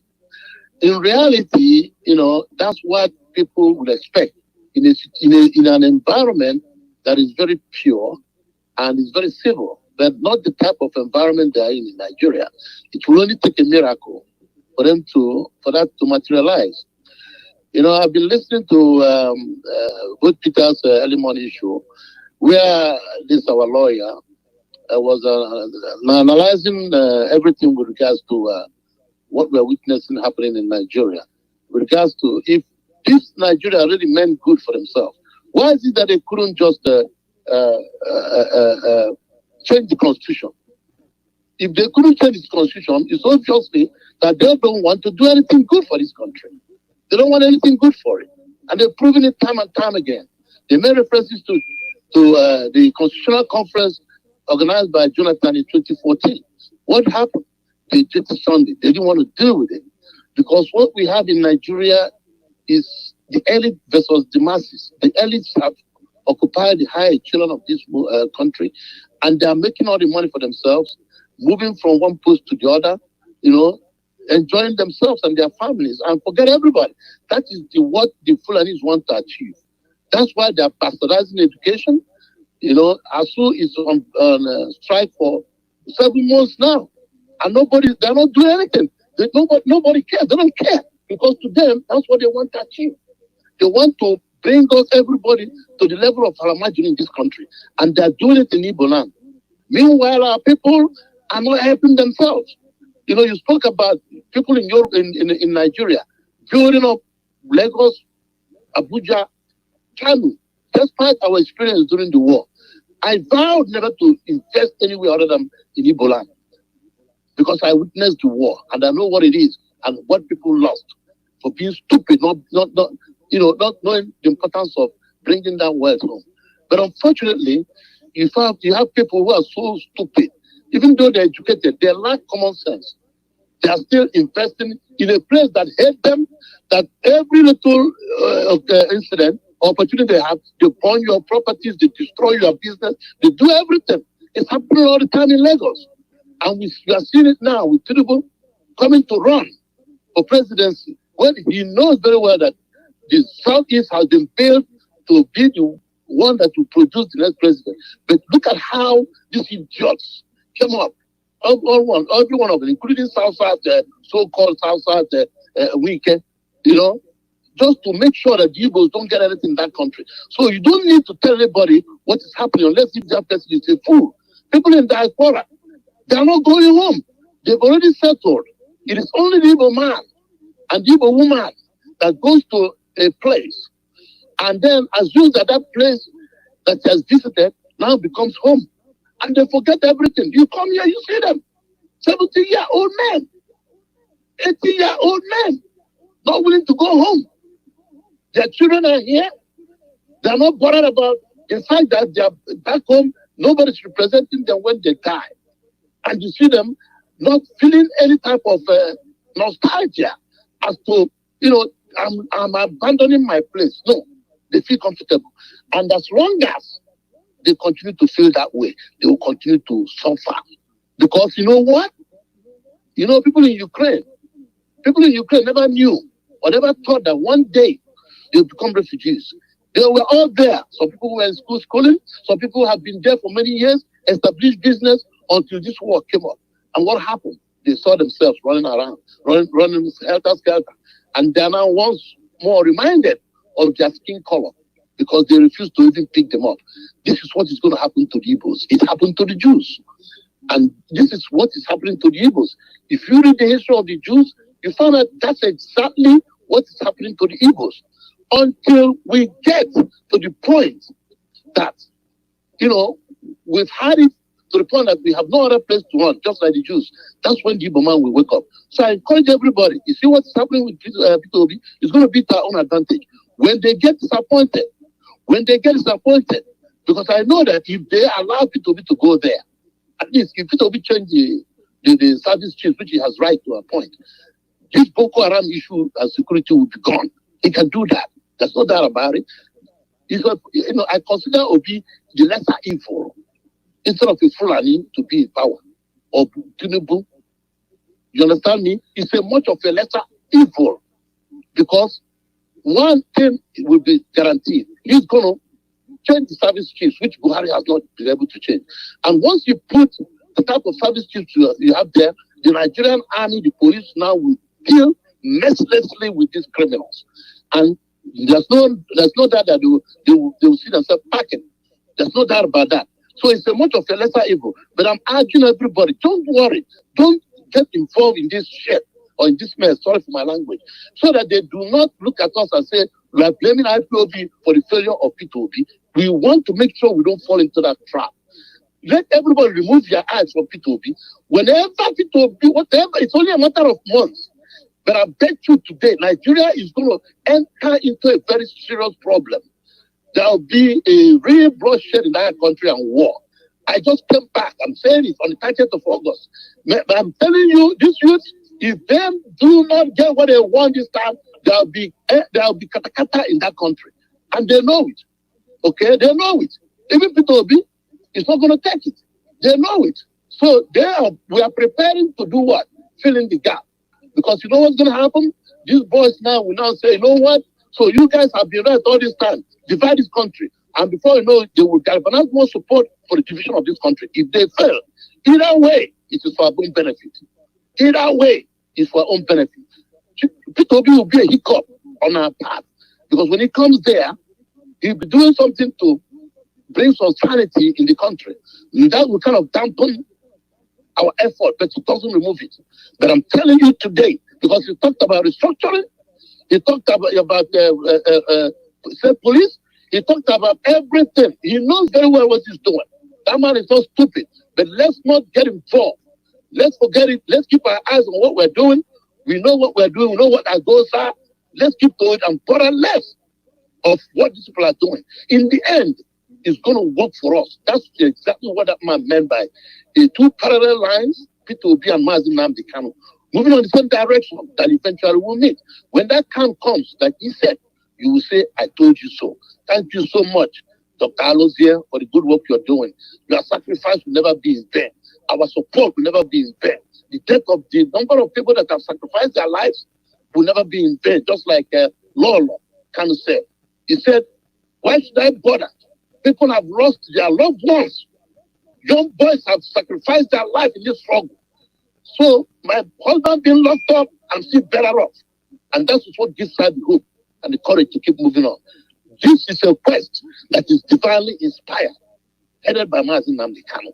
In the end, we will win. God bless you. Bye-bye. Thank you, Ben. Thank you very much. That's why we are not involved in their political movement. We just we respond to what people say. They're doing what they're doing, and even Peter Obi, even when he gets there, he has his work cut out for him, because those in the Senate and in the House will vote. So let's just get out of their political movement and let's address our issues. The economic analysis, there's more to it. I'll deal with that tomorrow, to show you that Nigeria is not one. To show you that we are the slaves, and we continue to be the slaves without realizing it. We think we are the champions. We think we are directing everything, and they are telling us they will useless us, and they are. Why do we have to argue about what we see? Caller, your name and where you calling? Dr. Chukwuemeka, thank you for taking my call. You're speaking to a brother who's in with the scavenger. I'm calling from Africa. I'm calling from Africa Sud, South Africa. I greet my leader, Mazi Nnamdi Kanu, a prisoner of conscience. I greet all IPOB members, all Biafrans, and all the radio listeners of Radio Biafra, who is getting a favor from what our leader, Mazi Nnamdi Kanu, have developed and keep for us. Dr. Chukwuemeka, please, I want to beg you, I want to ask something from you. It looks like, I don't know whether you understand that we have, that our brain is full of powder brain, dust brain. We don't understand things, and we don't put so many things together. That is why I would like you to, if you can pick at least 2 items to educate us in a day. Because we don't know where to start when you pluralize it like this, talk so many things. I know it is good to pick from one thing or the other, but you are not talking to those normal human beings who put things together in their brain. Please, I would like you to help us, please. When you're talking, you minimize it so that we can at least talk more. Because now, where do we start? But what I wanted to say is that here, you know, Biafrans must know exactly what is on board. That there is no way someone can be a general in Nigeria setup, a general, without being someone who has been killing Biafrans. You must, before for you to be a general, you have drank the blood of Biafrans. You drink with the cup, you eat their flesh, and you drink with the cup. You drink their blood with the cups. That's the only way you can be a general in Nigeria. If you go through into the history of Nigeria, you must know that somebody like Ike Nwachukwu exists. And Ike Nwachukwu climbed to general because of what he did to Biafrans. How he was eating helping enabling our destroyers, enabling the Fulani to kill us, to do bad things against us. And now, if you go into it now again and start to look about this Nwachukwu again, Onyema Nwachukwu is the one who is washing the cup of the Fulani terrorists. When after they drink the blood, he washed the cup for them. He's the one telling them, lying. They just write a script for him to read. That is why he graduated to general. And if you look at about Obasanjo drink the blood of Biafra, he eat their flesh and drink with their blood. He wash with the blood of Biafra. if you look at all the generals in Nigeria, so you must know whenever they start to call a Biafra man or Igbo man general, you must be very, very careful about the person. Mazi, if you talk about, I would like you to make a program about our situation, even we in diaspora, and our women, and also our men, because they have conditioned us, even here where I am in Africa Sud, you cannot get any paper without marrying them, marrying the citizen here. So that means it's a condition, it's a marriage, or we're not to go into it. But you must make so that we can speak to these ways, Regina them, and all those our women who normally like to dance Ngongo music, to know the reason why we are against these people they dance the Ngongo music for. That they are depriving their children to marry even their own people. But I would like that to be another program, if you can help us to dive into it, to let them know exactly why we are against. So that's what I wanted to talk about that. And I agree with Imapafu, because Imapafu told them, yes, don't think that we don't know, we are taking record. If you think that, yes, you are under pressure or under instruction to kill your people, to lie against your people, then either the one catching to Waja, I catch up on to put it here. When the time comes, we are also going to work under instruction from Biafran to do whatever we want to do. Because you are killing us now, you say you are doing it because you are drinking the blood of your people, you're drinking the blood, washing the cup for the Fulanis to drink the blood. Then you will tell us that you are under pressure. When the time comes, we will also be under pressure. Because you are the one saying that you got accolade from all over the world, accolade of killing your people. Let me tell you, Nwachukwu, I don't know if you dispute this one. Katiola Lang and Antonio Guvarech.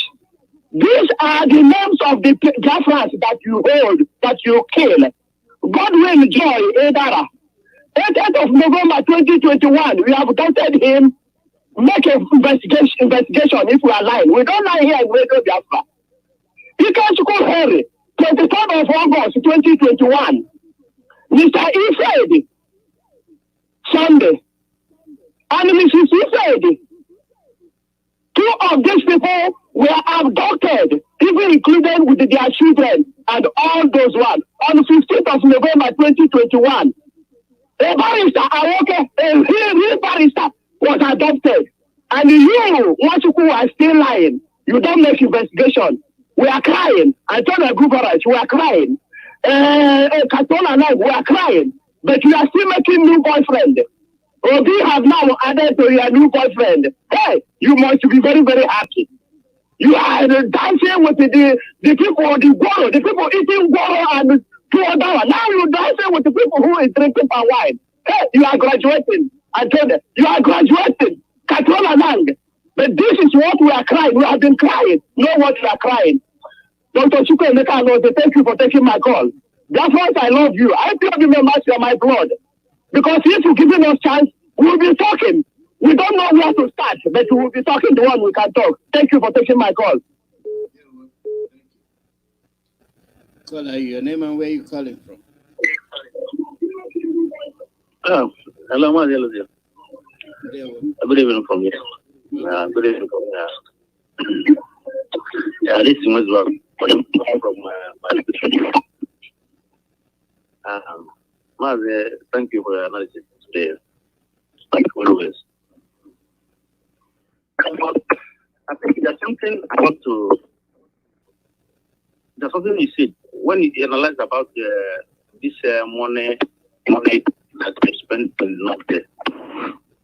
I think the meaning of those, I think it is money that they benefited from the government.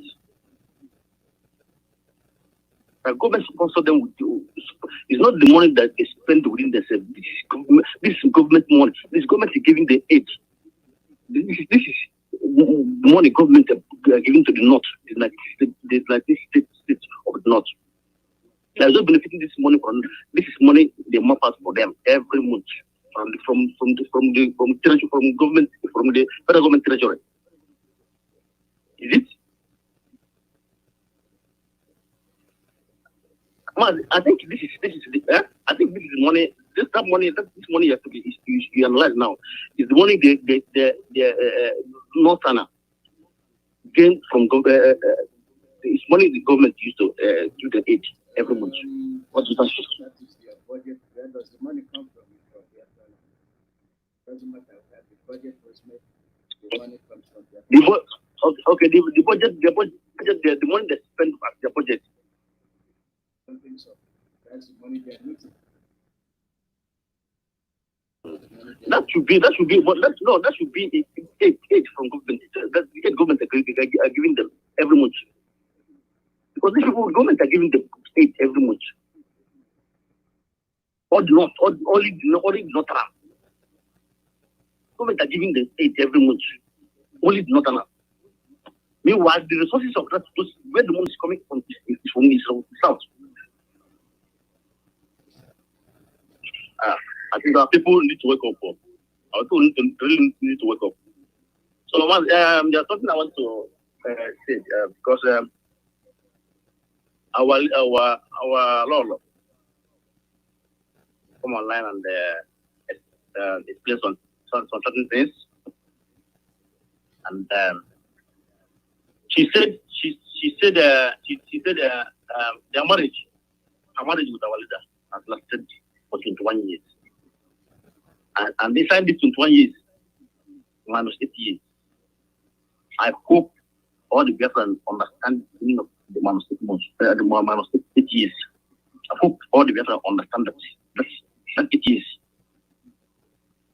Because this woman has suffered. This woman is an exceptional woman.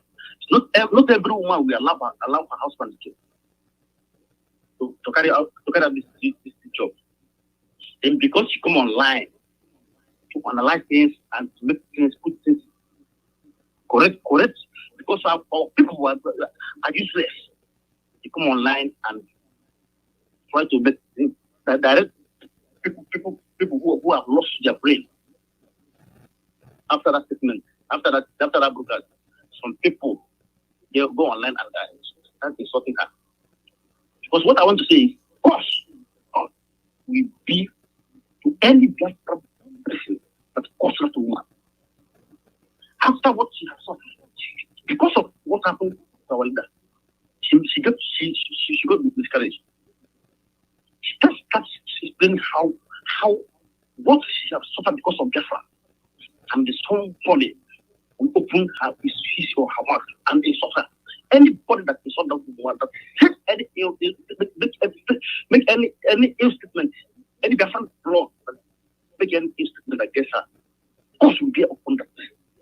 Yes, course must be upon the person head. After all this, whatever this woman has suffered for, sacrifice for us. This is what I want to tell her. Thank you, brother. Thank you very much. Money they are spending, they know where they get it from. And when they are spending it, they have all the amenities, but in the South we don't have anything, including the Yorubas. We're all in the same boat. And this is why I made it clear, what the politicians do is what they do best. Carry out the orders of their masters, divide and rule.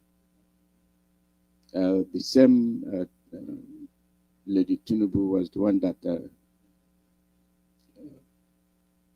told the Igbos to leave during the past election. She's rearing up her ugly head again. Call her your name and where you calling from.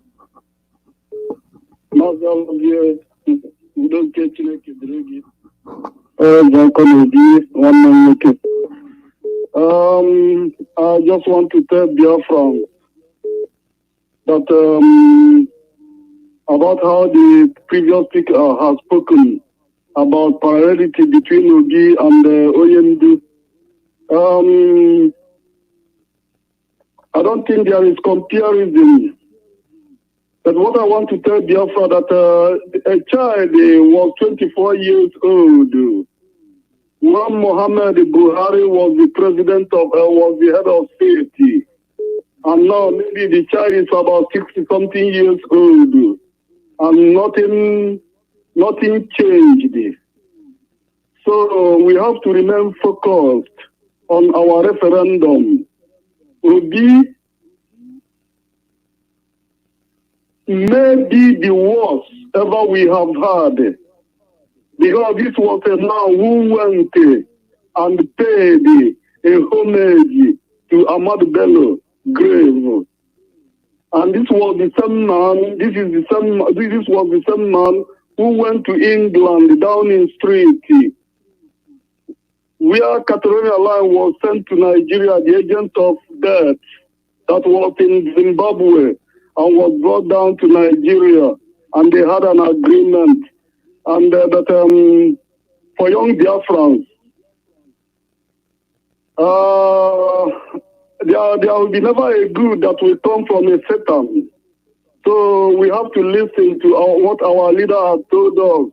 We have to be in a hurry and get away from here before it is too late for everybody. Referendum, it is time for us to decide which place to belong to and not Peter B. Who is Obi, the man that killed a lot of IPOBians and threw them inside the lake. The man who went to England, find a green, dying with agent of killer death, Katrina Line, and you must have known the history of that woman in Zimbabwe and other places she has been. So my brothers, please let us be in a hurry and get away from here. You are talking about 2023 with Peter Obi, while the Fulanis, the jihadists, surrendered all the bush, and you don't think what shall we do to get them, or how? Well, we think what shall we do to get them out of our place? You are talking about Peter Obi. So, Mazi Iyke, thank you very much. This is what I want to say to my fellow, my younger Biafrans. Thank you. Well, thank you very much, and we'll continue to talk to our people. It's a learning process. When we bring out the issues, we connect them together. That is why sometimes it seems like you've had it before, but there are things that connect to them. We put them to show you how they're interrelated. And if you don't do it that way, then you'll be missing. You'll be missing some lines. So we need to make sure we help people understand what we're saying. Call out your name and where you're calling from. Mazi, good afternoon from here. Thank you very much, my big brother Mazi Iyke. I salute your courage for the good job that you are doing for Biafrans. Biafrans appreciate you. Onyendu, I say our ancestors, guide and protect you. The DOS and the HOD, I salute you, all of you that is working assiduously. Lolo, our beautiful mother, I salute you for coming out and encourage us. We never let this fire quench until we get restore Biafra. That is our goal. It doesn't matter anything any idiot is talking about. They can gang up, they can conspire. Our leader has said it. They will conspire against us. They will do everything. At the end of the day, Biafra will be restored. He made it clear. If you go to the brokers of our law, you will see what she said about when they ask her a question about threats. There's something he said there that caught my eyes, and he now referred me to what our leader says. He now referred me straight to what our leader has been telling us. Now, Mazi, I remember your brother will call you from UK. Mazi, the reason why I called you, I know you are good in keeping record, just like me, but something escaped my mind. I've been, worried about it to get it, to send it to you. If Biafrans can remember, this year, sometime earlier this year, That was before they kidnapped Onyendu. This man called Buba Gladima, I repeat his name, Buba Gladima. You people don't know that Buba Gladima is a very dangerous man. But when he comes, you see they interview him, he smiles with his teeth. You see Buba Gladima? Buba Gladima is more traitor, is a very devilish human being. But you never know. But we monitor them. Mazi, you see, there is one interview with Arise TV granted Buba Gladima. Buba Gladima, they asked him some questions. He said that Southeast is the only peaceful place as at now. Buba Gladima I don't know, Mazi, if you can remember that interview on Arise TV. Anybody that is hearing my voice, if you can search and get that, I can't remember the actual date.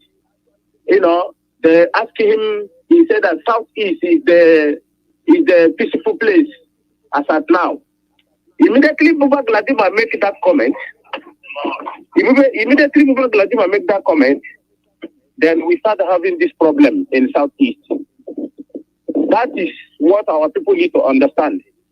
Mazi, I will try to go and bother and look for that tape, and then I will send it to you. And I want to thank my brother. I will use this opportunity to thank my brother Ben. He spoke very well. Mazi, I will leave it here. Thank you very much for giving me this opportunity. Thank you very much. Baba Gladima, they come in tons. There are many of the Northerners that speak differently but with one voice. They tell you what they intend to do, and they do it. They carry it out. That is what they want to do. Yeah, but we don't take them seriously. The only time we realize that something is wrong is when they implement their policies. These people have an agenda. We know their agenda. Our leader exposes their agenda. We all know what they are doing. We all know what they're all about. But what are we doing to counter that? That's the question. What are we doing to counter all these things? Caller, your name and where you're calling from.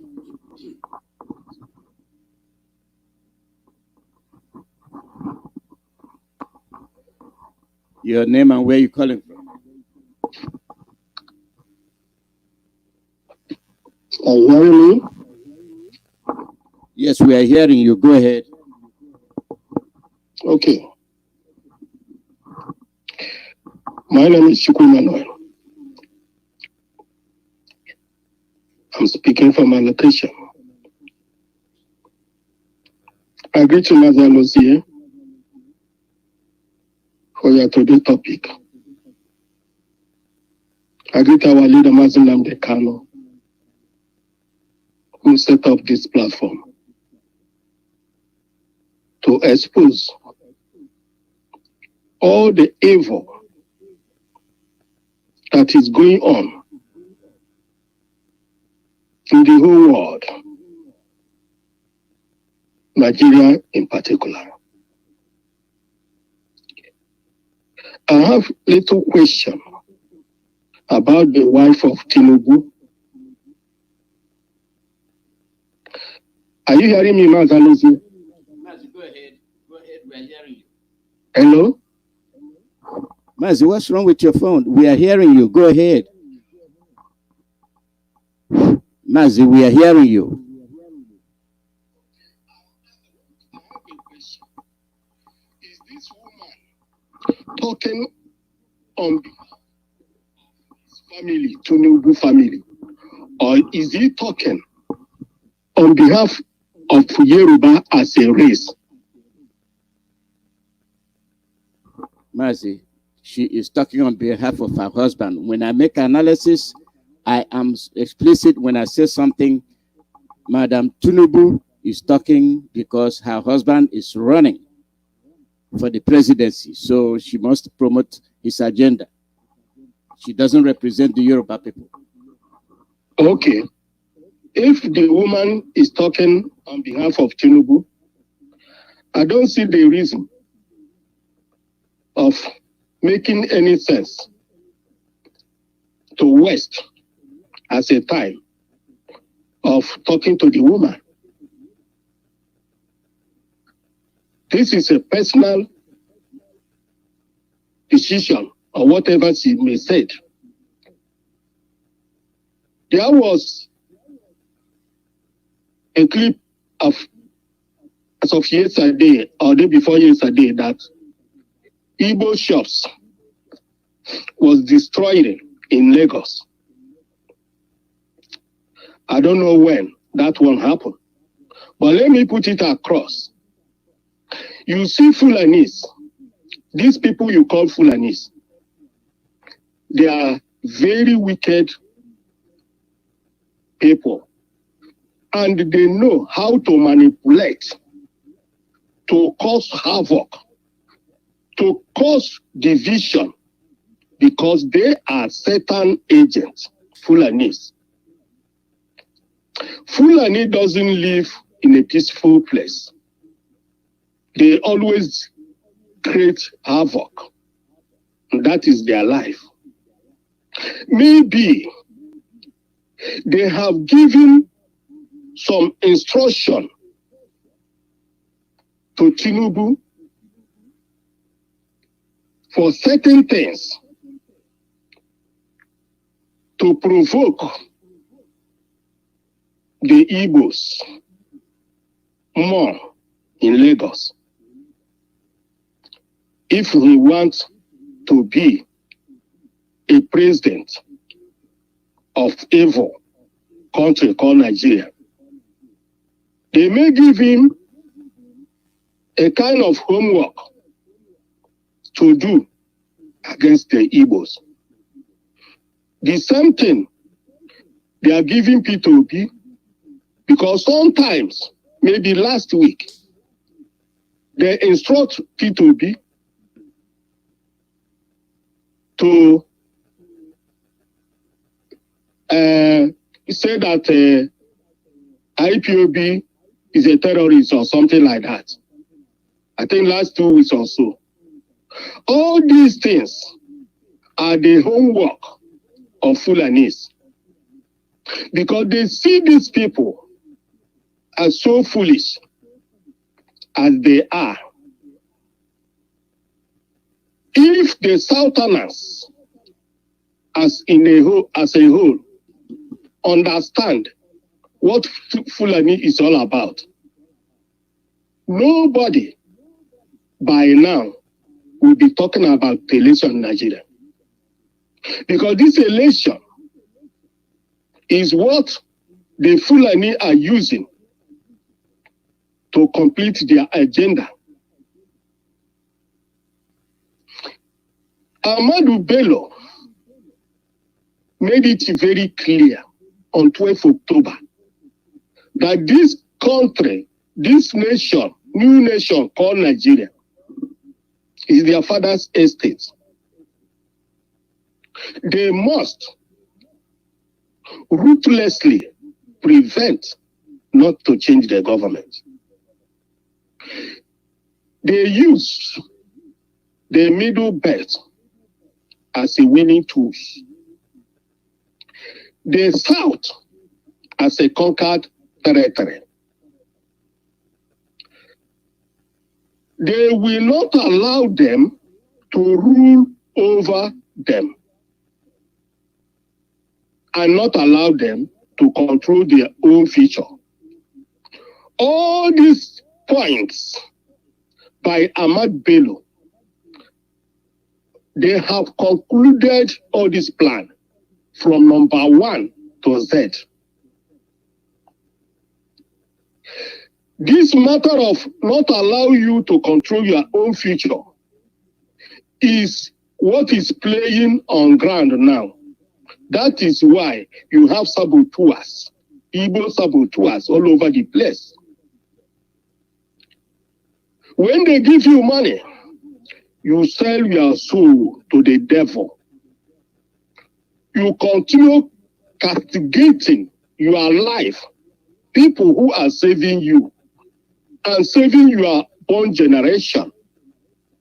You forgot that a day you will die. Maybe your children and unborn generation will suffer for what you created when you are alive. Shameless human being is Igbo Nigeria. Shameless. They have no shame.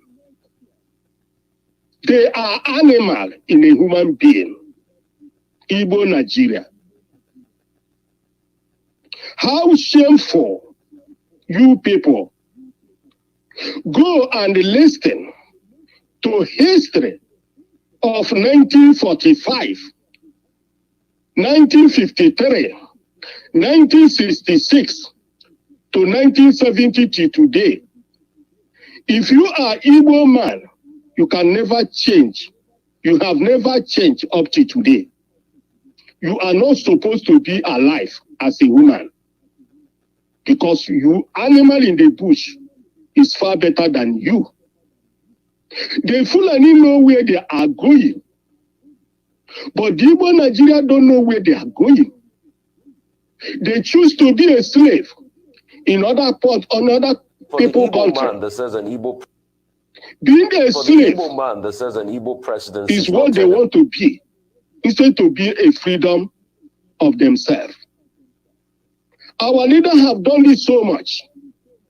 Anybody who have not know what Nigeria means to do today, let him go to hell.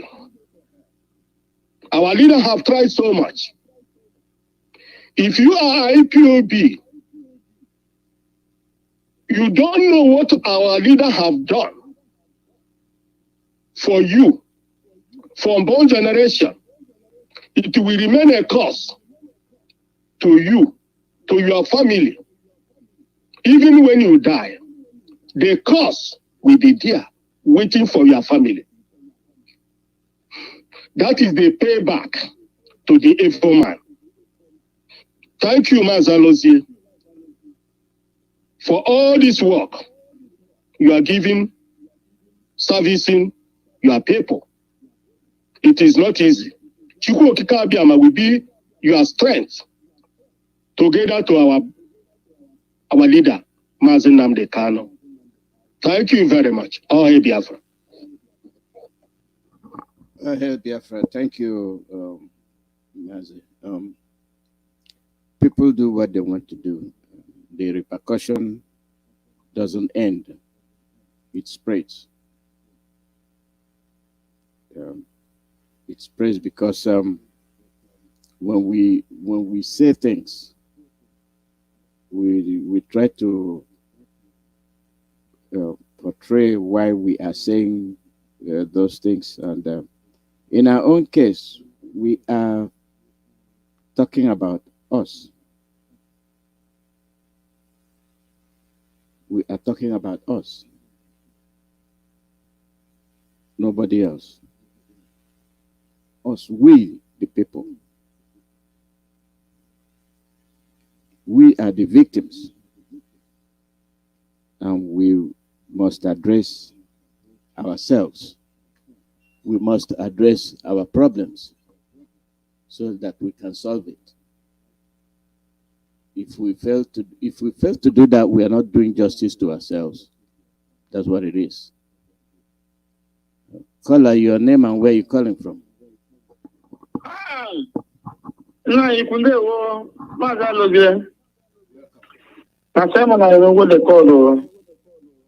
Welcome, Simon. Go ahead. Thank you for giving me this opportunity. Well done for a wonderful topic this afternoon. And fellow Biafrans, may Chukwu Okike Abiyama bless and protect every one of you. Protect our able leader, Mazi Nnamdi Kanu, wherever he may be. Okike will protect and guide you. He knows your journey, he knows your mission, and he must accomplish it and come out. There is nothing enemy can do you. You will back soon when the mission is accomplished. So shall it be. What is playing? Mazi, what is cooking? What is yaying? How did it happen? Mazi? Well, our people, some of them, they know what is going on, but some of them are confused. But those of us that knows why we are here, why our mission are, and why we join this struggle, should know that we have been eating before they start party. So all these things that is cooking, happening now, we have been here. We are here. Last time articulated or articulated. All those things, those Egyptians see today, we shall see them no more. Most of all these things is just distraction. We expected it, we expected more. Because if all these things, now they are talking about pushing Obi to be Igbo president. Yeah. Because they know that Nigeria is dead. They need more blood. They need to suck us more. If some of you can remember,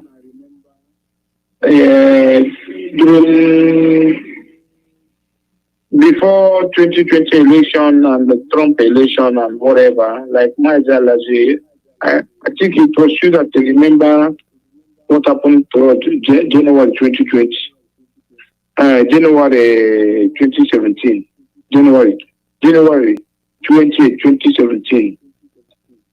How they slaughtered our people, how they moved our people down. What happened? It wasn't so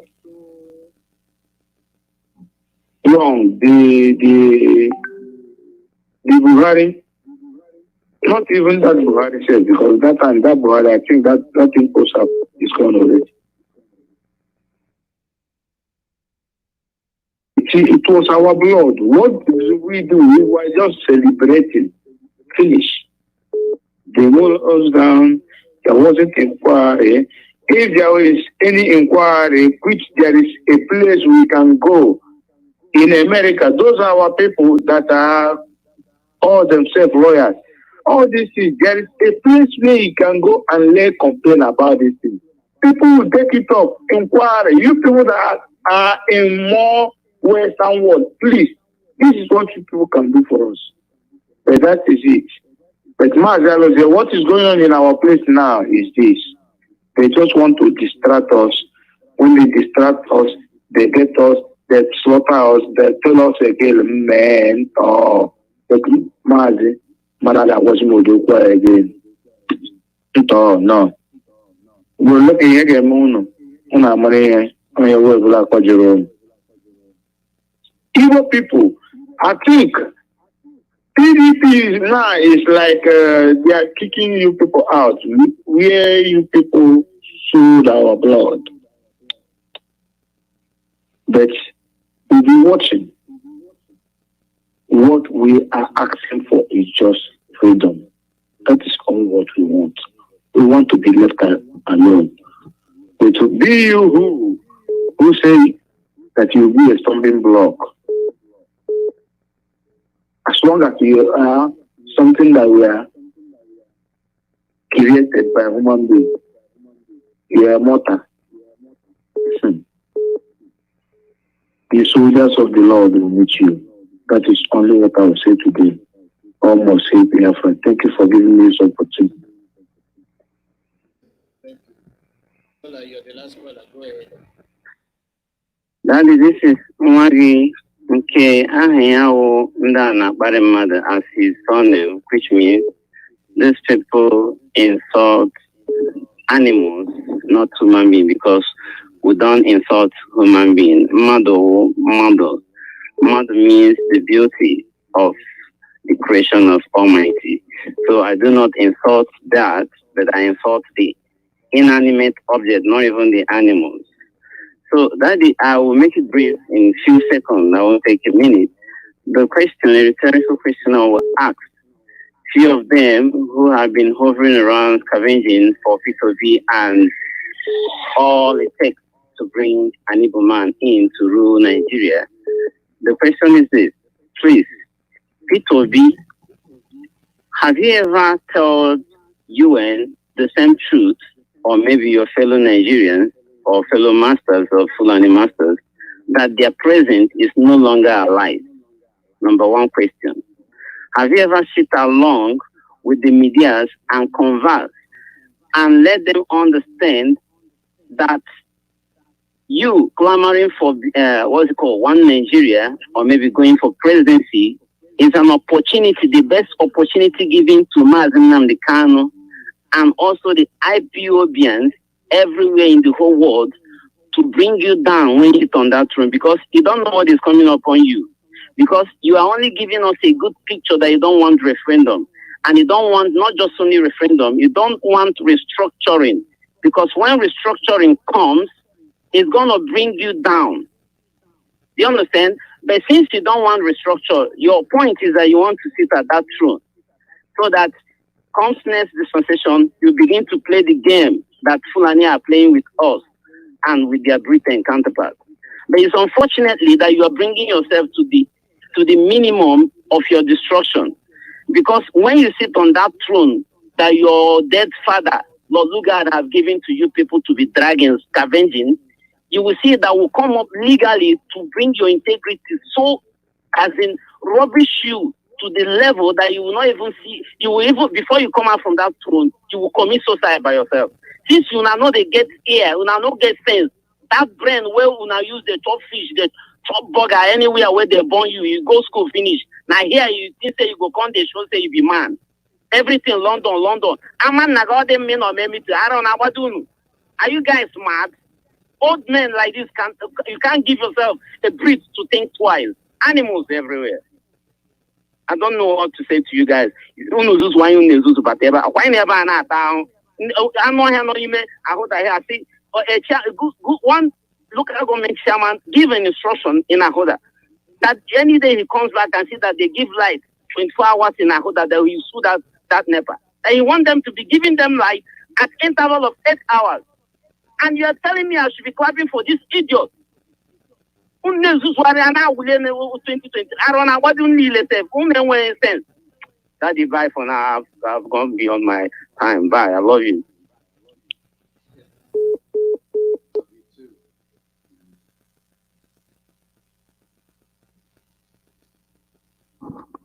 Well, this is where we'll be ending the broadcast, and we'll be on the air tomorrow. Ndingwa will be here with us tomorrow, and that's where we run our program. I thank all of our listeners, the callers. Some of you, you're here to learn, and some are here to just listen and gossip. Well, our leader, hold on tight. We are behind you, and we will never abandon you. And this is where we'll be ending today's broadcast. South Africa is coming up next, and